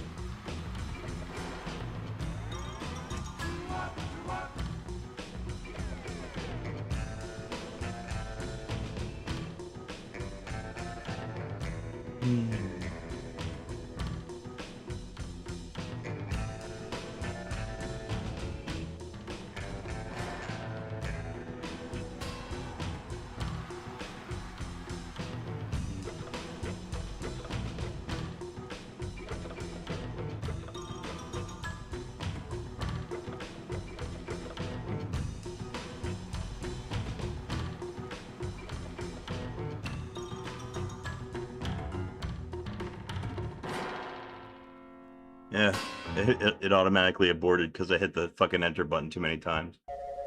That's stupid.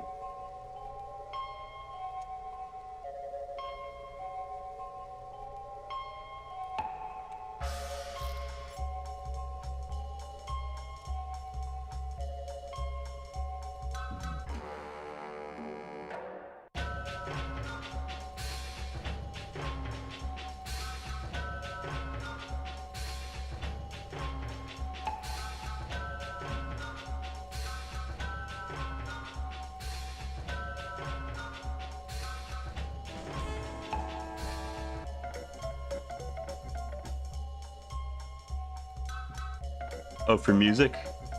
Oh, I never heard of Whitey. Think I'd like it. Well, I play a lot of Tipsy on my streams because for some reason it's obscure enough that YouTube doesn't recognize it as copyrighted. At least I think it's copyrighted. I don't know. Maybe it's got some weird license. But for whatever reason, YouTube just doesn't recognize it, so I can use it on streams. It's really hard to find music that you can play on stream that YouTube won't fucking bang you over the head for. Whitey might copyright me. Whoa, look at the size of KiCad. The installed size is 2 gigabytes. Holy shit. What the hell is in this package?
Do I speak German?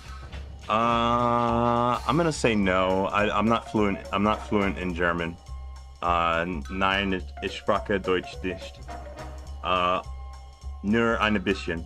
Only a little bit. I speak German. I took 2 years of German back in high school, and I took like 1 or 2 years. I think I took maybe 2 years of German in college. And I've also been to Germany. When I was 17, I went to stay at a nice German family's house called the Belkas, and I got to attend a German high school called the Gymnasium, where Herr Belka was the Schulmeister, and he was a socialist. He gave me a copy of Karl Marx to bring home with me in original German. He was a cool guy. German's a hard language. Well, yeah. The grammatical rules are they could be hard to remember.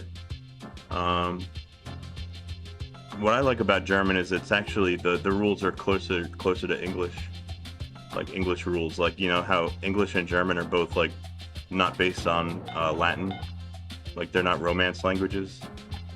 Like I had a lot more trouble with like French back in high school. I actually took 4 years of French, and I've actually been to like French Canada a couple of times, and like I can read and write French better than I can pronounce it. I can't speak French at all. It's embarrassing. I butcher the language. It's very hard for me to wrap my mind around. German, on the other hand, German is nice because if you can see it, you can pronounce it. German words tend to follow. They all tend to follow like the same rules without too many exceptions. You know what I mean? Like English has a lot of exceptions to its language rules, and it makes English a pain in the ass to learn. But like in German, every time you see a EI, you know that's pronounced I. Every time you see a IE, you know that's pronounced E. You know, every time you see SCH, that's sh.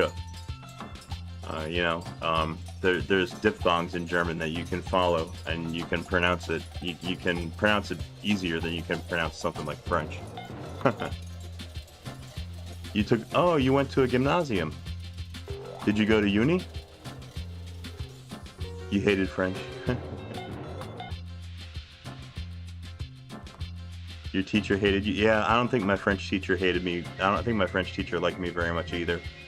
My French teacher didn't really like any of the students that much. She was more into like fashion, and she really kind of wanted to be in the fashion world, but she never got into it. She never made it, so she became a French teacher. And I think she resented the students for it. Oh, you're still in gymnasium. I see. Okay. Now, gymnasium goes up to grade number 13, right? 13?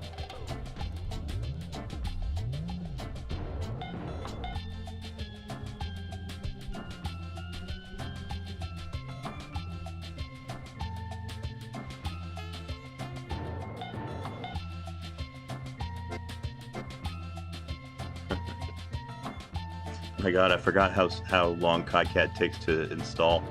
2 freaking gigabytes worth of software. It's crazy. Depends on which state. Oh, which Bundesstaat you're in. When I visited Germany, I came to Nordrhein-Westfalen, and I flew into Dusseldorf, and I stayed in the Belkas were in Neuss.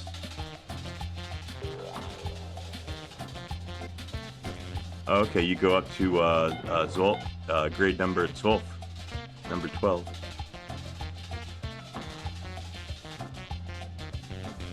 Bavaria? No, I was up north. I was up by in Nordrhein-Westfalen by the Rhine. NRW's changed a little bit. Oh yeah, it was a long time ago when I was there. When I was there, you guys were having an election for your new chancellor, I think, and the guy that was running was from the SPD, SPD, and I think it was Schroeder was the chancellor when I was there, or was the president. That's how long ago it was. I have pictures. I should show you guys pictures.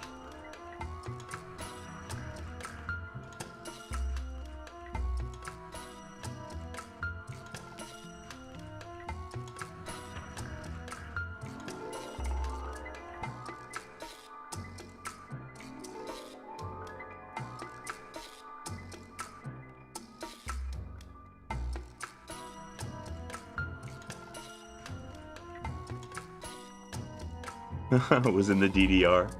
That's the other political party, right? I thought the SPD was the socialists, right?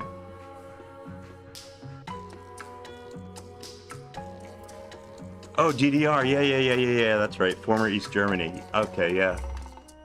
Oh, I forgot about that. Yeah. Actually, yeah, that's true. While I was visiting, we actually attended a like a small family reunion for the Belkas, and they took me with them, obviously.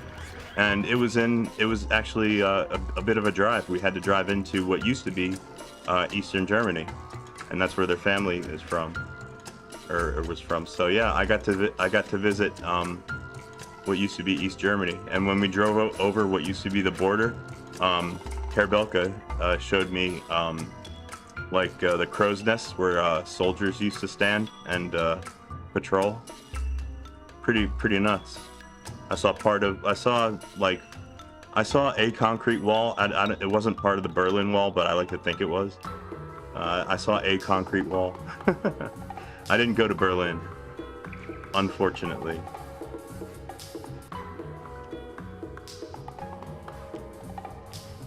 I hear Berlin has really good techno parties.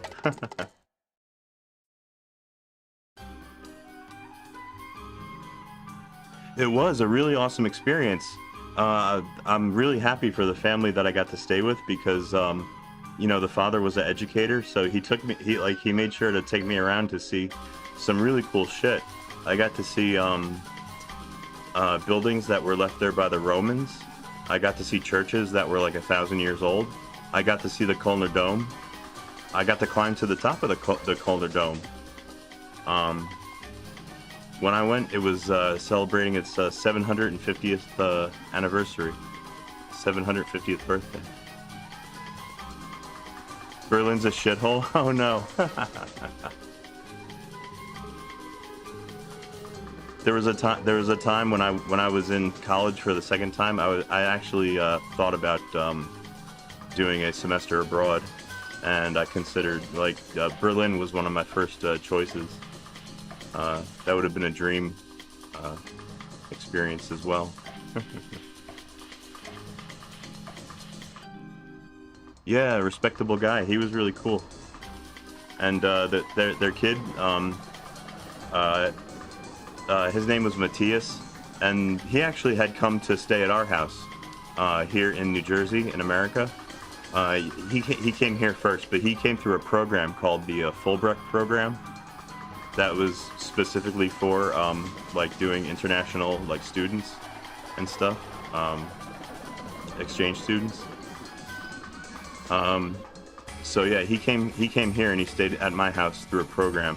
But while he was here, we kind of decided that at some point, their family would be happy to, host me if I came to Germany. So I took them up on it. When I was 17, I think I was in grade 11.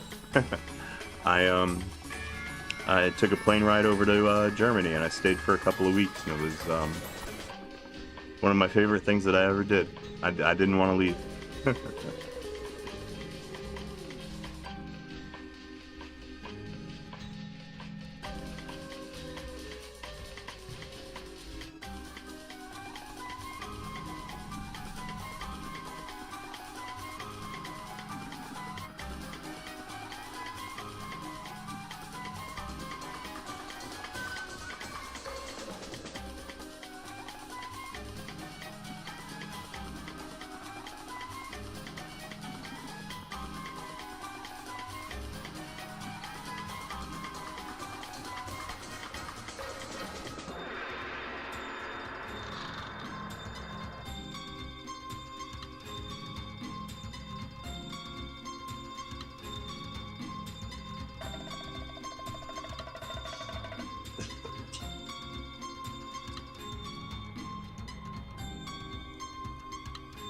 Okay, you guys, our glibc is still compiling here, but it's getting towards the end of the build, so that's good.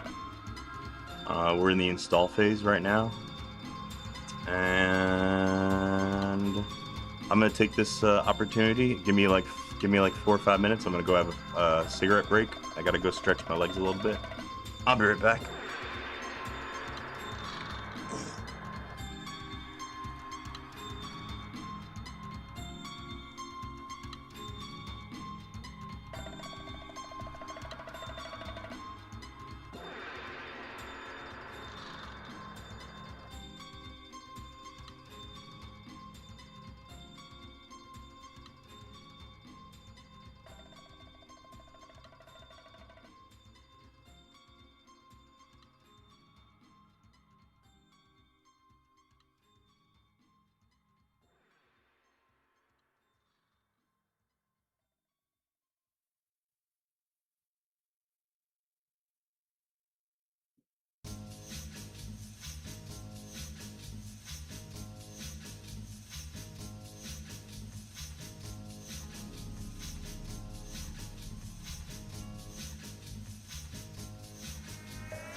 Oof.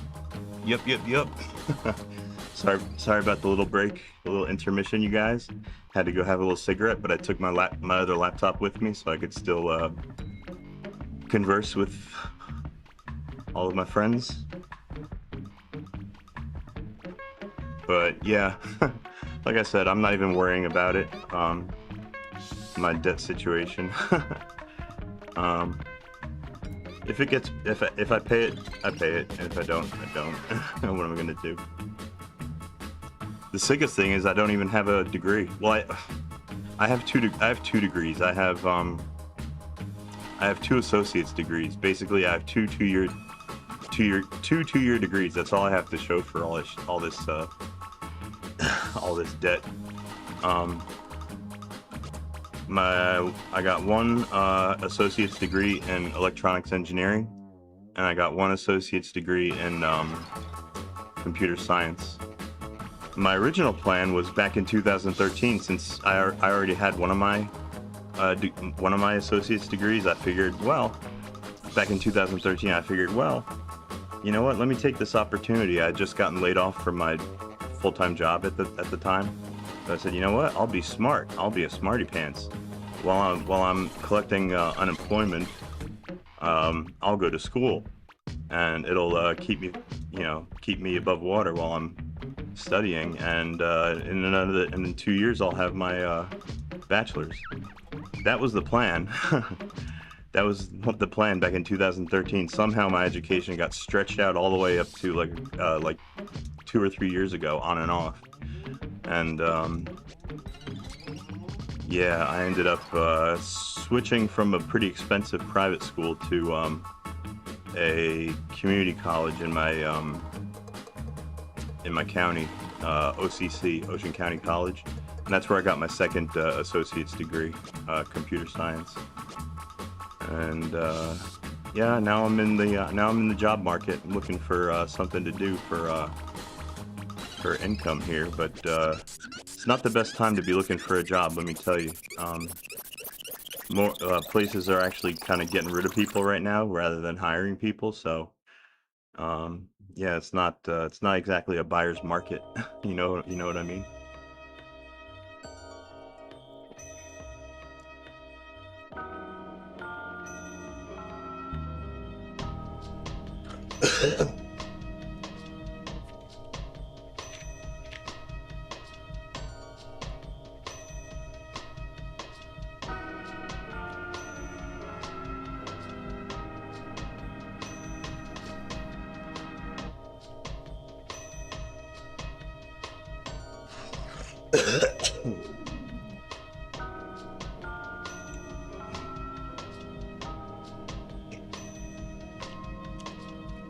You wish me good luck. Oh, thank you.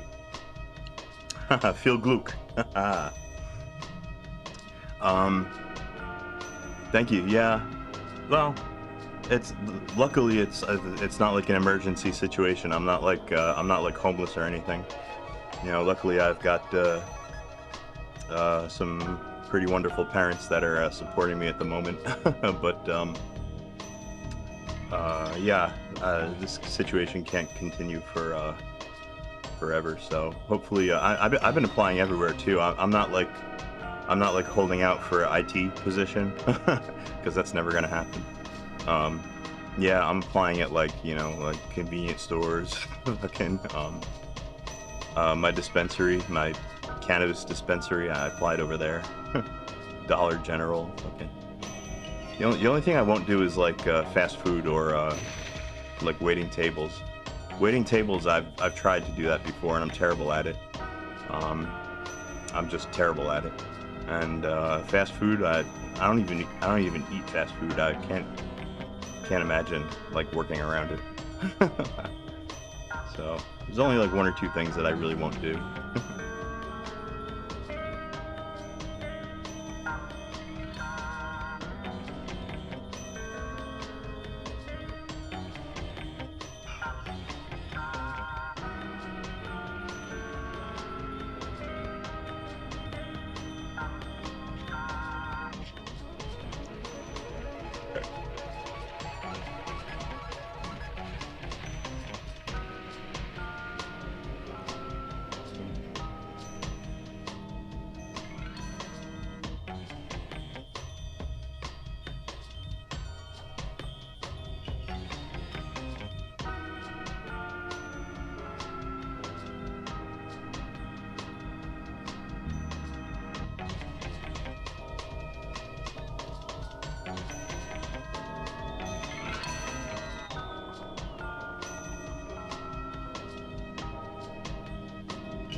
I should look into PLCs. What's a PLC?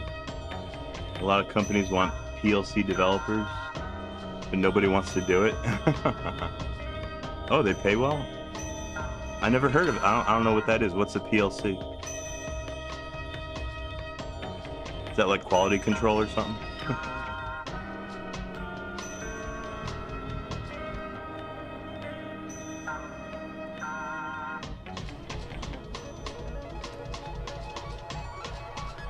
Oh, here, I almost forgot.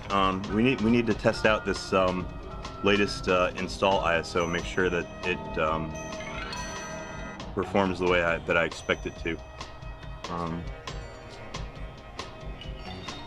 PLC is a huge ass logic controller. Working with proprietary tools. Oh, that's different. Logic controller. You mean like logic gates, like and, or, NAND, NOR, XOR, that kind of logic.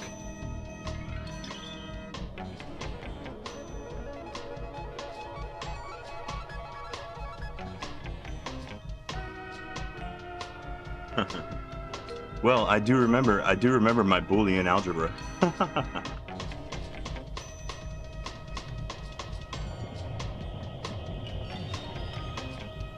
Controller with input and output. Okay, so it's like a function.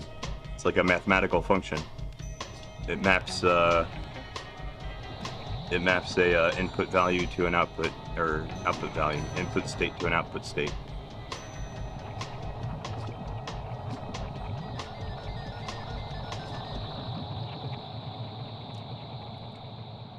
Turn on and off certain relays. Hey, that reminds me of a cool electronics project that I did a couple of summers ago.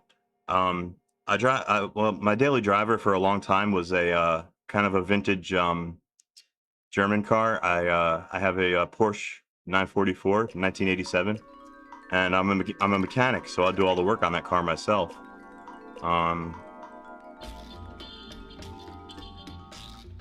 And a couple of summers ago, one of my big projects was I wanted to refurbish the my injectors, my fuel injectors, on the Porsche. So I took apart my intake. I took my fuel rail off. I took everything out. I got my injectors removed from the car. I got kits to rebuild them, and then to clean them out, I connected them up to compressor, and I put pressure. I basically put cleaning fluid, like engine cleaner fluid, or special injector cleaner. I basically ran 100% pure injector cleaner through them under pressure, and in order to get the injector to open up and close, to let the cleaning to inject the cleaner through it, I had to wire up my own injector driver, basically, and I did that with a relay. Because the fuel injectors on the Porsche, they're a couple of amps per injector, so you can't really drive them with an integrated circuit. They need something beefier. So I used a relay to drive my injectors, and what I did was I drove the relay with a 555 timer that I set up on a breadboard. So I set up the 555 timer to drive the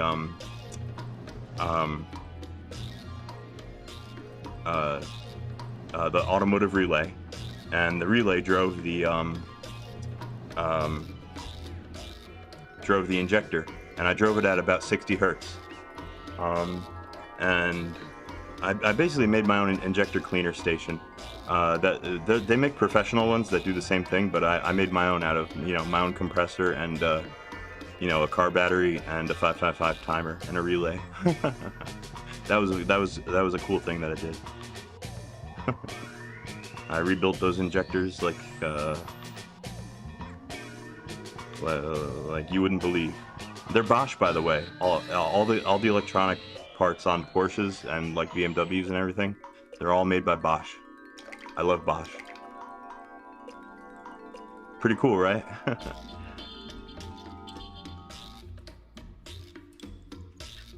check it out. Here's what I'm gonna do. I'm gonna SCP. I'm gonna SCP my brand new live ISO that I just composed. I'm gonna SCP that over to my PS3 because my PS3 already has a thumb drive in it, and I'll DD it to the thumb drive from the PS3.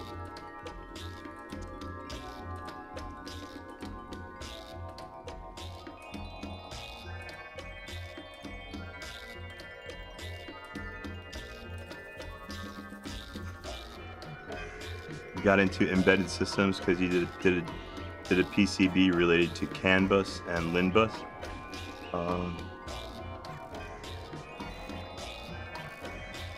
Uh-oh, you're talking above my head again, my friend. Explain that to me. What's CAN bus and LIN bus?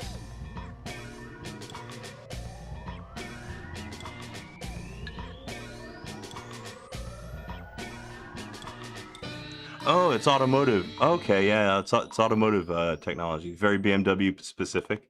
That's actually my daily driver now. I don't. The Porsche is sitting in the garage right now because I kind of ran out of money to work on it. So yeah, and then my daily driver now is a BMW 2013. CAN bus is standard bus protocol for cars. That's kind of like OBD2, right? Doesn't OBD2 use CAN protocol, maybe?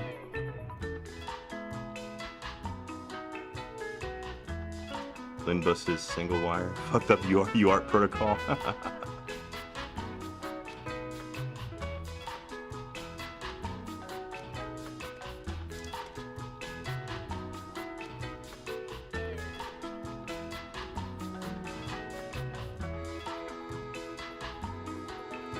Okay, so yeah, it's a OBD2 like kind of technology.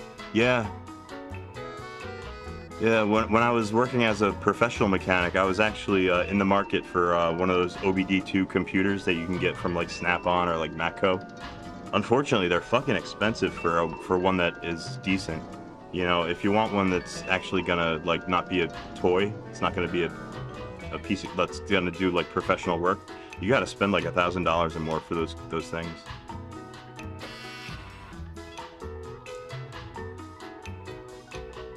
For a BMW E46.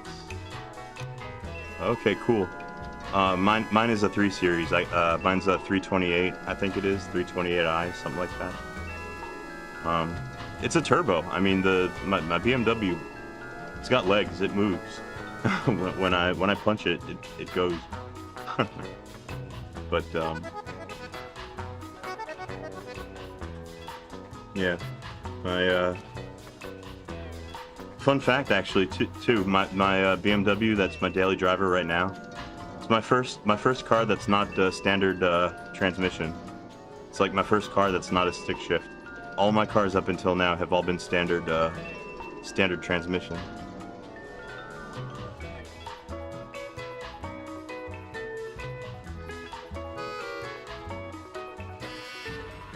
The plugs and transport layers are standardized with the services. Huh.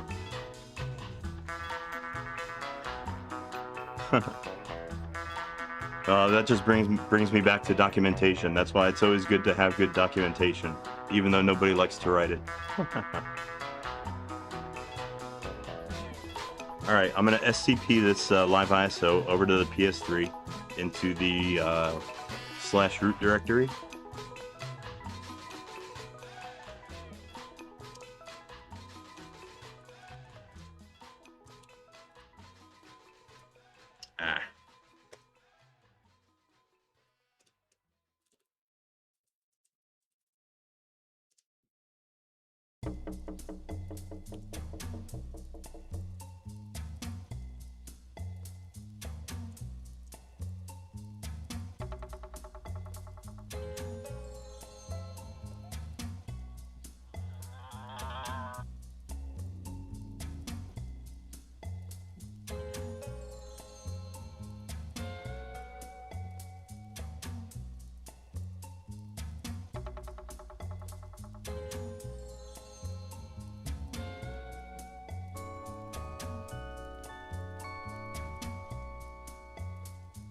Okay, and there it is, right there in my root directory where I SCP'd it to. Now I'm going to DD this onto my my USB drive.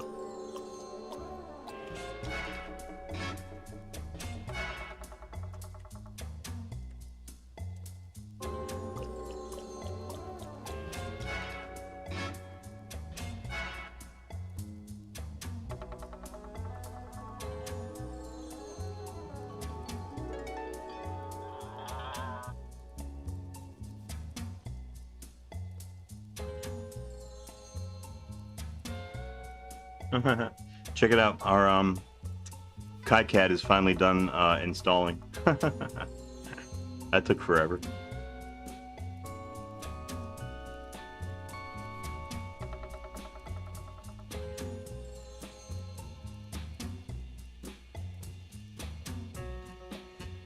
Okay, so we've burned our ISO onto our USB drive. Now what I'm going to do is I'm going to transfer the USB drive from this PS3 over to my my EvilNat PS3, my gaming PS3, which is also set up for Linux. So what I'm going to do is I'm going to boot this ISO onto my my gaming PS3, and I'm going to boot it into Petaboot, and I'm going to run through the my install script and make sure that it performs as expected. Now, unfortunately, I do not have my EvilNat PS3 plugged into my HDMI capture, so I can't show you the boot process. I can only have one PS3 plugged into my HDMI capture at a time, because I only have one HDMI splitter to strip out the DHCP encryption. So yeah, I got the wrong PS3 plugged in. So you're just gonna have to take my word for it. I'll tell you when it's done booting into the live ISO, and then we'll be able to log into it over SSH and do our work that way. So hold on, let me transfer the USB and then boot up my other PS3.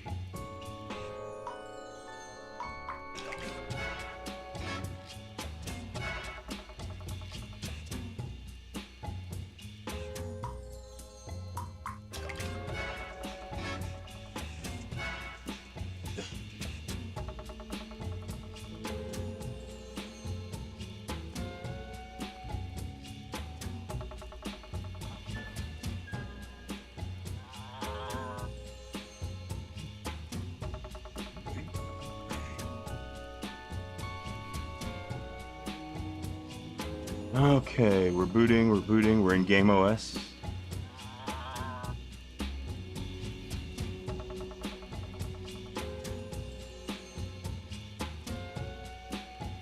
Alright, I gotta get my other wireless keyboard. I got two wireless keyboards here, one for each PS3.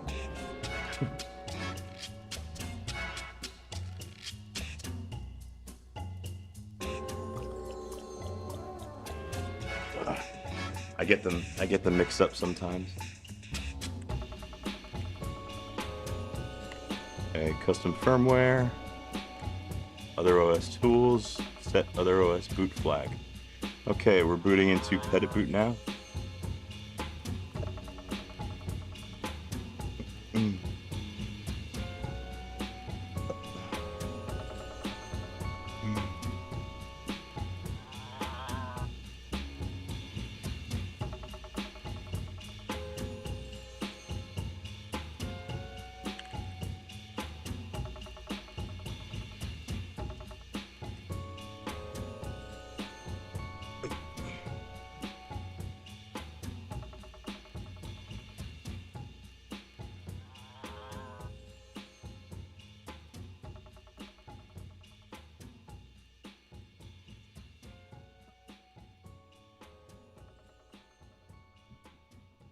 Okay, we are now booting into my live ISO.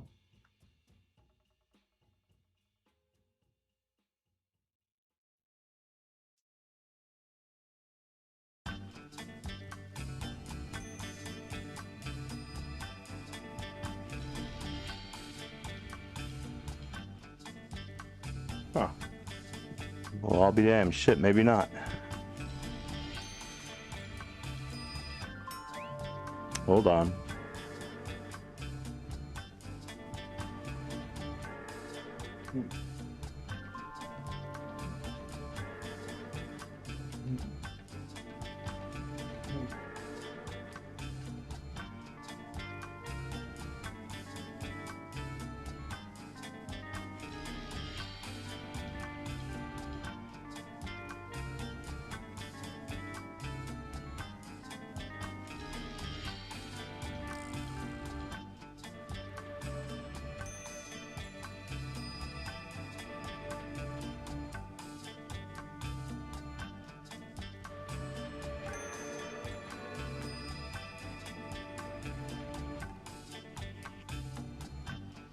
Okay. Very strange. That's never happened before. I tried to boot my live ISO and it went to I lost my HDMI signal. Shit. I wonder if that was a fluke. Maybe we'll try it again.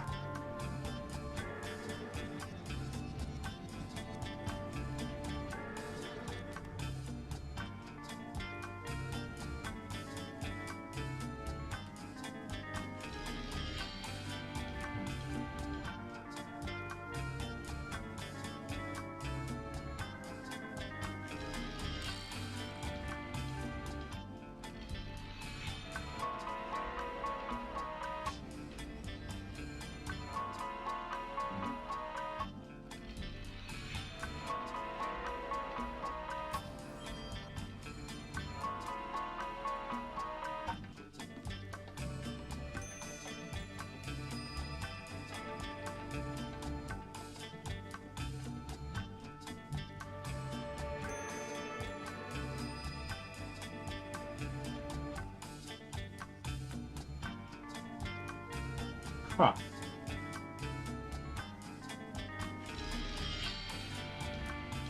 Motherfucker, it just did the same fucking thing. I don't fucking believe it.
Alright, so I guess that kernel was a dud somehow? Motherfucker.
Oh boy.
Mm.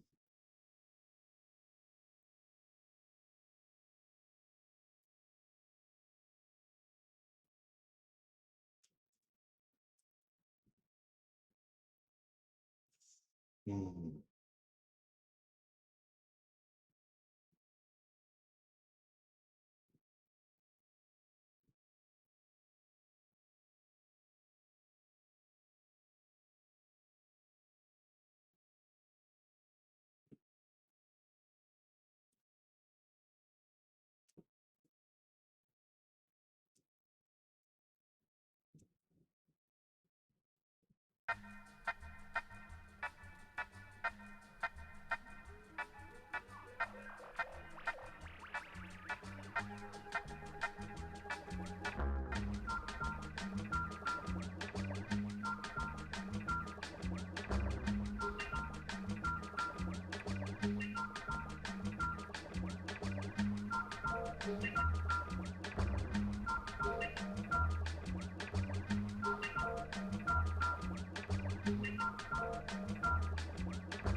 Hey, Oosh Live, what's going on? How you doing today? Been a while.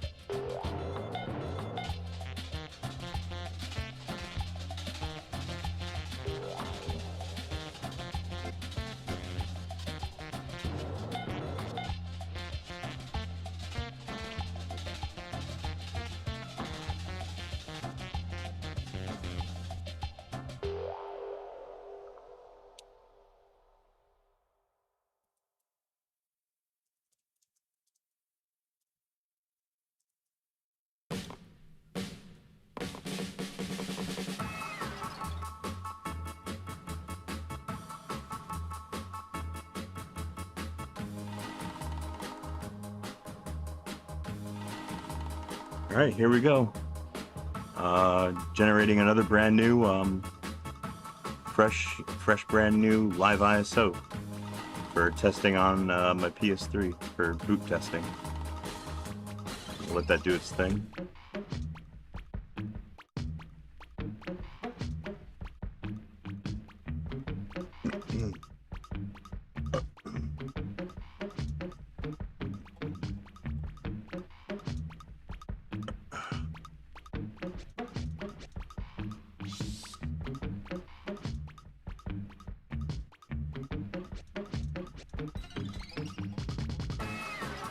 Just chilling in your bedroom.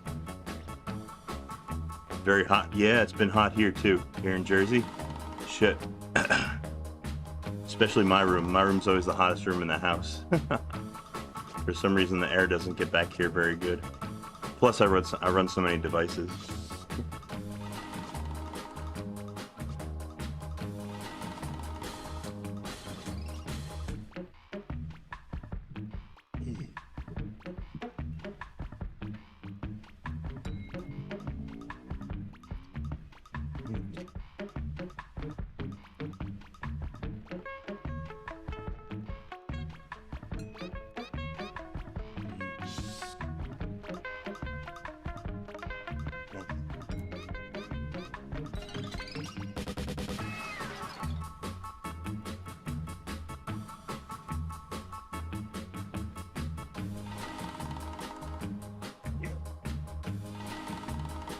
No, don't mind me. I'm just smoking some of my cannabis. I went to the dispensary yesterday, so I got lots of weed.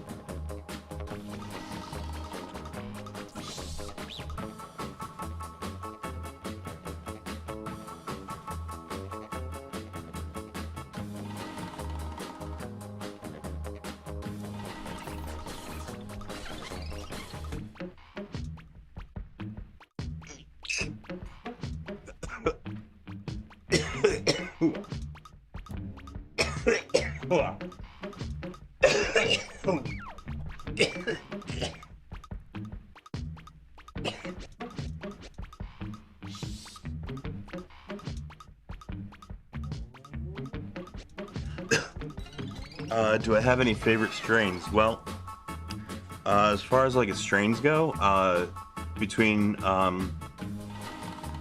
sativa cannabis and oh, what's the other kind? There's sativa and there's indica. Between sativa and indica, I pretty much always get sativa because it's better for me for concentrating on things. Like if I'm doing homework or something, it's better for me to smoke like a sativa type. Because indica kind of makes me want to sleep, makes me want to chill. So yeah, if I'm going to bed, that's when I would smoke like indica if I had any. But mostly I just get sativa. And the specific type that I'm smoking right now is called chicken and waffles. Kind of weird name. One of my favorite ones, like traditionally, is a sativa bud called White Durban. I like White Durban, but they don't always have it. This stuff that I got right now, chicken and waffles, is actually pretty good.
Gonna Google them. Chicken and waffles might be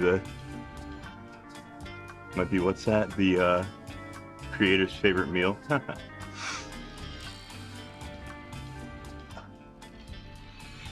Actually, yeah. To tell you the truth, that does sound kind of good. Chicken and waffles. I never had the two together.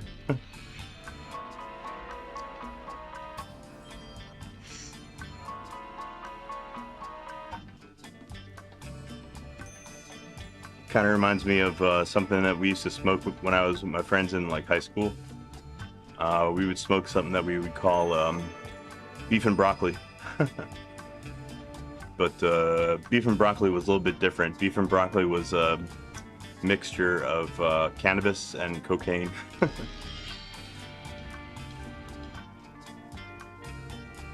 And if we put that in a, if we rolled it up in a blunt, we'd call it a woo.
about ready to try this again.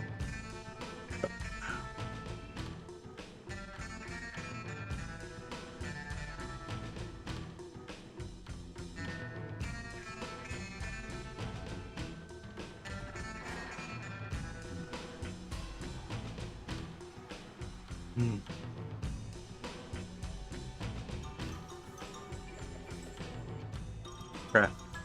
Was I recording that whole time? I wonder how long I was recording for. It's gonna be a big video. Oops.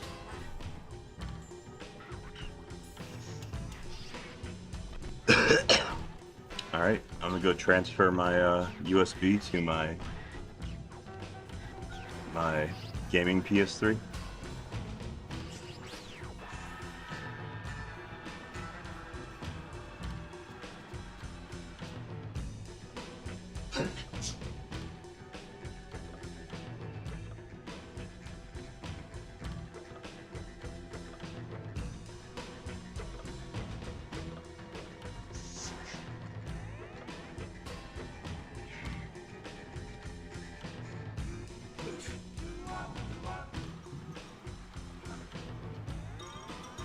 Okay, now I'm gonna reboot that PS3 into Edit boot.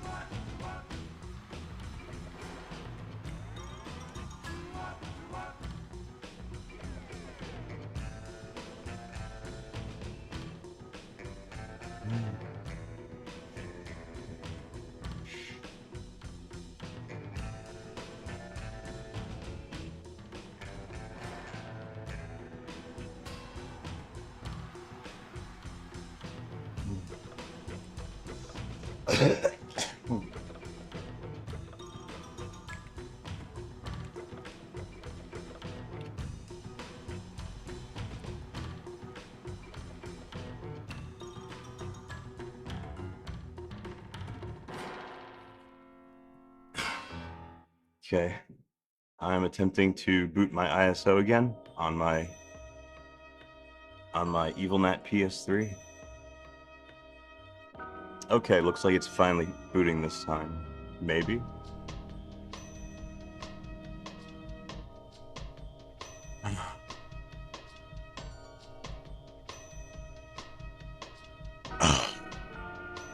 Or not. Fuck, it just fucking froze during the fucking boot. What the fuck?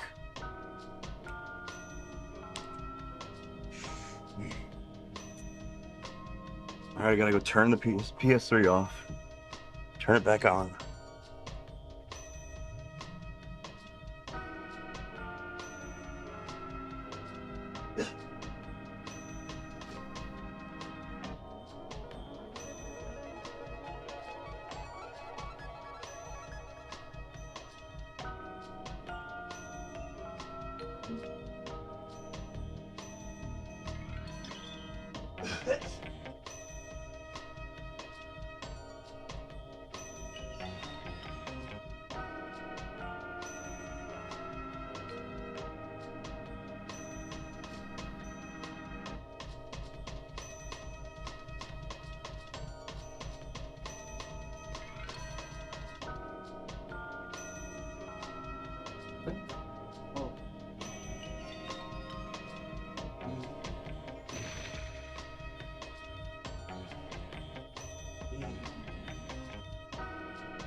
Okay, I rebooted the fucking EvilNat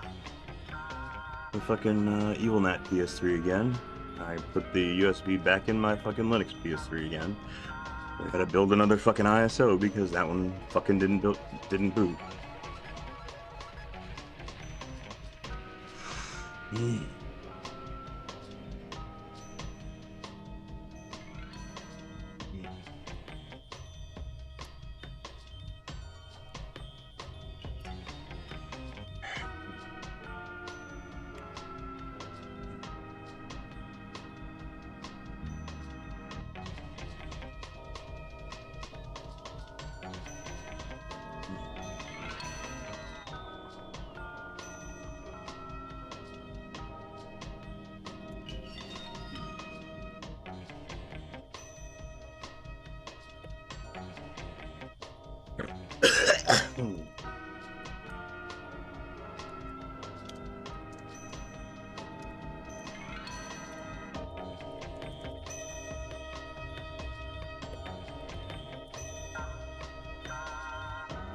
Hey, hey, hey, Strawberry Kitten. Good to see you. Hope you're doing well.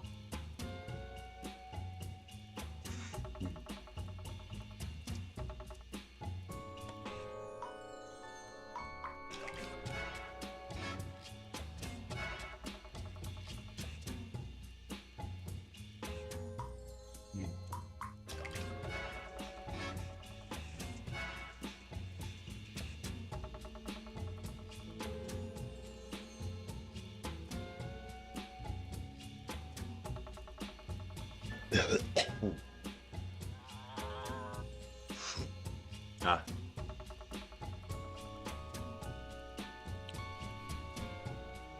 What am I working on? Well, I'm trying to, I'm trying to compose a live ISO that's not broken at the moment.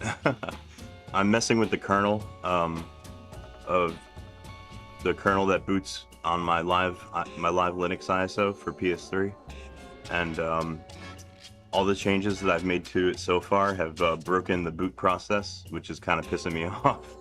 So I'm making another attempt now. Tried to make minimal changes to the configuration. So yeah, actually, I just put the brand new kernel config that I just made. I just copied it to my resources directory, so there's no reason I shouldn't just go ahead and run my live ISO generator script. This is my script that produces a live Linux ISO that boots on the PlayStation 3 and Petit Boot.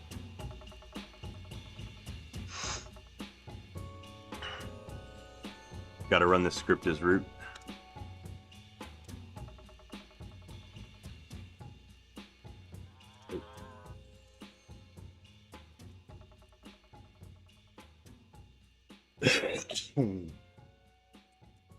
Okay, here we go.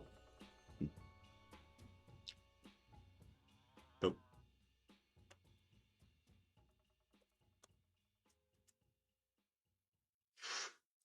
There it goes.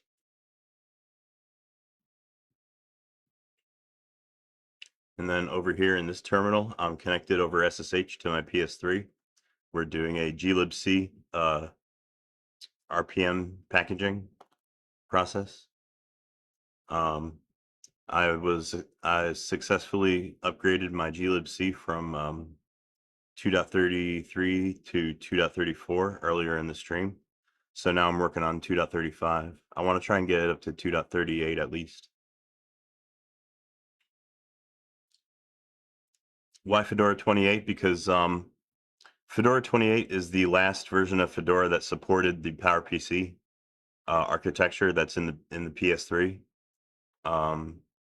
Yeah, after Fedora 28, Fedora dropped support for the PPC64 architecture. So those are the latest PowerPC packages that will run on the PS3 are from Fedora 28. And actually, the entire operating system is basically compatible with the architecture. It's all it needed was a kernel to that was compatible with the PS3 in order to boot. So that's where this whole project started, was me packaging a kernel that I could serve during the install process to a script, or something to install the operating system. Yeah, the whole operating system was kosher except for the kernel, so I had to customize that. And now, of course, I'm working on customizing more parts of the operating system and making them less and less Fedoras and more my own. I'm adding packages that supersede Fedora's packages and replaces them. Would Debian work? I don't know. I'm guessing yes. I don't. Really not. I'm not familiar with Debian release engineering. I don't know. Has Debian ever been compiled for PowerPC? I think it has. Do you know if Debian has any current like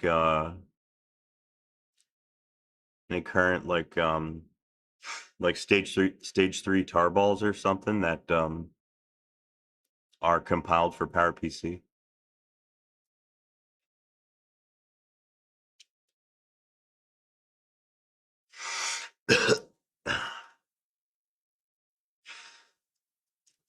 Okay, we found one file out of place. One fucking file out of place. Well, one for now is out of place because we haven't searched past our glibc common package yet. So we got all the way up to processing the glibc common package, and we had one file out of place. So the whole fucking build is failed. I gotta get rid of my reference to this file inside the spec file.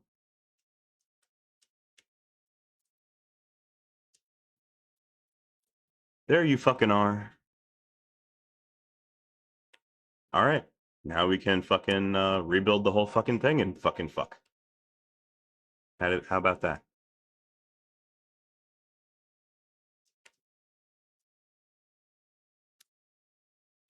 Ready? Here we go.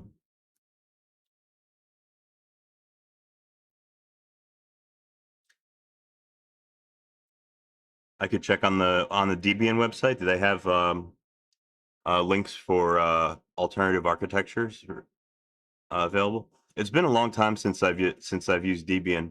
Believe it or not, it used to be my daily driver before I switched to Fedora, but I've been on Fedora for a good couple of years now, so I forget a lot about Debian.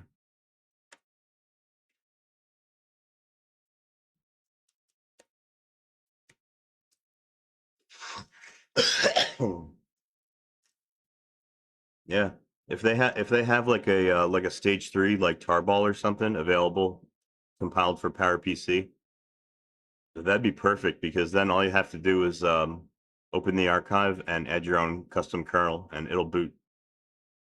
PS3 will boot it. Well, a kernel plus like 1 or 2 config files.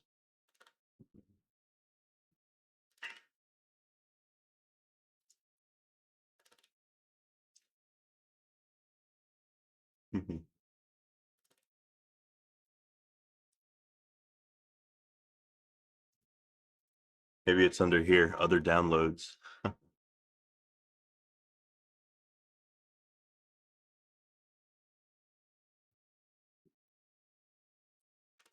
Okay, yeah, I found it. Under other downloads. Oh, here we go. What's we got a cloud image. Installation image, Debian Live. I don't see anything about other architectures.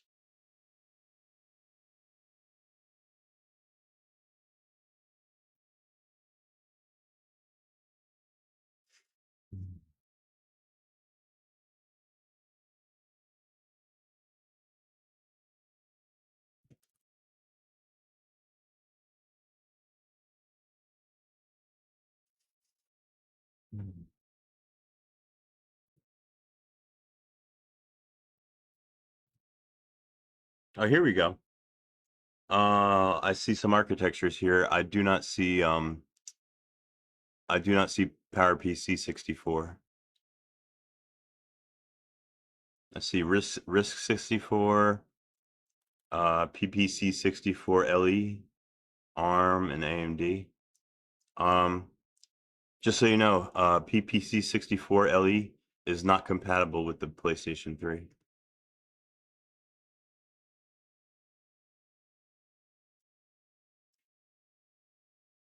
It has to be PowerPC 64 without the LE.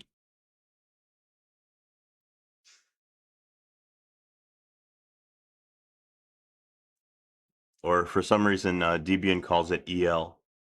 But yeah, what that EL stands for right there, see that EL? That makes it uncompatible. PowerPC 64, in this case EL, stands for little endian. Endian is spelled ENDIAN for little endian. it describes how the architecture stores numbers in binary, whether it stores the least significant bit first or the most significant bit first. Um, I think PowerPC 64, like the PlayStation 3, is called Big Endian or BE, and it means that it stores the least significant bit first, I believe. Don't quote me on that. You might have to double check, but I think it stores least significant bit first. So it reads numbers kind of like naturally the way we do. Little Endian stores numbers backwards in memory, um, and it stores the most significant bit first. So it reads numbers backwards compared to the PPC 64 Big Endian, which is what the PS3 is.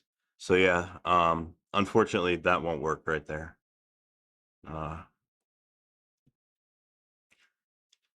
Nice try though.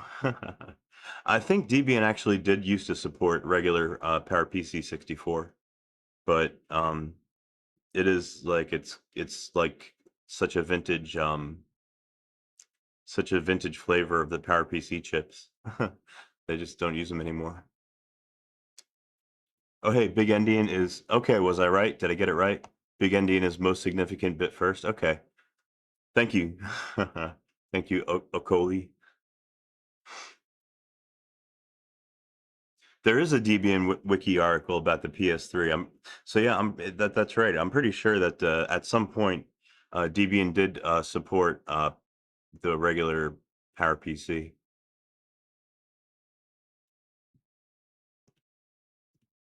Maybe if you could get your hands on an old ISO. But you know how they say like the internet never forgets? That's fucking bullshit. That's that's hogwash. That's what I say. The internet never forgets. You know how many like resources there used to be available on the internet for like the cell CPU and development tools and things like that and whatnot and documentation and everything that used to be available for the chip. It doesn't it's like it never existed now. Look for that stuff now. All links are dead. There's no even IBM. It's IBM's fucking architecture, and even the IBM website has zero documentation on the cell. It's like they dropped it from existence. It's like it was never born. It is hard to. You have to be like an internet archaeologist sometimes in order to find resources on the PS3. Don't give me that internet never forgets bullshit. The internet forgets a lot of shit. Useful shit.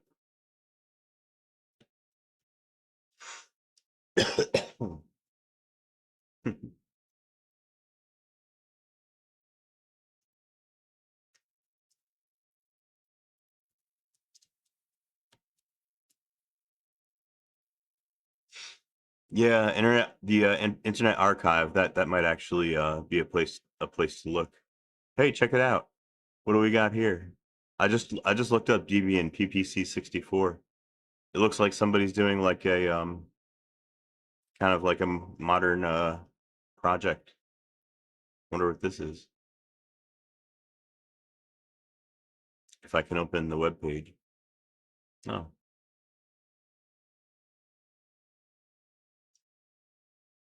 All right. Well, they got a net install ISO, but I promise you that this won't boot on the PS3.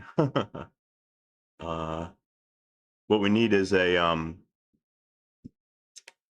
like a live file system, like an archived live working file system that we can just unarchive onto a partition and add a kernel. So that's called a stage three, or they call that a stage three tarball. That's what I would really need.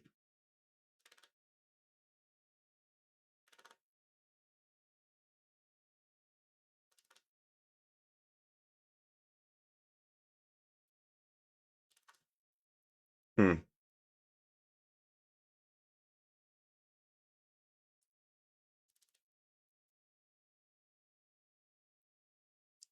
Virtual machine. Yeah, I probably could launch this in a VM. Uh, Might be fun to play around with. Let me download it.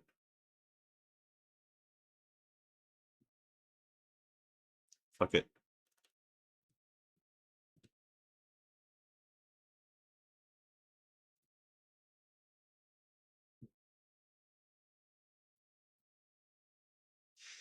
Okay, we are still in the process of building our live ISO. What the script is doing now is it's downloading packages using DNF, and it's going to install the packages into a separate root, like its own like root directory.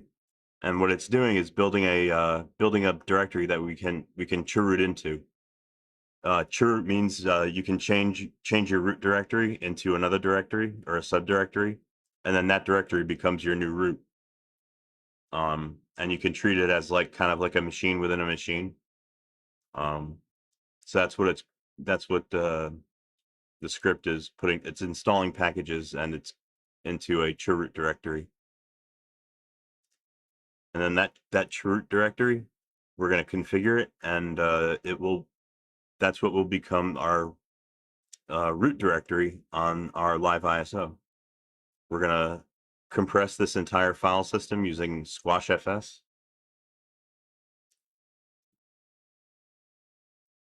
And put it into our ISO.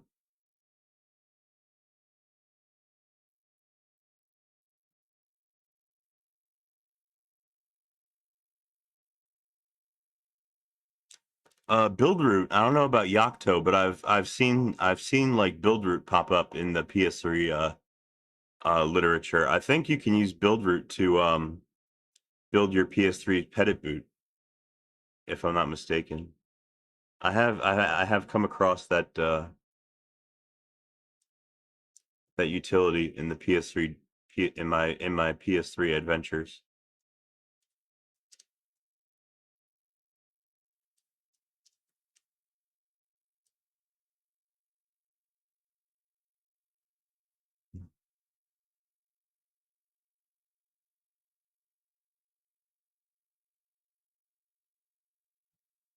Yeah, see, look.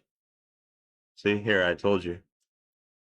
Using Buildroot on a Sony PlayStation 3 allows you to cross-compile a custom lightweight PPC64 Linux kernel and root file system. It's frequently used alongside Petitboot, the K-exec based bootloader designed for the PS3 cell architecture. Yeah, you can use Buildroot on the PS3.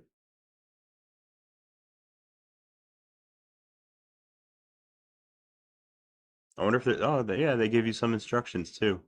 Clone Buildroot, configure settings, run make menu config, target architecture, PowerPC. BELE, that stands for Big Endian, Little Endian. So, yeah, we just want regular PowerPC 64. That's Big Endian. Target variant, appropriate cell architecture, kernel and rootfs. Configure a custom PS3 patch Linux kernel.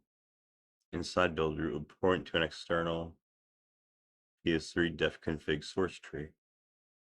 That's what I used to build my well, to start as a starting point for the kernel that I built today. That I've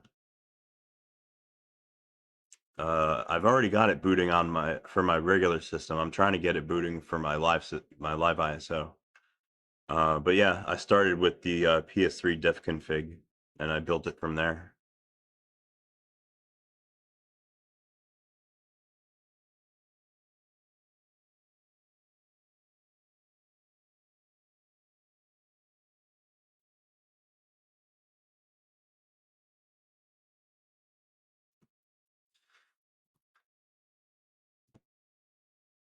Hey, check it out. Our live ISO is just completed right now. Just completing right now. We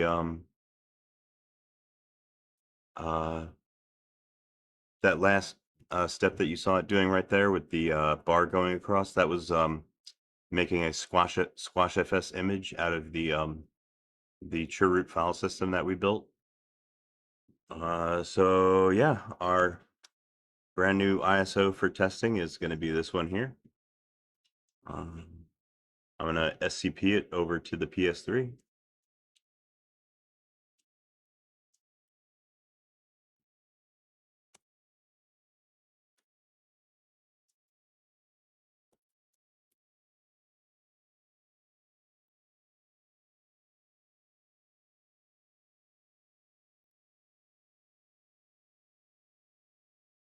Yeah. Oh, yeah. How fucking cool is it, Okoli, that there's still a PS3 default configuration that ships with even the newest of the latest and greatest Linux kernel still contains PS3 def config. I love it.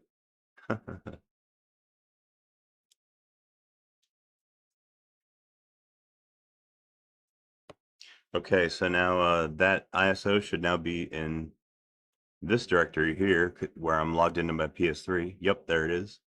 All right, now I'm going to DD that onto the thumb drive in the PS3. SDA. Yeah, here we go.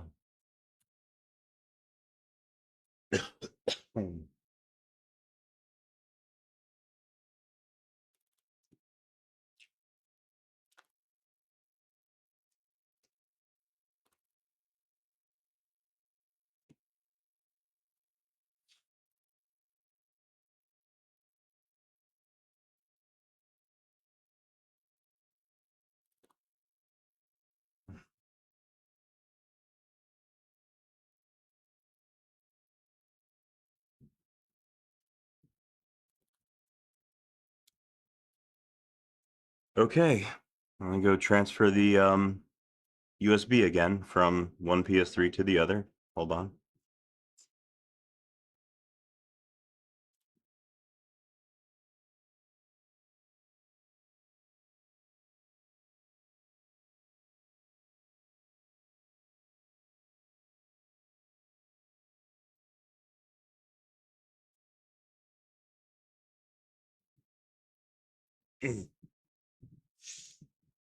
All right, I'm gonna boot this PS3 into Pettit boot.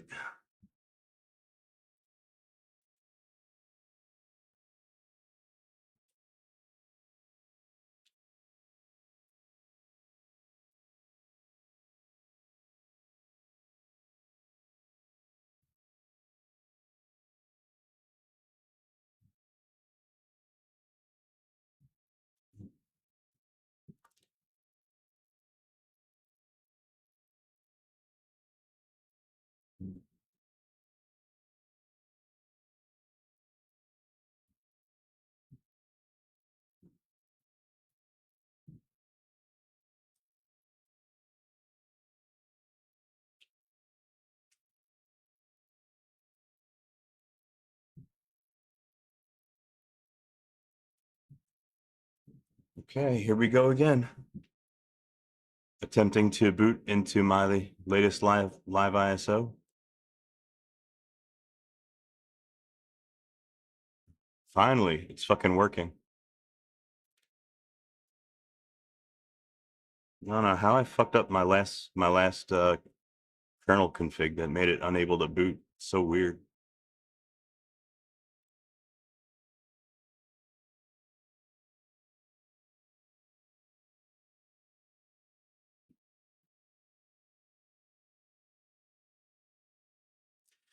Am I? Yeah, well, remember, I'm only one person, but yeah, I am working on updating the operating system from its Fedora 28 roots up to modern standard. For example, Fedora 28 ships with 5.0 series kernel, so I upgraded it to 6.6 long-time support kernel. So that's what I'm running right now. I bumped it up to 6.6.151 today, and that's a long-time support kernel. I'm working on upgrading the glibc installation from originally it was 2. What was it, 2.27. I've upgraded it release by release all the way up to now I'm running glibc 2.34,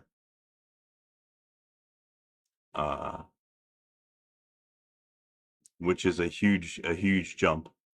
And I'm actually working on packaging 2.35 right now as we speak. That's what I'm doing here in the first terminal. I want to get the glibc upgraded to at least to 2.38. So I got 3 more glibcs to build, and then I'll be happy for a little while. That'll bring me up to equivalent of Fedora 39, which is much more modern than Fedora 28. So yeah, I am upgrading the I'm starting with the most important packages first. You know, like obviously the kernel, glibc. Um, I um, I also upgraded the OpenSSL installation. The original OpenSSL that shipped with Fedora 28 was OpenSSL 1.1.0, which is pretty old. So, and I'm pretty happy I was able to do this successfully.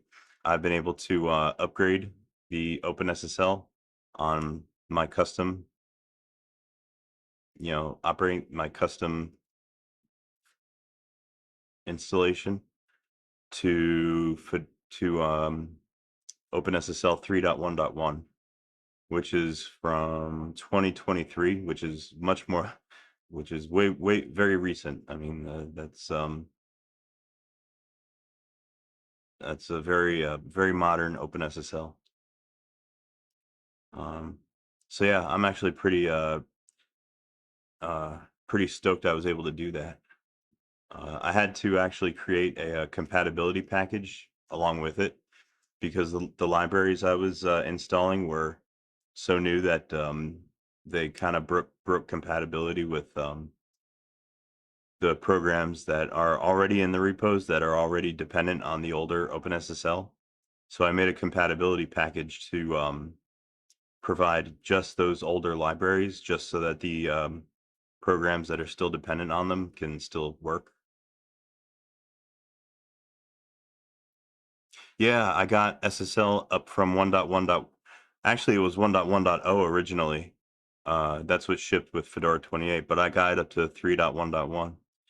Um, yeah, OpenSSL is one of the more important one of the more important sets of libraries on a Linux system, or I guess on any computer system. I mean, it's your encryption uh, uh, utility suite for them. Like that's your more popular encryption utility suite. I guess there's also GNU TLS, but I think OpenSSL is more popular.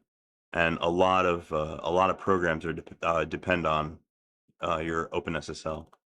So now that I got my OpenSSL upgraded to something that's actually modern, now I can actually think about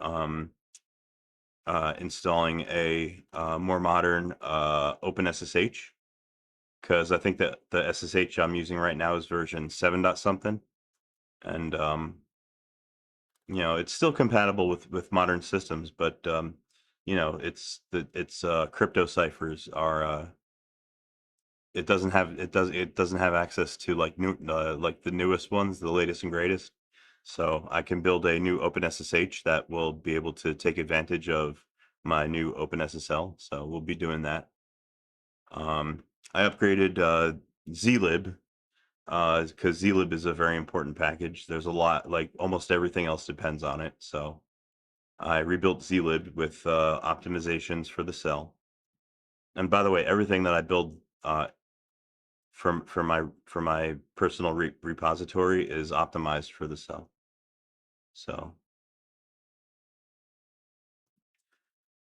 anyway, I kind of forgot what we were working on here. I've now got my latest and greatest version of my live ISO for my operating system booted on my PlayStation 3, and it auto logged in as root.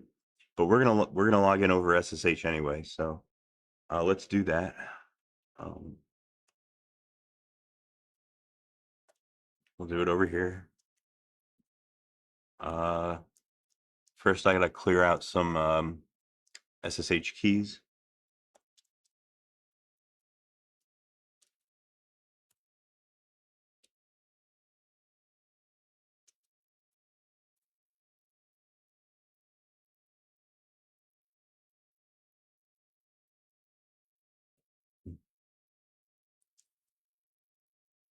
zlib still builds for 16-bit real mode DOS. Yeah, zlib is kind of like ubiquitous. Zlib is everywhere. Zlib is such a popular compression library. So yeah, I had to include an optimized zlib, and oh, I built a I built a upgraded CA certificates bundle. Like I made a new CA certificates bundle, and I packaged it as a CA certificates package. So because every so often you run into a website with a certificate that's too new for the operating system to recognize. So I upgraded those. Yeah, I've been a busy little bastard past few weeks. Um, okay, so now I can SSH into the into my live environment on the PS3 as root.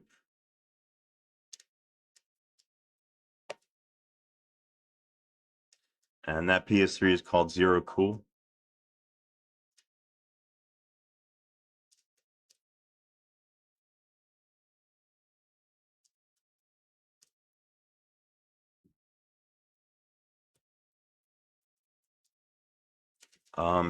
The default password that my live ISO ships with by default is hack the planet, all in caps, no spaces.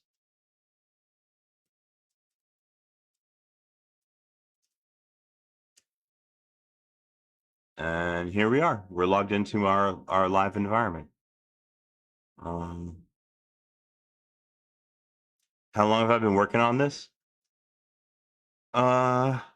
Depends on when you consider when I started. I mean, I've been doing like Linux from scratch and like low level kind of like operating system development work like for a pretty long time on the PS3, but it's only been this past like maybe 6 or 8 months that I've been working on my current project, which is a live ISO with a install script.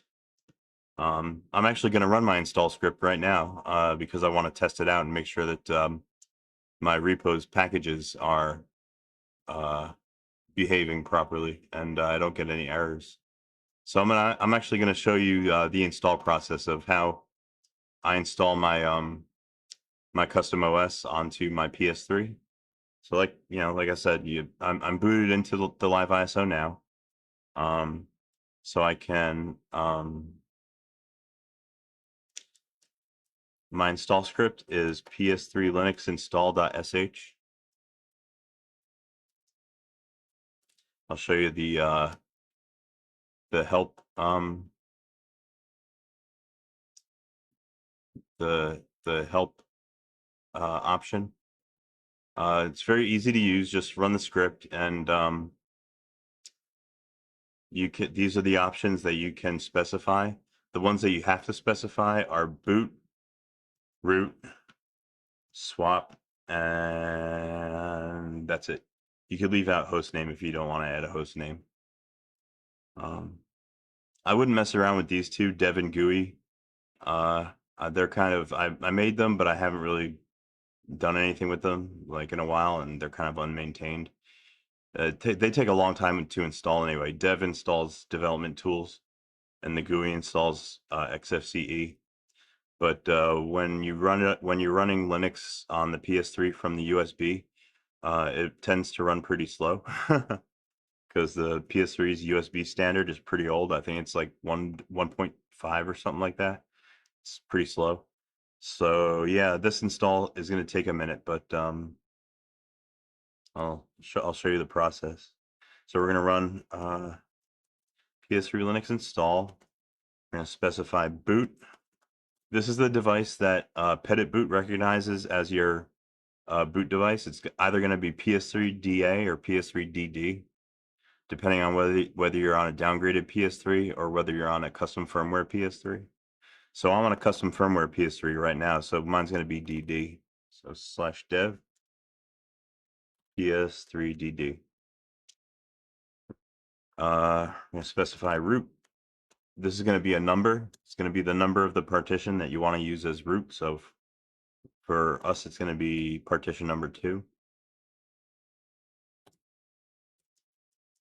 Swap is going to be the number of your the partition you want to use for swap. So for us, it's going to be 1.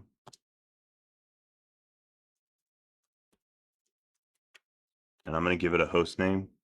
It defaults to localhost, but I'm going to give it its real name, 0cool. And that's all there is to it. Now it should be able to handle the installation from here on out all by itself. So fingers crossed, everybody. It's going to format the partition that we specified as root as ext4.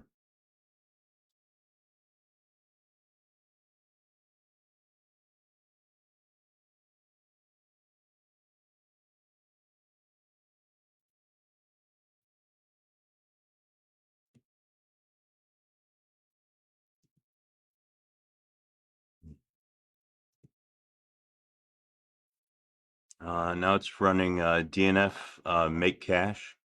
So DNF is going to be downloading the metadata for its the repos that it's going to use during the installation.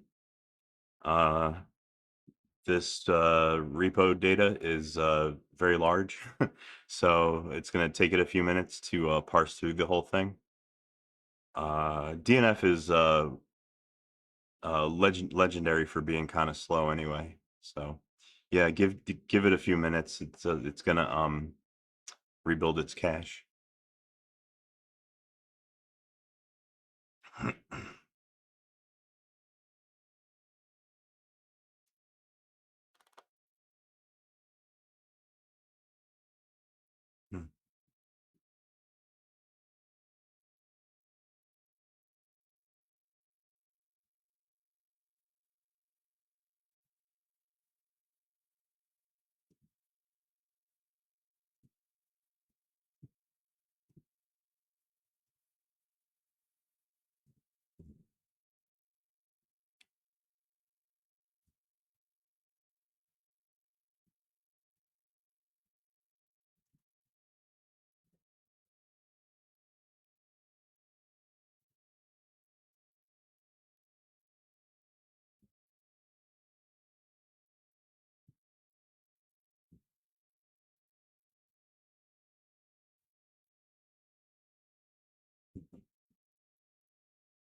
Okay. I'll just stick my terminal up there so I can kind of monitor it. And there, that's good.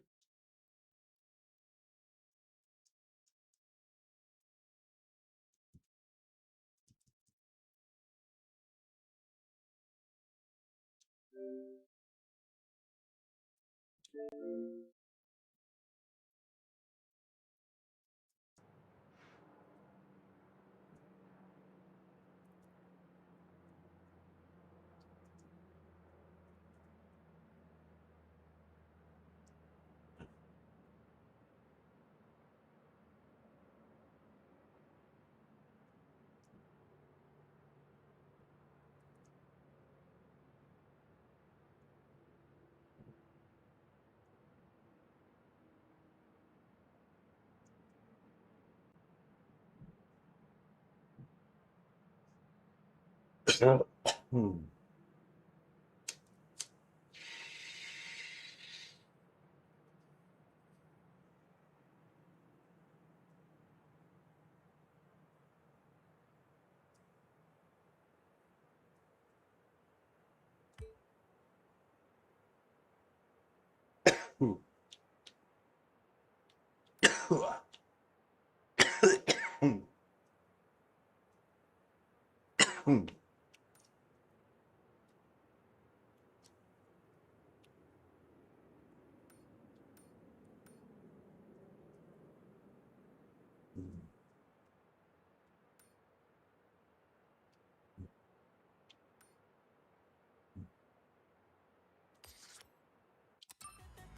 Our cars are too clean.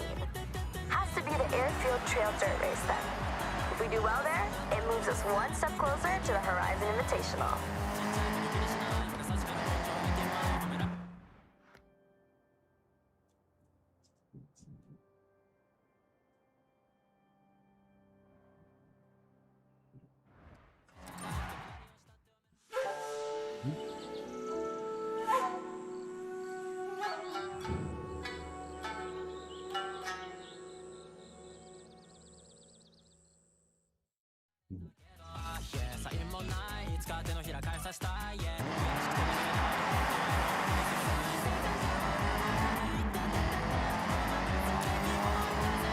Ooh, it just turned summertime. So pretty. Oh, shit.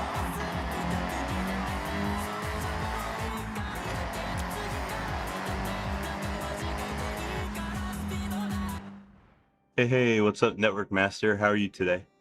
What's up? Same shit. Hey, what's up, Network Master? How are you today? Playing Stardew Valley? Oh, cool. That's like a cozy game, right? I've been looking for a cozy game to get into. Maybe I should try it. Oh no, accident. やっほーみんな、トワコです。ホライズンパルスのホスト、エイミー・シンプソンに会っちゃった。 Whoops. 日本語はかなり怪しいけど、すっごくいい人なの。 Steering is actually kind of hard in this game. 一緒にチェックしてくれてるよ。 It's fun when you're high. 前に言ってたあの曲、今からガチャシティラジオでかけるね。 Yeah, this Forza Horizon, まあ大丈 you, 夫。 the steering is a little kind of weird. It's like kind of laggy. You got to get used to it. It's not super responsive like it's been in the past. Nope.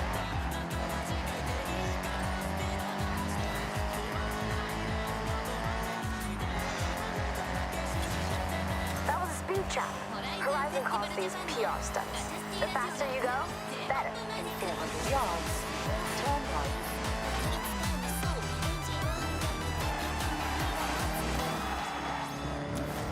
Turn right. Let me tell you about Forza Link. Forza Link tracks the status of you and the people you meet online, and suggests ways for you to link up, converse, and play together.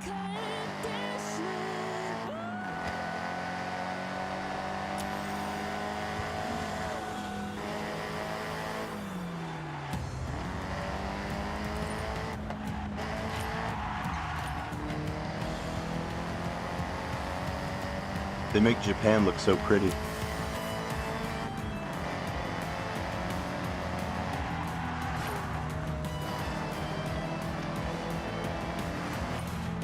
You have arrived at your destination.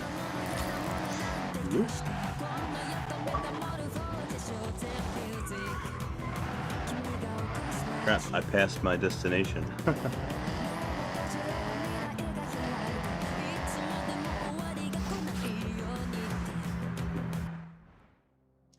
Alright, hold on a second. It's my installation has finally started. I gotta monitor the situation. I gotta monitor what files get installed and make sure that there's no errors.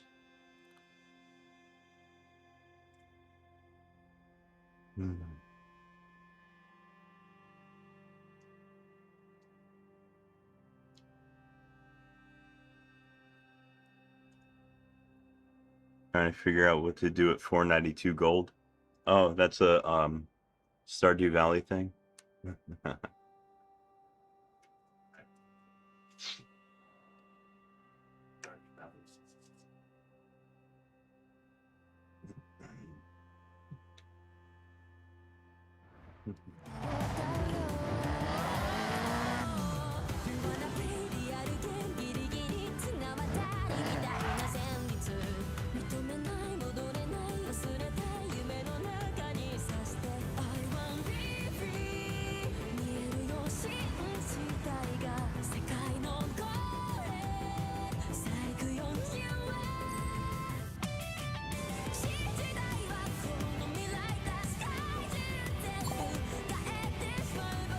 All right, making use of the camera I gave you. There's so much you can do with it. Get creative. Experiment with the settings. Oops, I went into Share it to photo the mode by world. accident.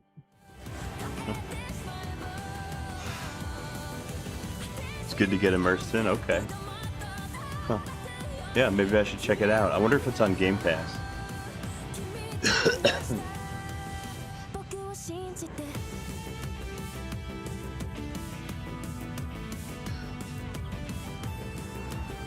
Hold on.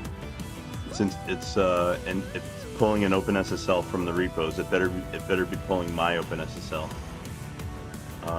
Element OP. All right, here it is, OpenSSL.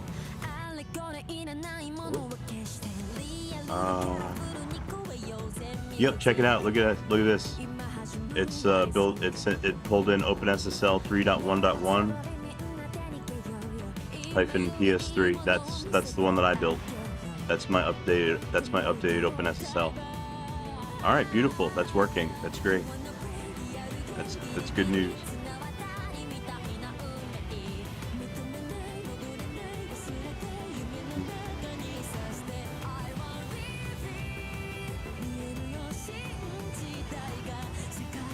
Skip fishing mod.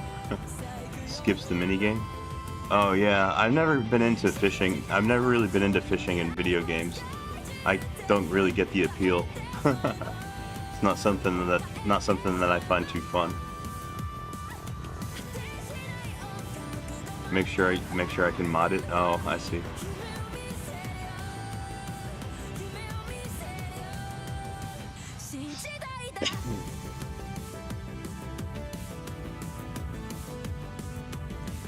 All right. I also want to double check that GCC gets installed without any errors, because I was getting like scriptlet warnings from installing GCC previously. I think we're good though. Or glibc, I mean. Running scriptlet. Yeah, we're in the clear. It also just installed my brand new glibc that I built today, 2.34. And like I said, right now I'm also working on 2.35.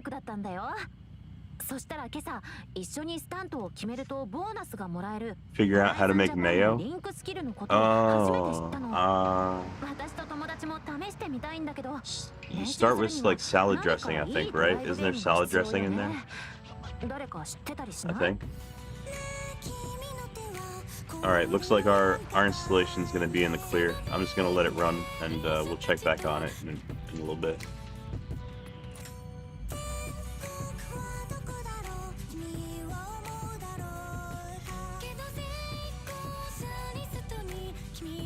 Okay, glibc is compiling locales, and it's almost done doing that, which is nice. It's gonna start extracting debug symbols soon.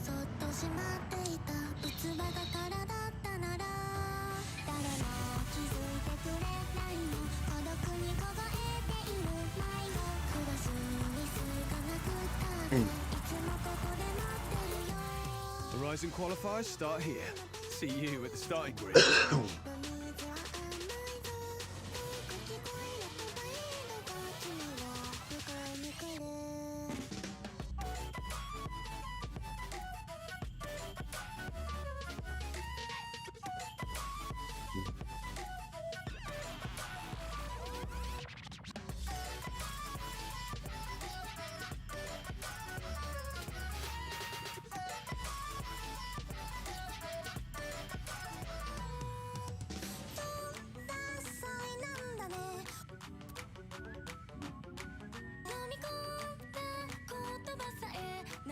Oh crap, do I gotta drive the Celica? I don't really like the Celica. Aren't they front wheel drive? I wonder if I could buy, do I have enough money to buy a car? I have 41,000 yen. Is that a lot? Let's take a look.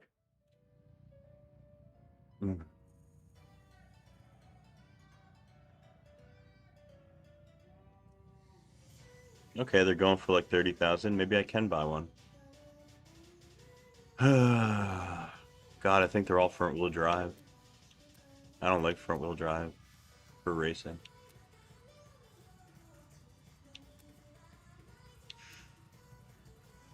Wow, Volvo Turbo. 1983, wow.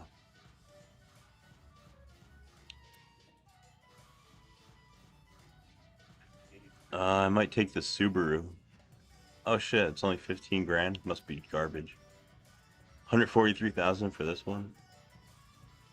Am I looking at the right thing? Yeah. Nissan Pulsar.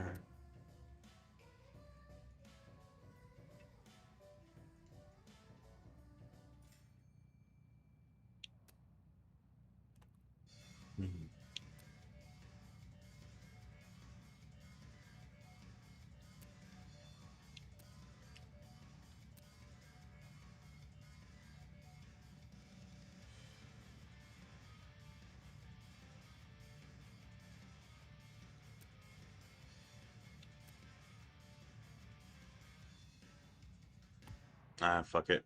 I'll race the Celica.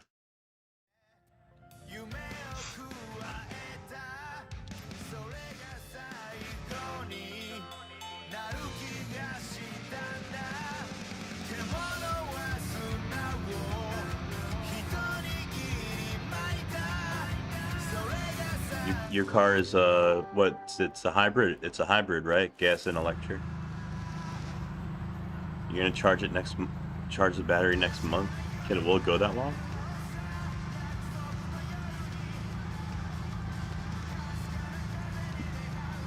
You must not drive very much.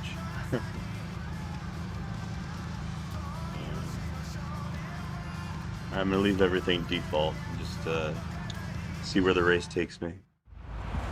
All right, you guys. Don't expect too much from me. I haven't played Forza in a very long time.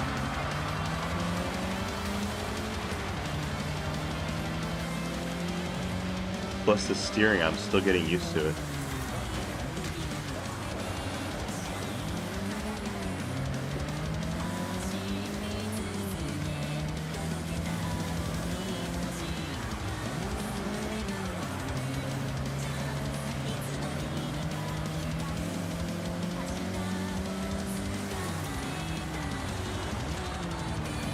I hope this music's not copyrighted.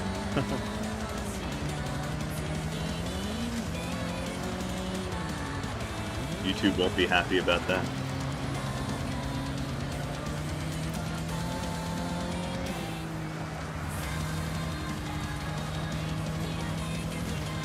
Oh, I hit the wall. Come on, I'm in 5th place. We get up to 3rd.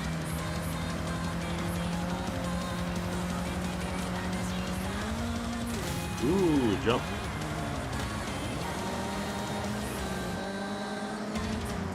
Oh God, the track is so muddy.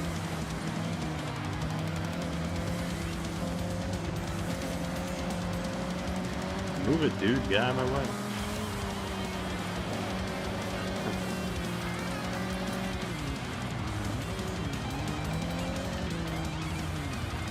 Whoop.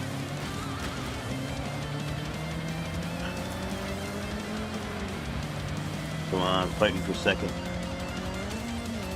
Yeah.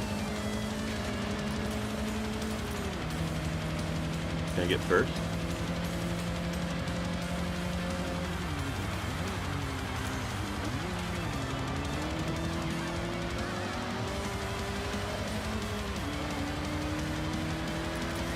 Yeah, now can I hold on to it? I guess the Celica is not so bad.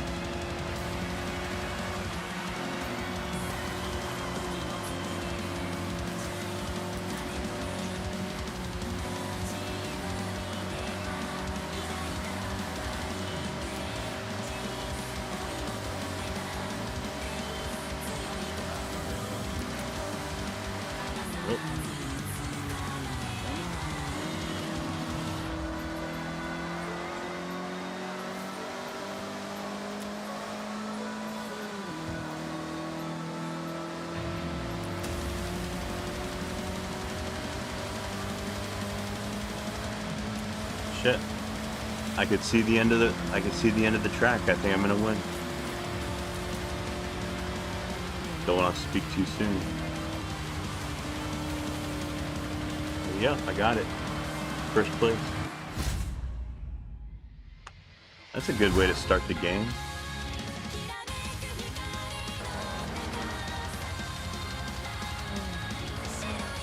Okay, yeah, so you don't drive too much?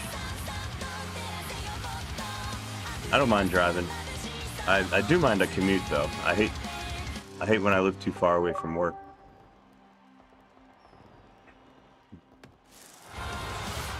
Qualifier done, and a podium for good measure.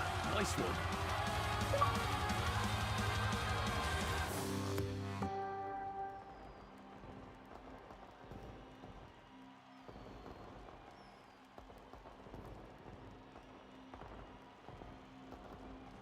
What's it doing?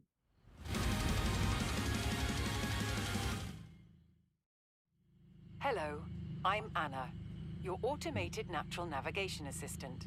Let me run through the new features in my latest software update.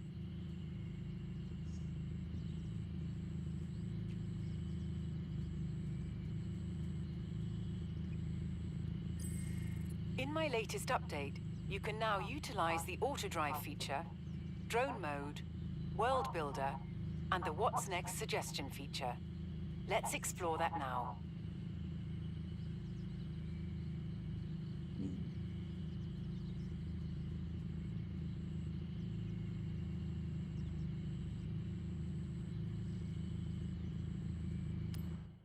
Here I will recommend what you should do next.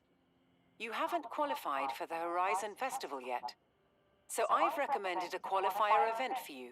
Select it, and I'll update your route.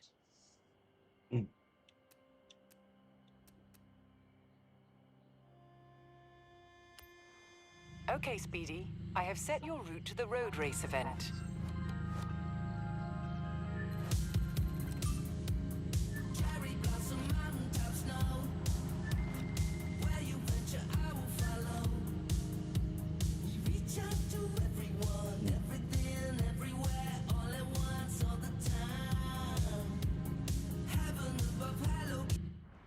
I got a bad feeling about this music. I don't think it's copyright free.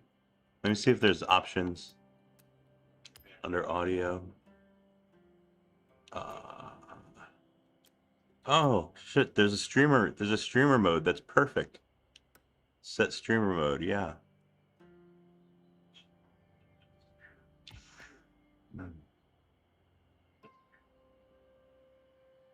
Oh, it enables in-game live streaming of music.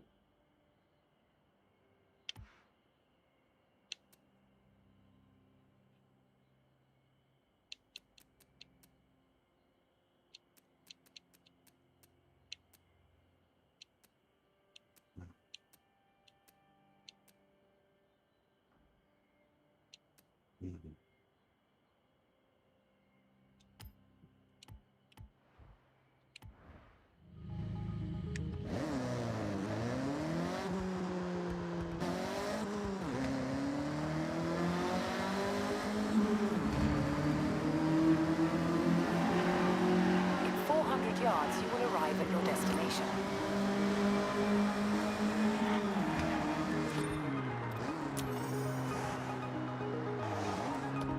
Wow, look how pretty Japan is. So nice.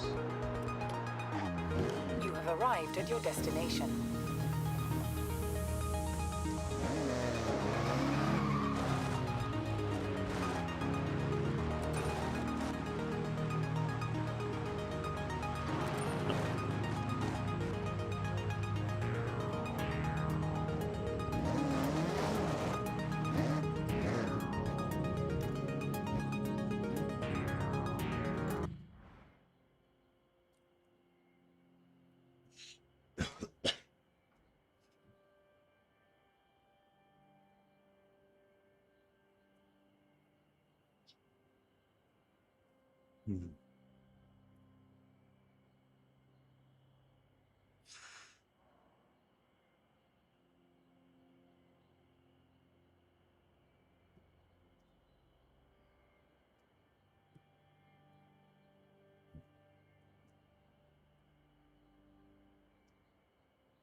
You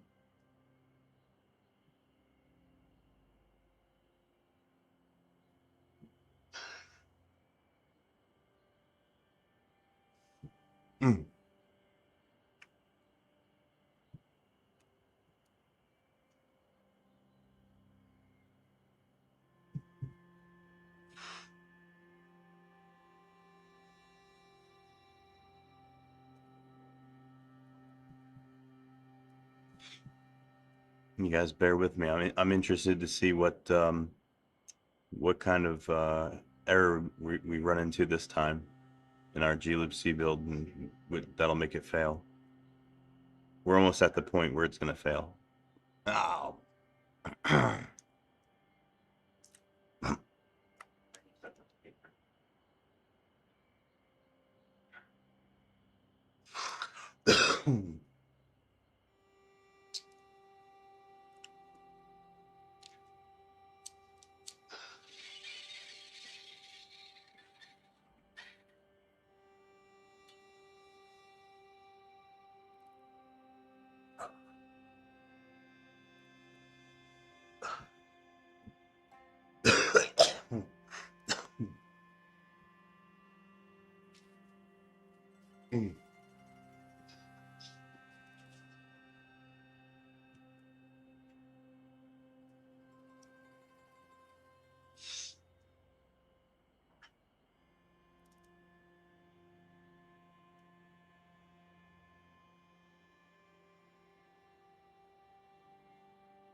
Okay, looks like everything installed smoothly. I don't see any warnings or errors.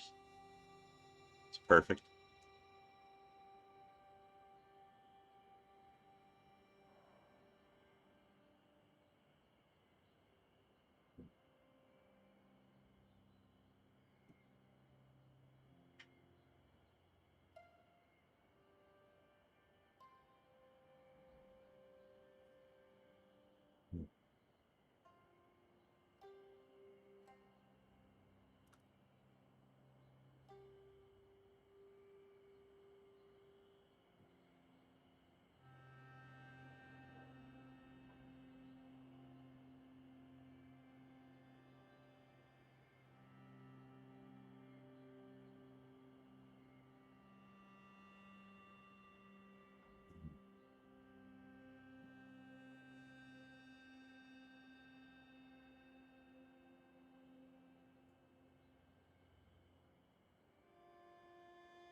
All right, here we go. You guys ready?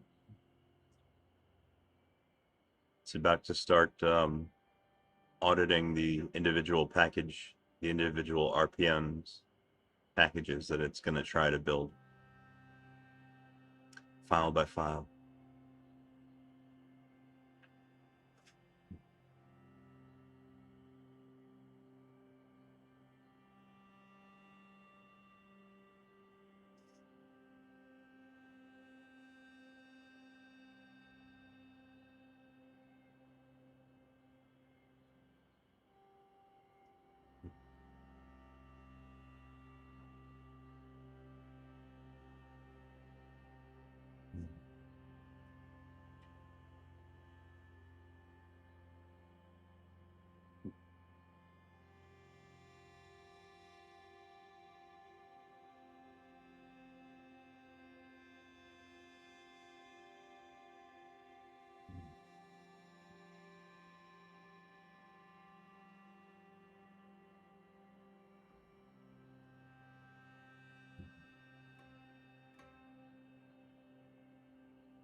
Wow, it's getting pretty far through the processing files phase of the build.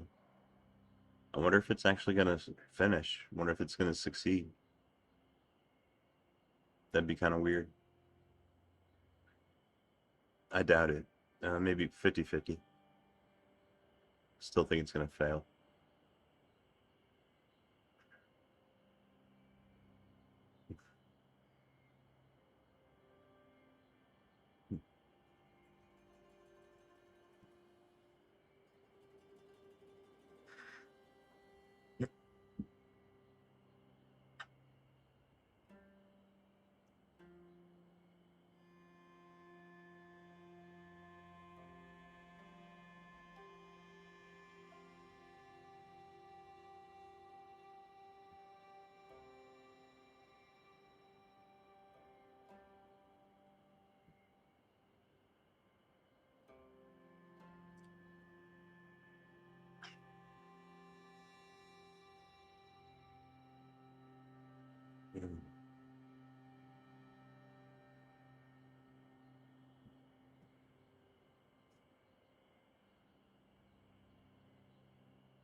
Hmm. By the way, if you guys are curious why this installation process is running kind of slow, kind of sluggish, compared to like my other PS3, it's because this PS3 has a mechanical spinning drive instead of a SSD like my other one. So, and it makes a big difference, especially for operations like this. Yeah, my other PS3 is definitely faster in many ways because of its SSD.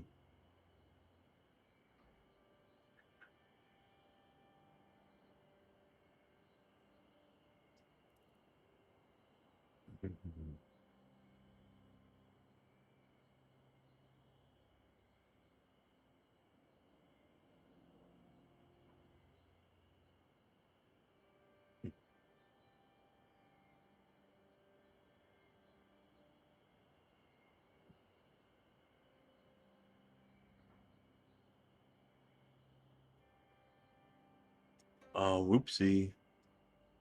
Oopsie daisy. So, okay, so we've got no package files that have not been installed, but now we've got installed files that have not been packaged. Aha. Hmm. What generally provides the ld.so file?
glibc common.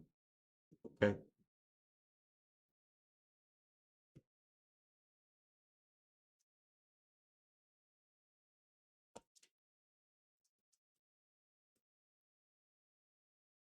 Hmm.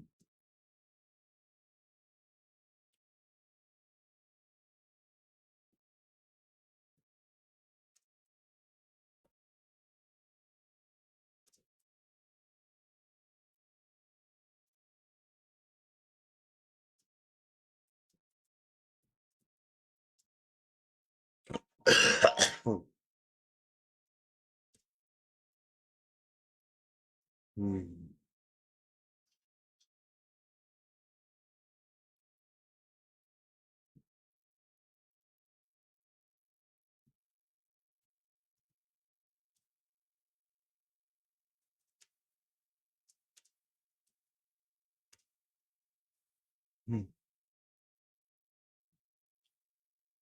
glibc dock. I don't have a glibc dock. Guess I'll stick it in just plain glibc.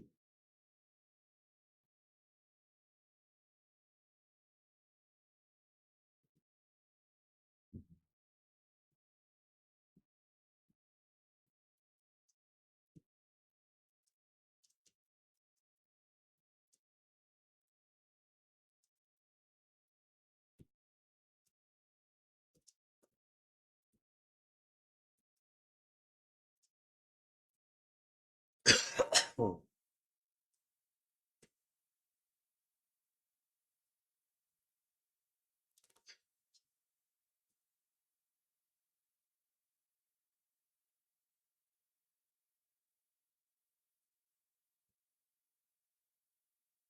Hmm.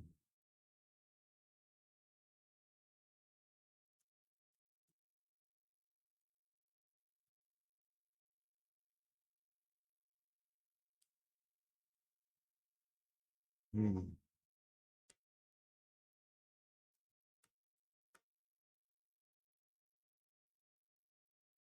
Hmm.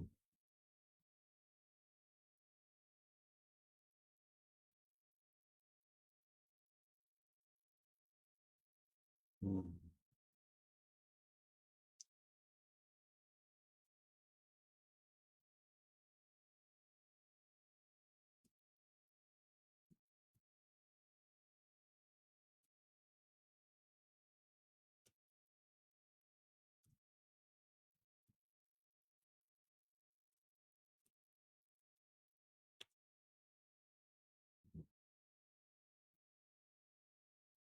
Um, that's just gonna have to be a good location for it for now.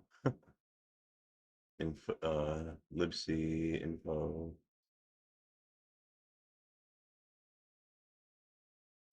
Hmm.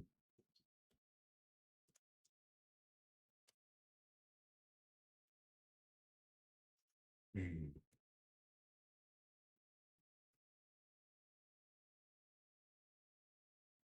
You know what? I'm gonna put it in Devel maybe. Think it fits better in Devel.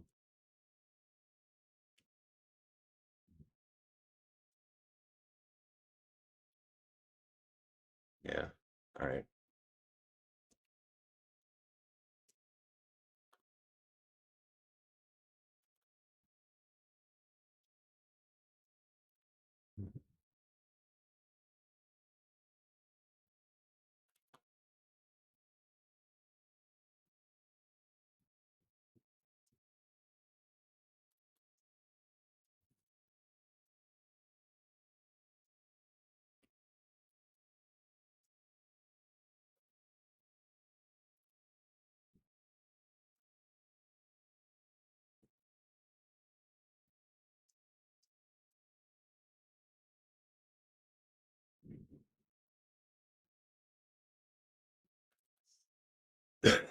Oh.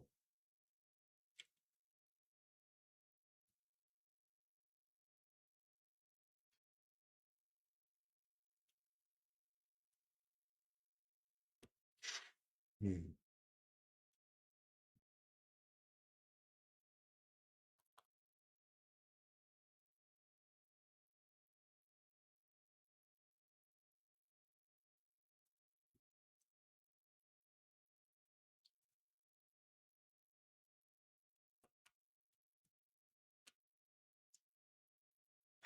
Okay. Um, that should be all the changes needed.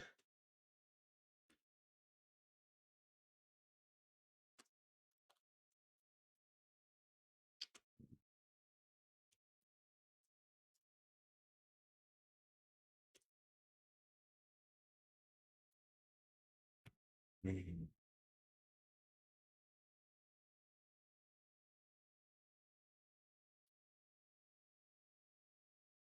All right.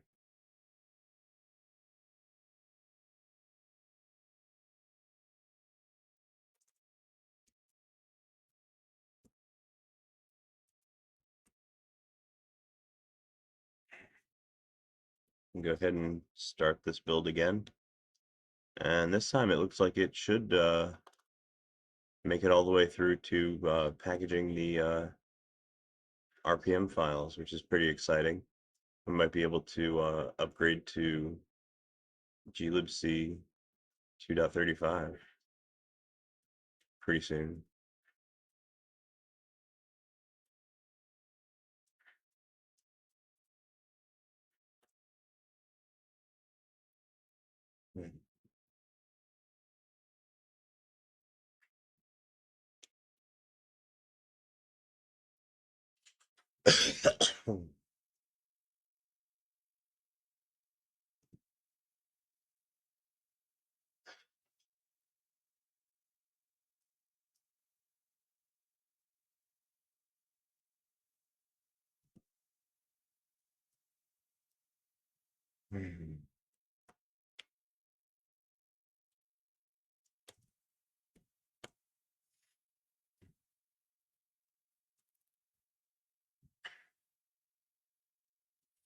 All right, got that started.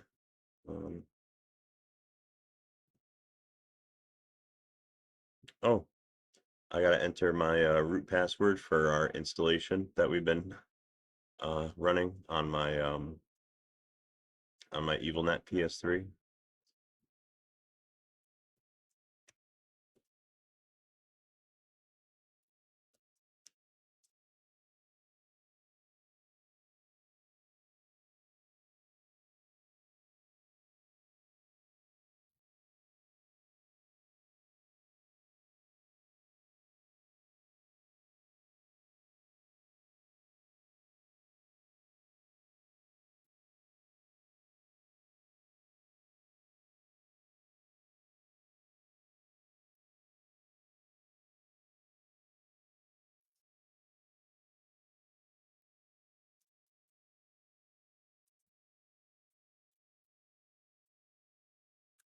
So I'll go ahead and reboot my EvilNet PS3. Our installation off of our brand new live ISO was successful. That was a successful test of the live ISO, so good news.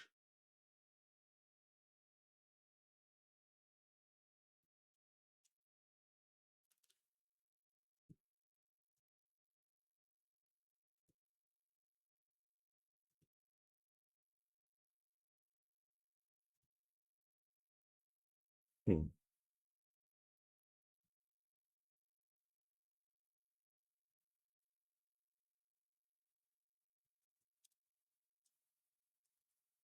Okay, so since I've got my project in a working stable state, I'm gonna push it to my GitHub repo.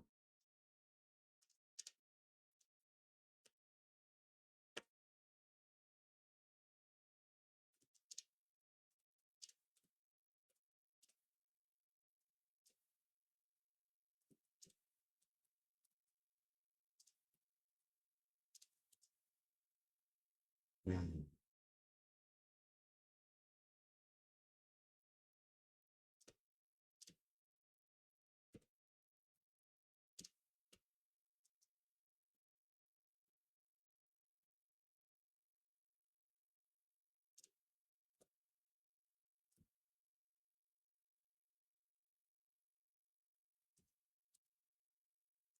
That's a good enough message.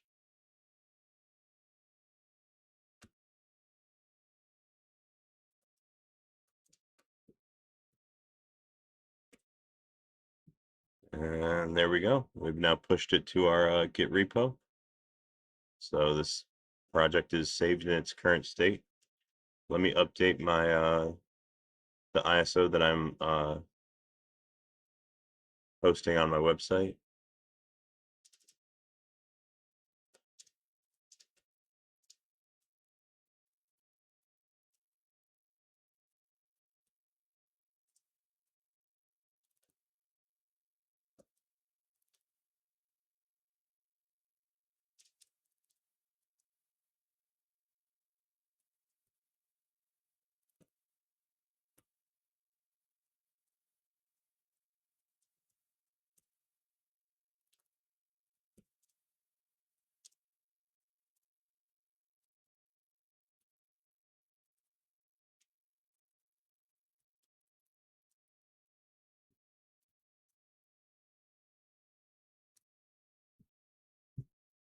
Okay, latest ISO is now on my website. Latest working ISO, stable. And that's lovely news right there.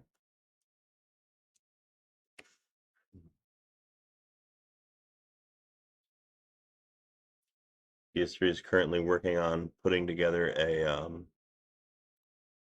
web browser called NetSurf in this window. And over here, we're building our glibc again. Maybe for the last time for 35. All right, you guys, I need to get myself a drink. I need to have myself a little cigarette, I think. Take a little break, stretch my legs. Give me a few minutes. I'll be right back.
Hey, check it out. Looks like our web browser's done building almost. We're linking NSGTK2. That's the binary.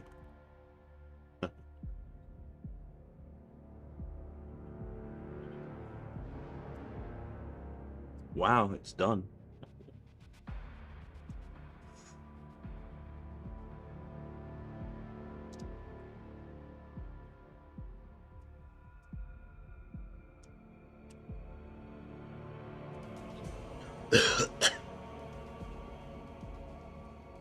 I'm gonna copy that to USR local bin.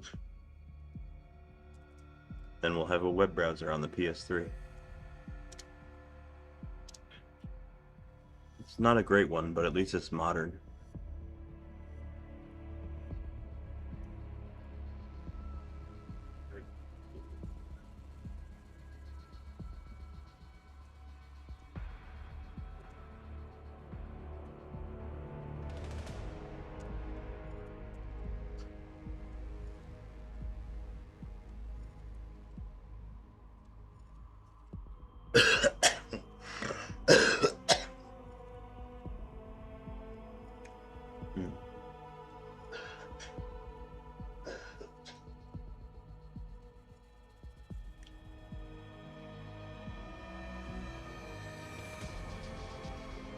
Let me see.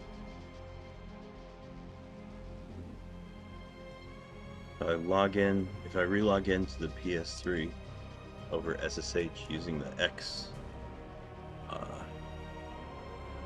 argument, I should be able to run X11 programs over SSH now.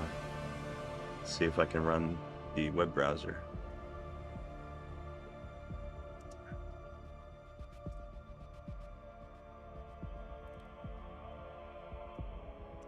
Yup. Well, I'll be damned. There it is. Uh-oh. Where'd it go? Did it crash? It fucking crashed. Segmentation fault. How the hell did that happen? Shit. Oh well. Maybe we're not gonna check out the NetSurf browser. Fuck.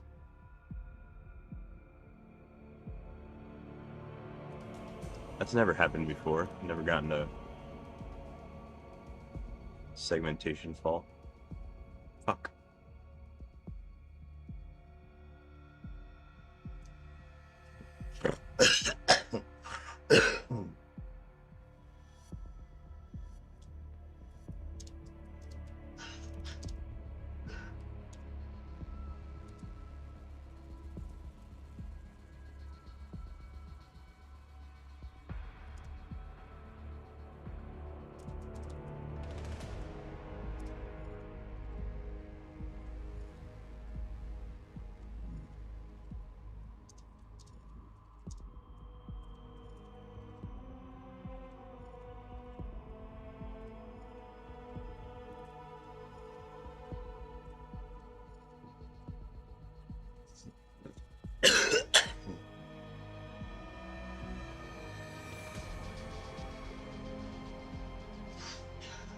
Huh.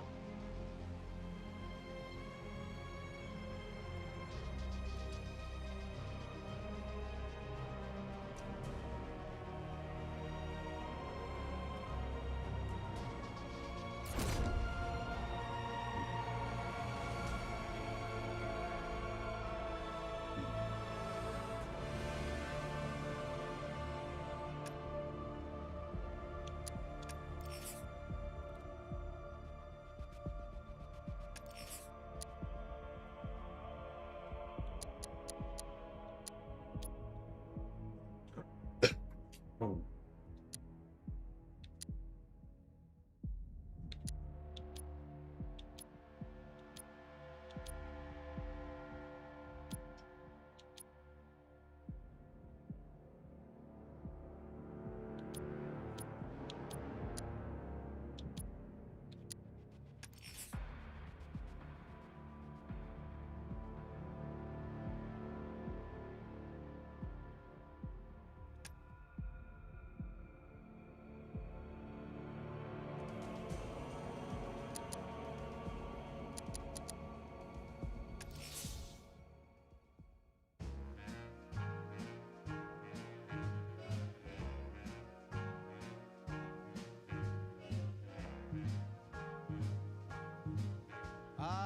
got you under my skin. I've got you deep in the heart of me. So deep in my heart that you're really a part of me. I've got you under my skin. I'd sacrifice anything, come what might, for the sake of having you near, in spite of a warning voice that comes in the night and repeats in my ear. Don't you know, little fool, you never can win. Use your mentality, wake up to reality. But each time that I do, just the thought of you makes me stop before I begin. But I've got you under my skin.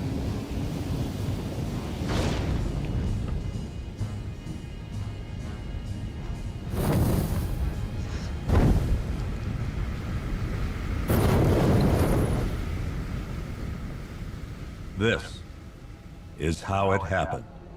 This is how the Batman died.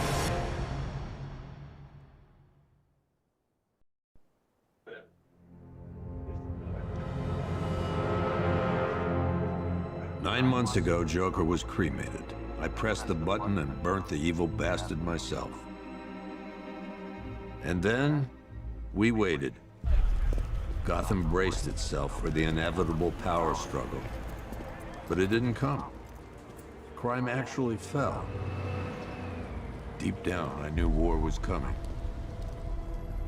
I was just waiting for someone to pull the trigger.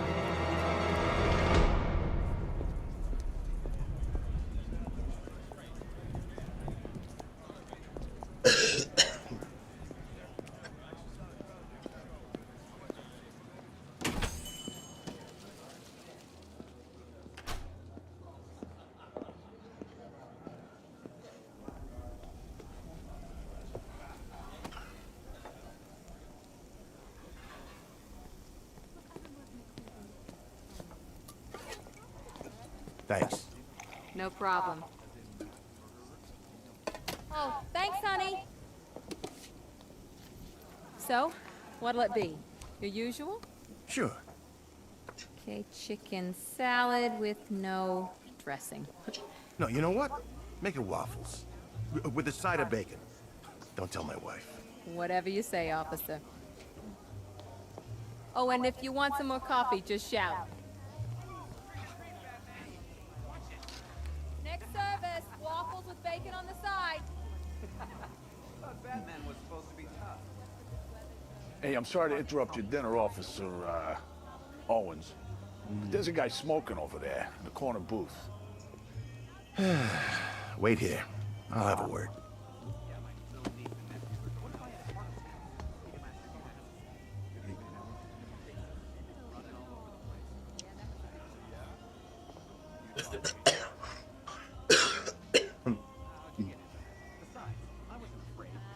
You gonna check that guy out? He's down the back.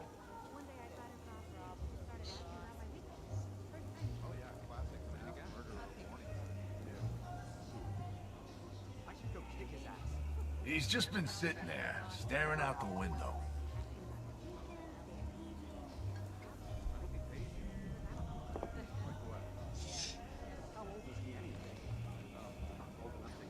You gonna check that guy out? He's down the back.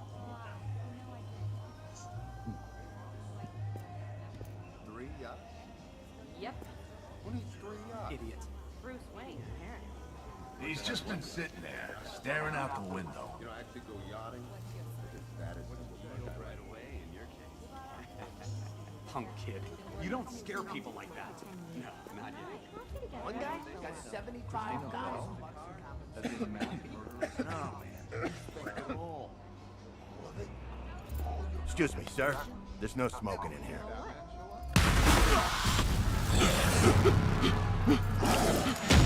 God damn.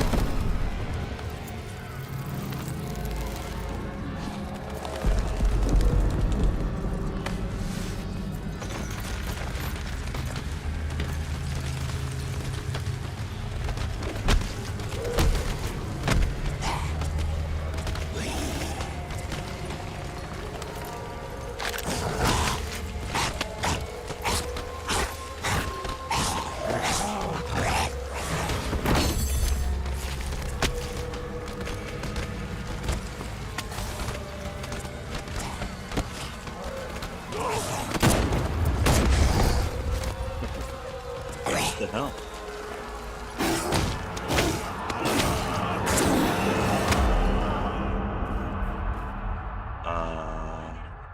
Oh shit. Okay, I was supposed to die. It's a story event. This demonstration used just 5 ounces of my latest toxin. Tomorrow, this will seem like child's play. Gotham, this is your only warning.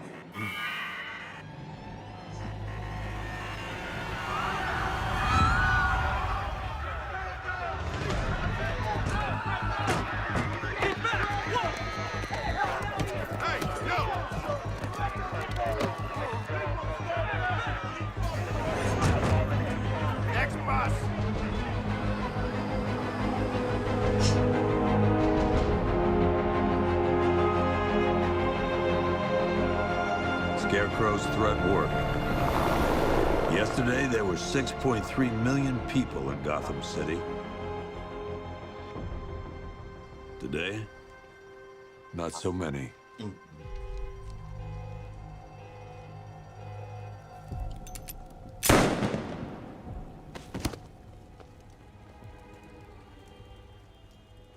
The only people left on the streets are the sort that enjoy the chaos. Gotham's finest. Scum.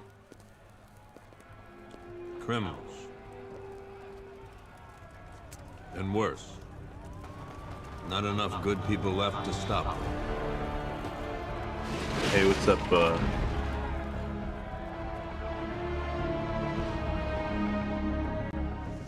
What's up there? A 1, 2, 3 Jacks. Yeah, this is one of the Arkham Batman games. It took just 24 hours for us to lose control of the city.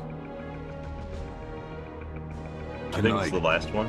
Gotham's relying on one man to save us all.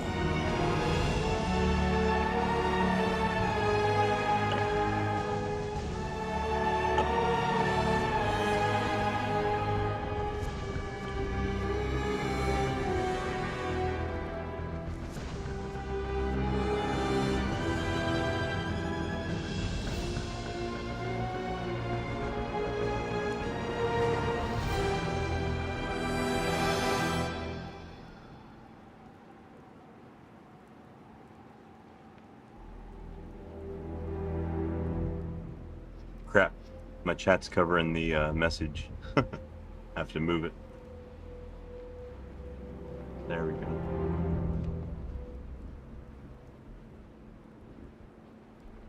Yeah, I think this is Arkham Knight. The only one that I've ever beaten so far is the first one, Arkham Asylum. I beat that on the PS3. But this I'm playing on my Xbox. Yeah, the flight mechanics.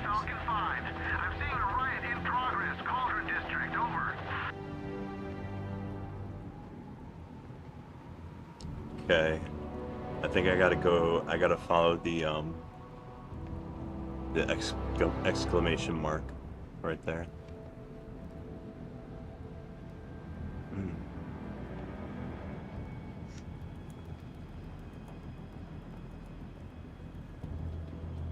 Yeah, I just love Asylum. The city, like the open world city, is really cool. But personally, I actually tend to like a game that's more linear and kind of keeps you on track and keeps you on the story. I sometimes have trouble with open world games. I get lost and I lose interest. All right, looks like I'm supposed to meet Commissioner Gordon by the bat signal. Okay. So I gotta fly over there, I guess. Whoop. There we go. Whoops. You hear about Riddler? He's gone crazy. Crazier than usual, anyway. Try and grapple. There we go.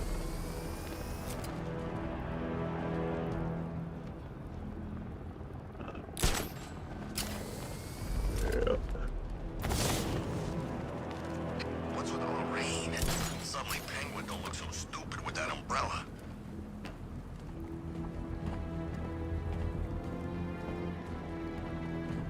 Can I run? There we go.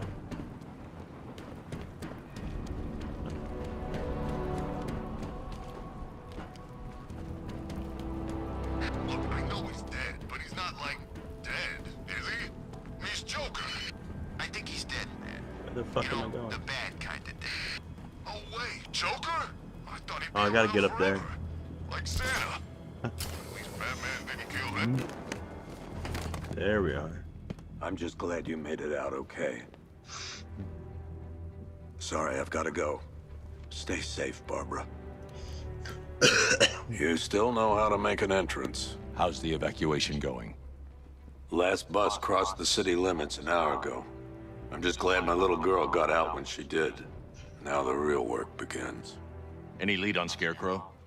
We were tracking an unknown military vehicle speeding through Chinatown. It's the only lead we've had all night, but they gave us the slip. With the evacuation, I just don't have the manpower left in the city. If you find it, tell your men not to engage. I'll deal with it. Do you really think Scarecrow's crazy enough to detonate a chemical weapon in Gotham? I won't let that happen, Jim. In case you need to reach me, it's going to be a long night. All units, we've got a 1033 in Sector 2. Missing patrol car. Unit 247. Suspected officer down. Hey, Batman. Every damn time.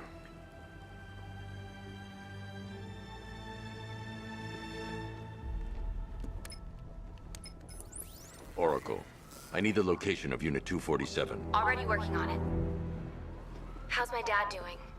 He's holding up. Somehow, he always does. Okay, I'm sending through the squad car's location. Be careful. It's not looking good out there.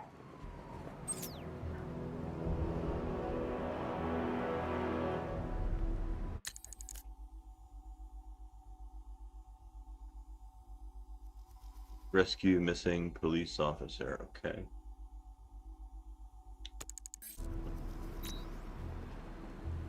Going. Dan's planning something big. Why else would he team up with Penguin?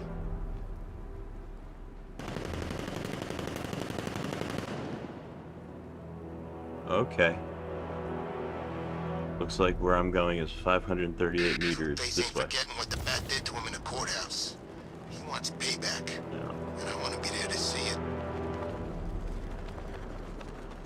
I gotta get used to the controls again. Yep.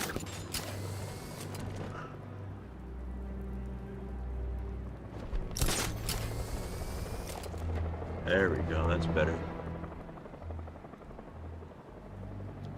Yeah, I fought Batman once. Broke my arm in 3 places. But the way I see it, lightning ain't gonna strike the same place twice.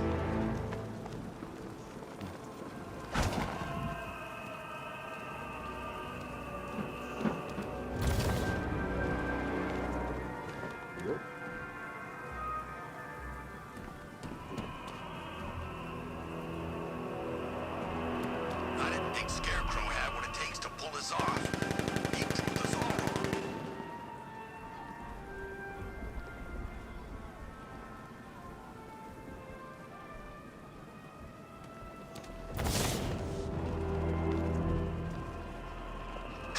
No, please!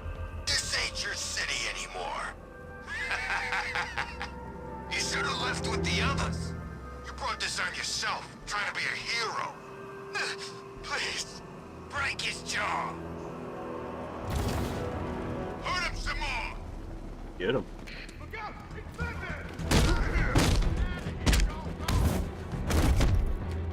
Damn.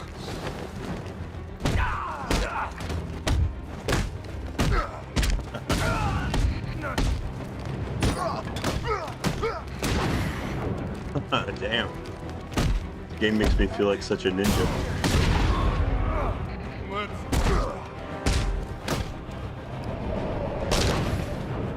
Badass. Hey, Batman! Don't leave me here, please.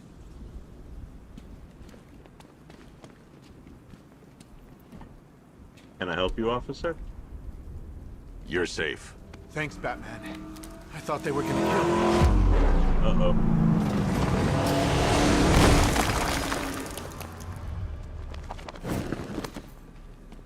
The city's overrun. We don't stand a chance. Stay here. I'll send someone to pick you up. What are you doing? Evening the odds. We're done for, aren't we?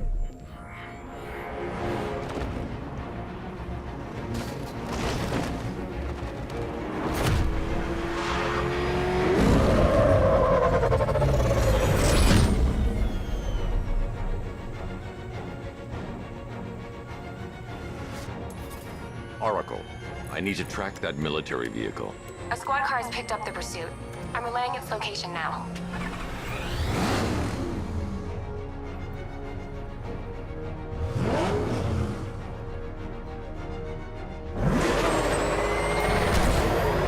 Call off your men, Jim. Golf Oscar 5-6, this is Commissioner Gordon. I'm calling off the pursuit. It's too dangerous. This thing's hard to drive. These bastards. Don't lose them! What the? They just fired an RPG at us! Who the hell are these guys? 5-6, pull back now. That's an order. Let Batman deal with this. 5-6 has taken a direct hit from an RPG. They're gone, sir. 10. Please, Batman, you've got to stop them. Don't worry, Jim. He's mine. Shit, did I lose him? Batman's losing them, sir. Target's approaching the Bank of Gotham. Enemy vehicles escaping. This is Guardian 1, tracking suspect through Gotham North.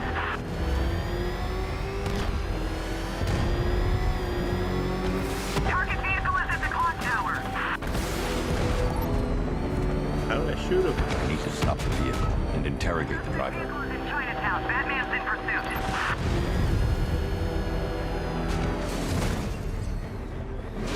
He's just gone past the bank. He's not giving up.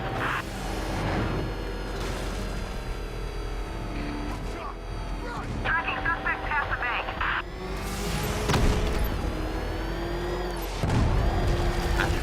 Suspect vehicles in Gotham North. What do I do? This is Guardian 1, tracking suspect through Gotham North.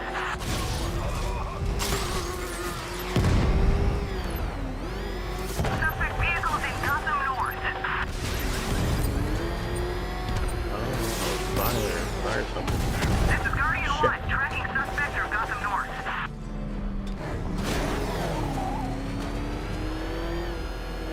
Suspect vehicles in Gotham North. Batman's losing them, sir. Target's moving at high speed through Chinatown. Enemy vehicles escaping. We have eyes on target, approaching the clock tower. This fucking thing is hard as hell to drive. This is Guardian 1, tracking suspect through Gotham North.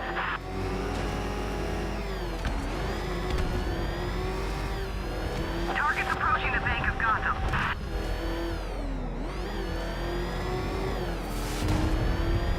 Suspect vehicles in Gotham North. Get him. Shit. This is Guardian 1, tracking suspect through Gotham North.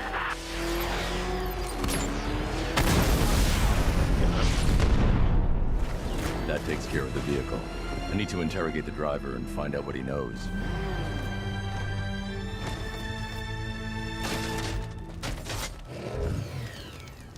Oh, God. Get away from me! Get away from me!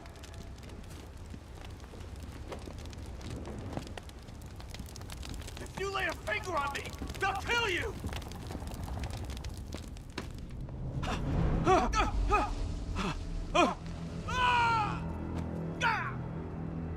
Where's Scarecrow? Go to hell!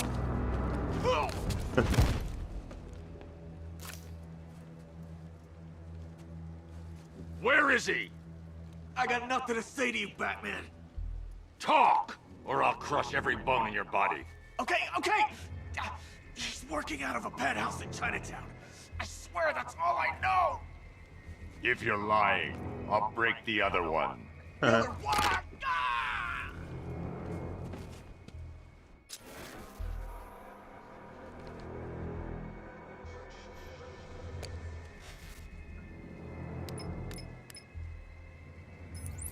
Oracle, check the chemical analysis I've just uploaded. Sure.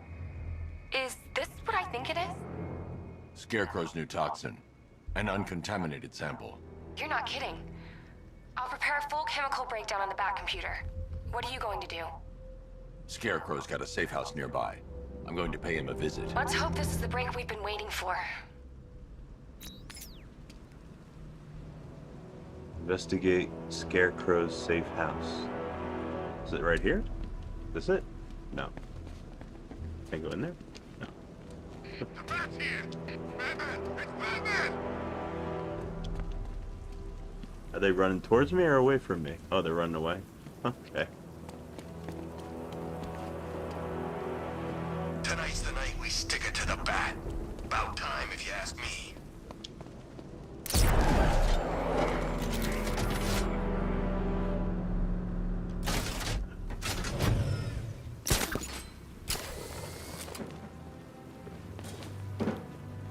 Alright, now where the fuck am I going?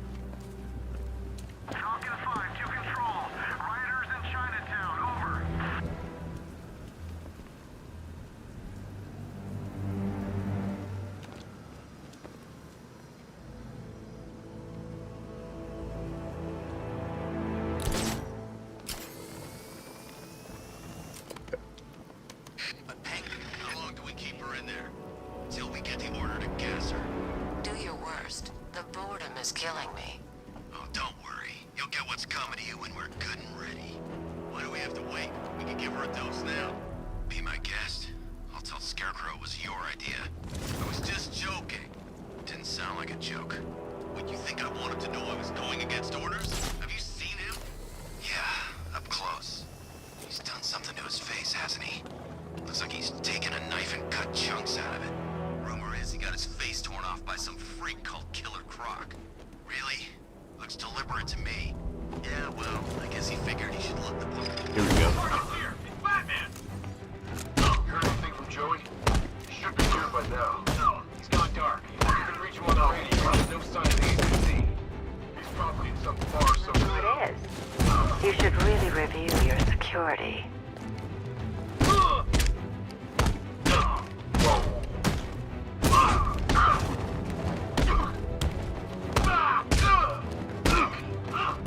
Something tells me this wasn't part of the plan.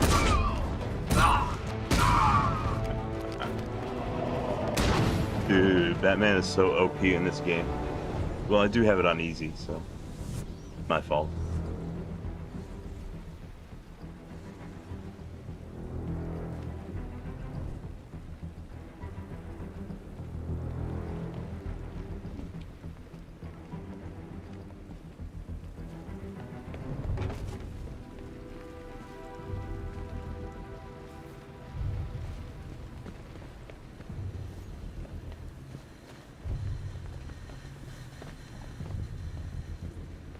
Well, that's made things a little more interesting.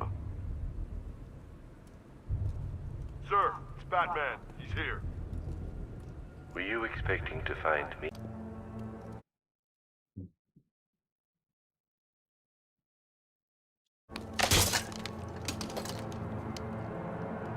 Nothing like a little natural immunity.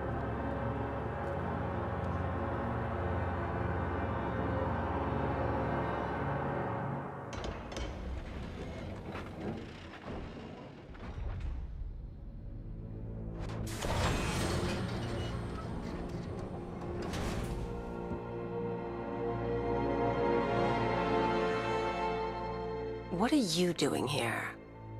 Why did Scarecrow lock you up? No hello? Tell me. And what if I don't want to? Then I burn every plant in Gotham. It started with a meeting. What meeting? Everyone was there. Penguin, Two-Face, Riddler, even poor Harley. Scarecrow said he had a plan. that together we could take you out, and Gotham would be ours. Over my dead body. I believe that was the idea. I told him that I wasn't interested in his pathetic human games. And when I came to, I was locked up in that room. It's such a shame that his vile toxin has no effect on me. Nature always wins.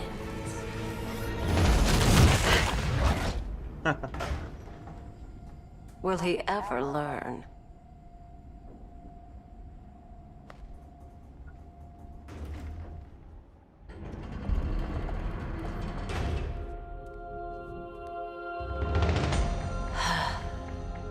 You're coming with me. You only had to ask. What's wrong?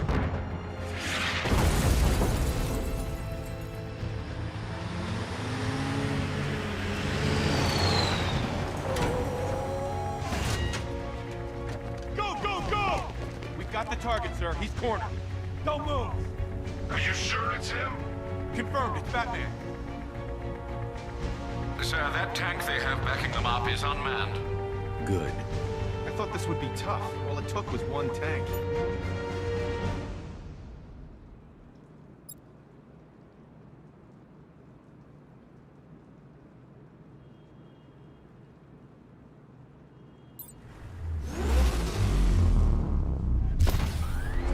Here we go again. This thing is fucking hard to drive. Operational. I guess I'll get used to it. Riot suppressor engaged. Huh. Batman, I've spotted 6 more unmanned tanks moving through Chinatown. They'll be there any second. Okay. Do that. Very cool.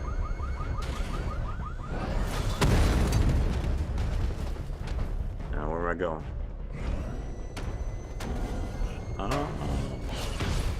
Where the hell are you?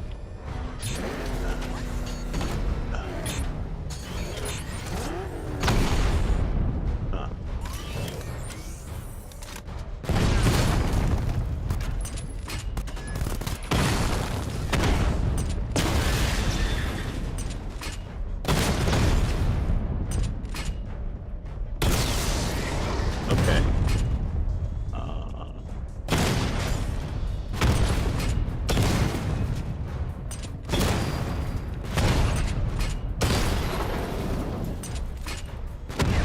Shit.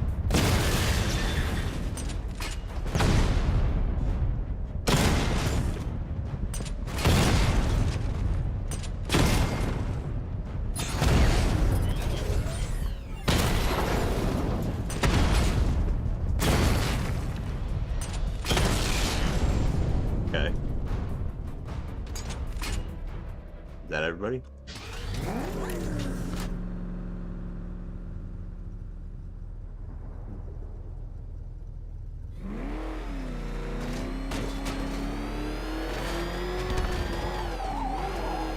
Oops. Damn it. We need to leave. The master of understatement as ever.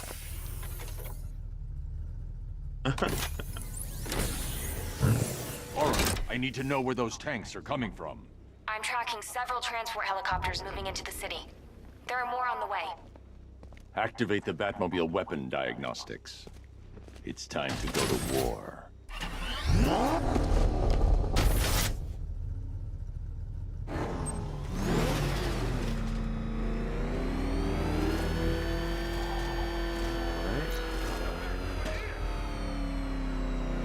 Where the hell do I go?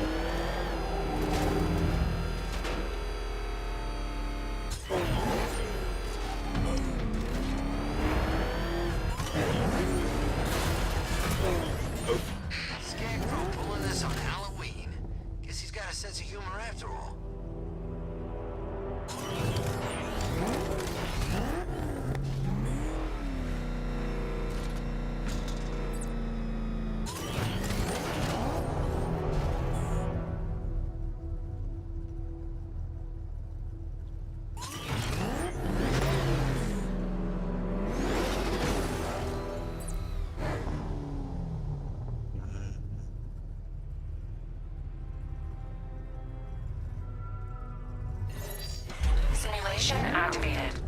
energy system diagnostic test online. Stage 1. Destroy targets to charge up weapon energy and activate missile barrage.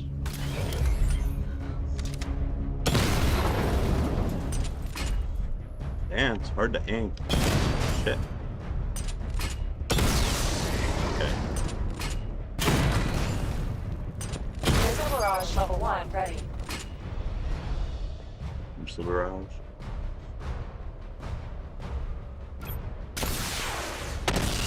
Diagnostic stage complete. Stage 2. Charge the missile barrage to level 2 to destroy up to 4 targets at once.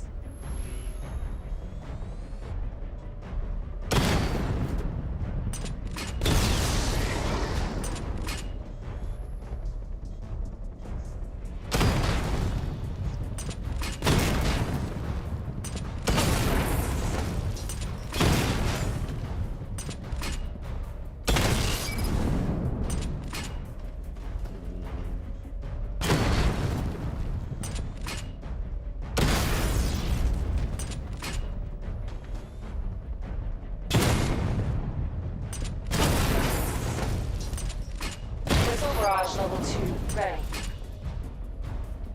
Alright. This. Diagnostic stage complete.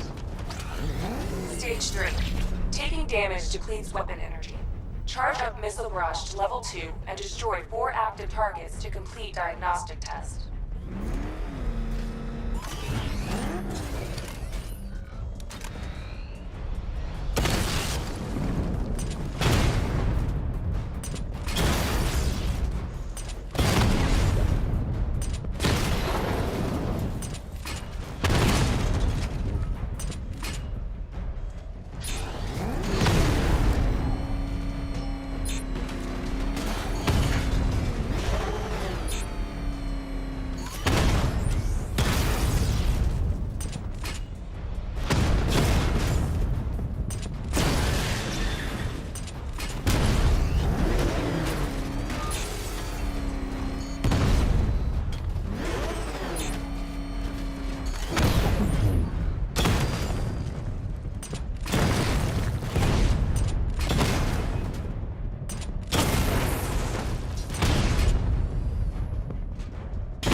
I don't get it.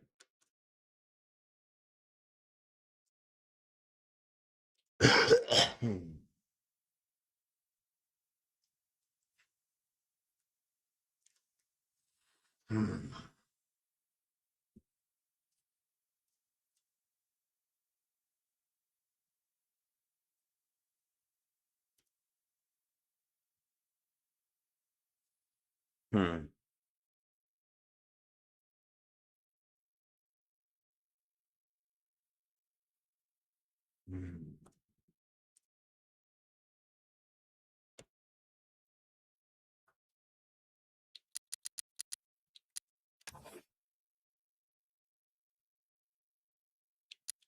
Simulation aborted. Batman, I'm seeing a transport deploying more tanks at Panessa Studios. I've warned GCPD to pull their men off the streets. I'm heading there now. Come in, all units. This is Commissioner Gordon. We have numerous hostile tanks deployed across the city. Gotham is under attack. I want everyone off the streets and back to GCPD. We're not equipped to deal with what's out there. Thank God there's someone who is.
God, these things are everywhere.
Master Bruce. Yeah. I hoped it would never Not really end sure like what I this. was supposed to fucking do Rest right in there. peace.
Hmm.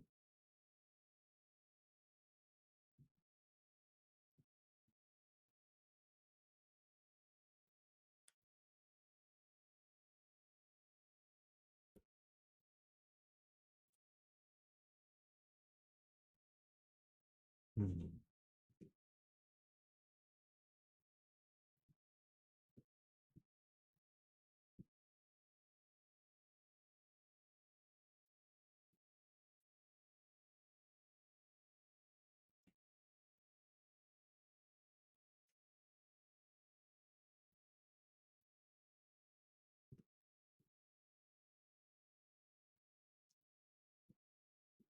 All right, so I would actually like to see if this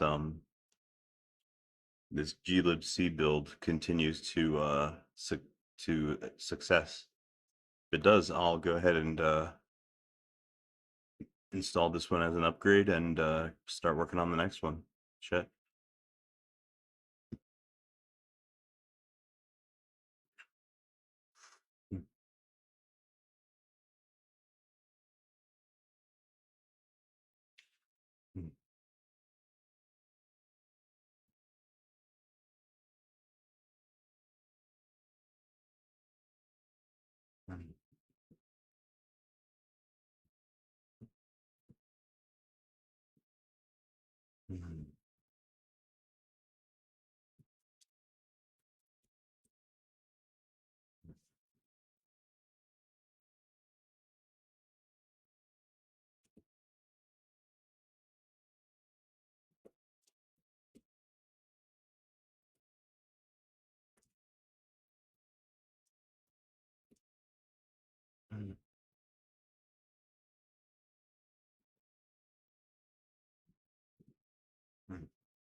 All right, I think that's gonna do it for me for today. Just gonna let glibc continue building and see what happens from there. Where this fucking last issue came from, but all right.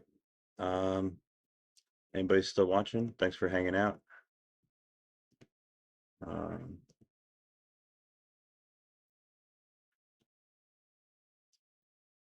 Everybody have a good rest of your day, and I'll see you again next time. All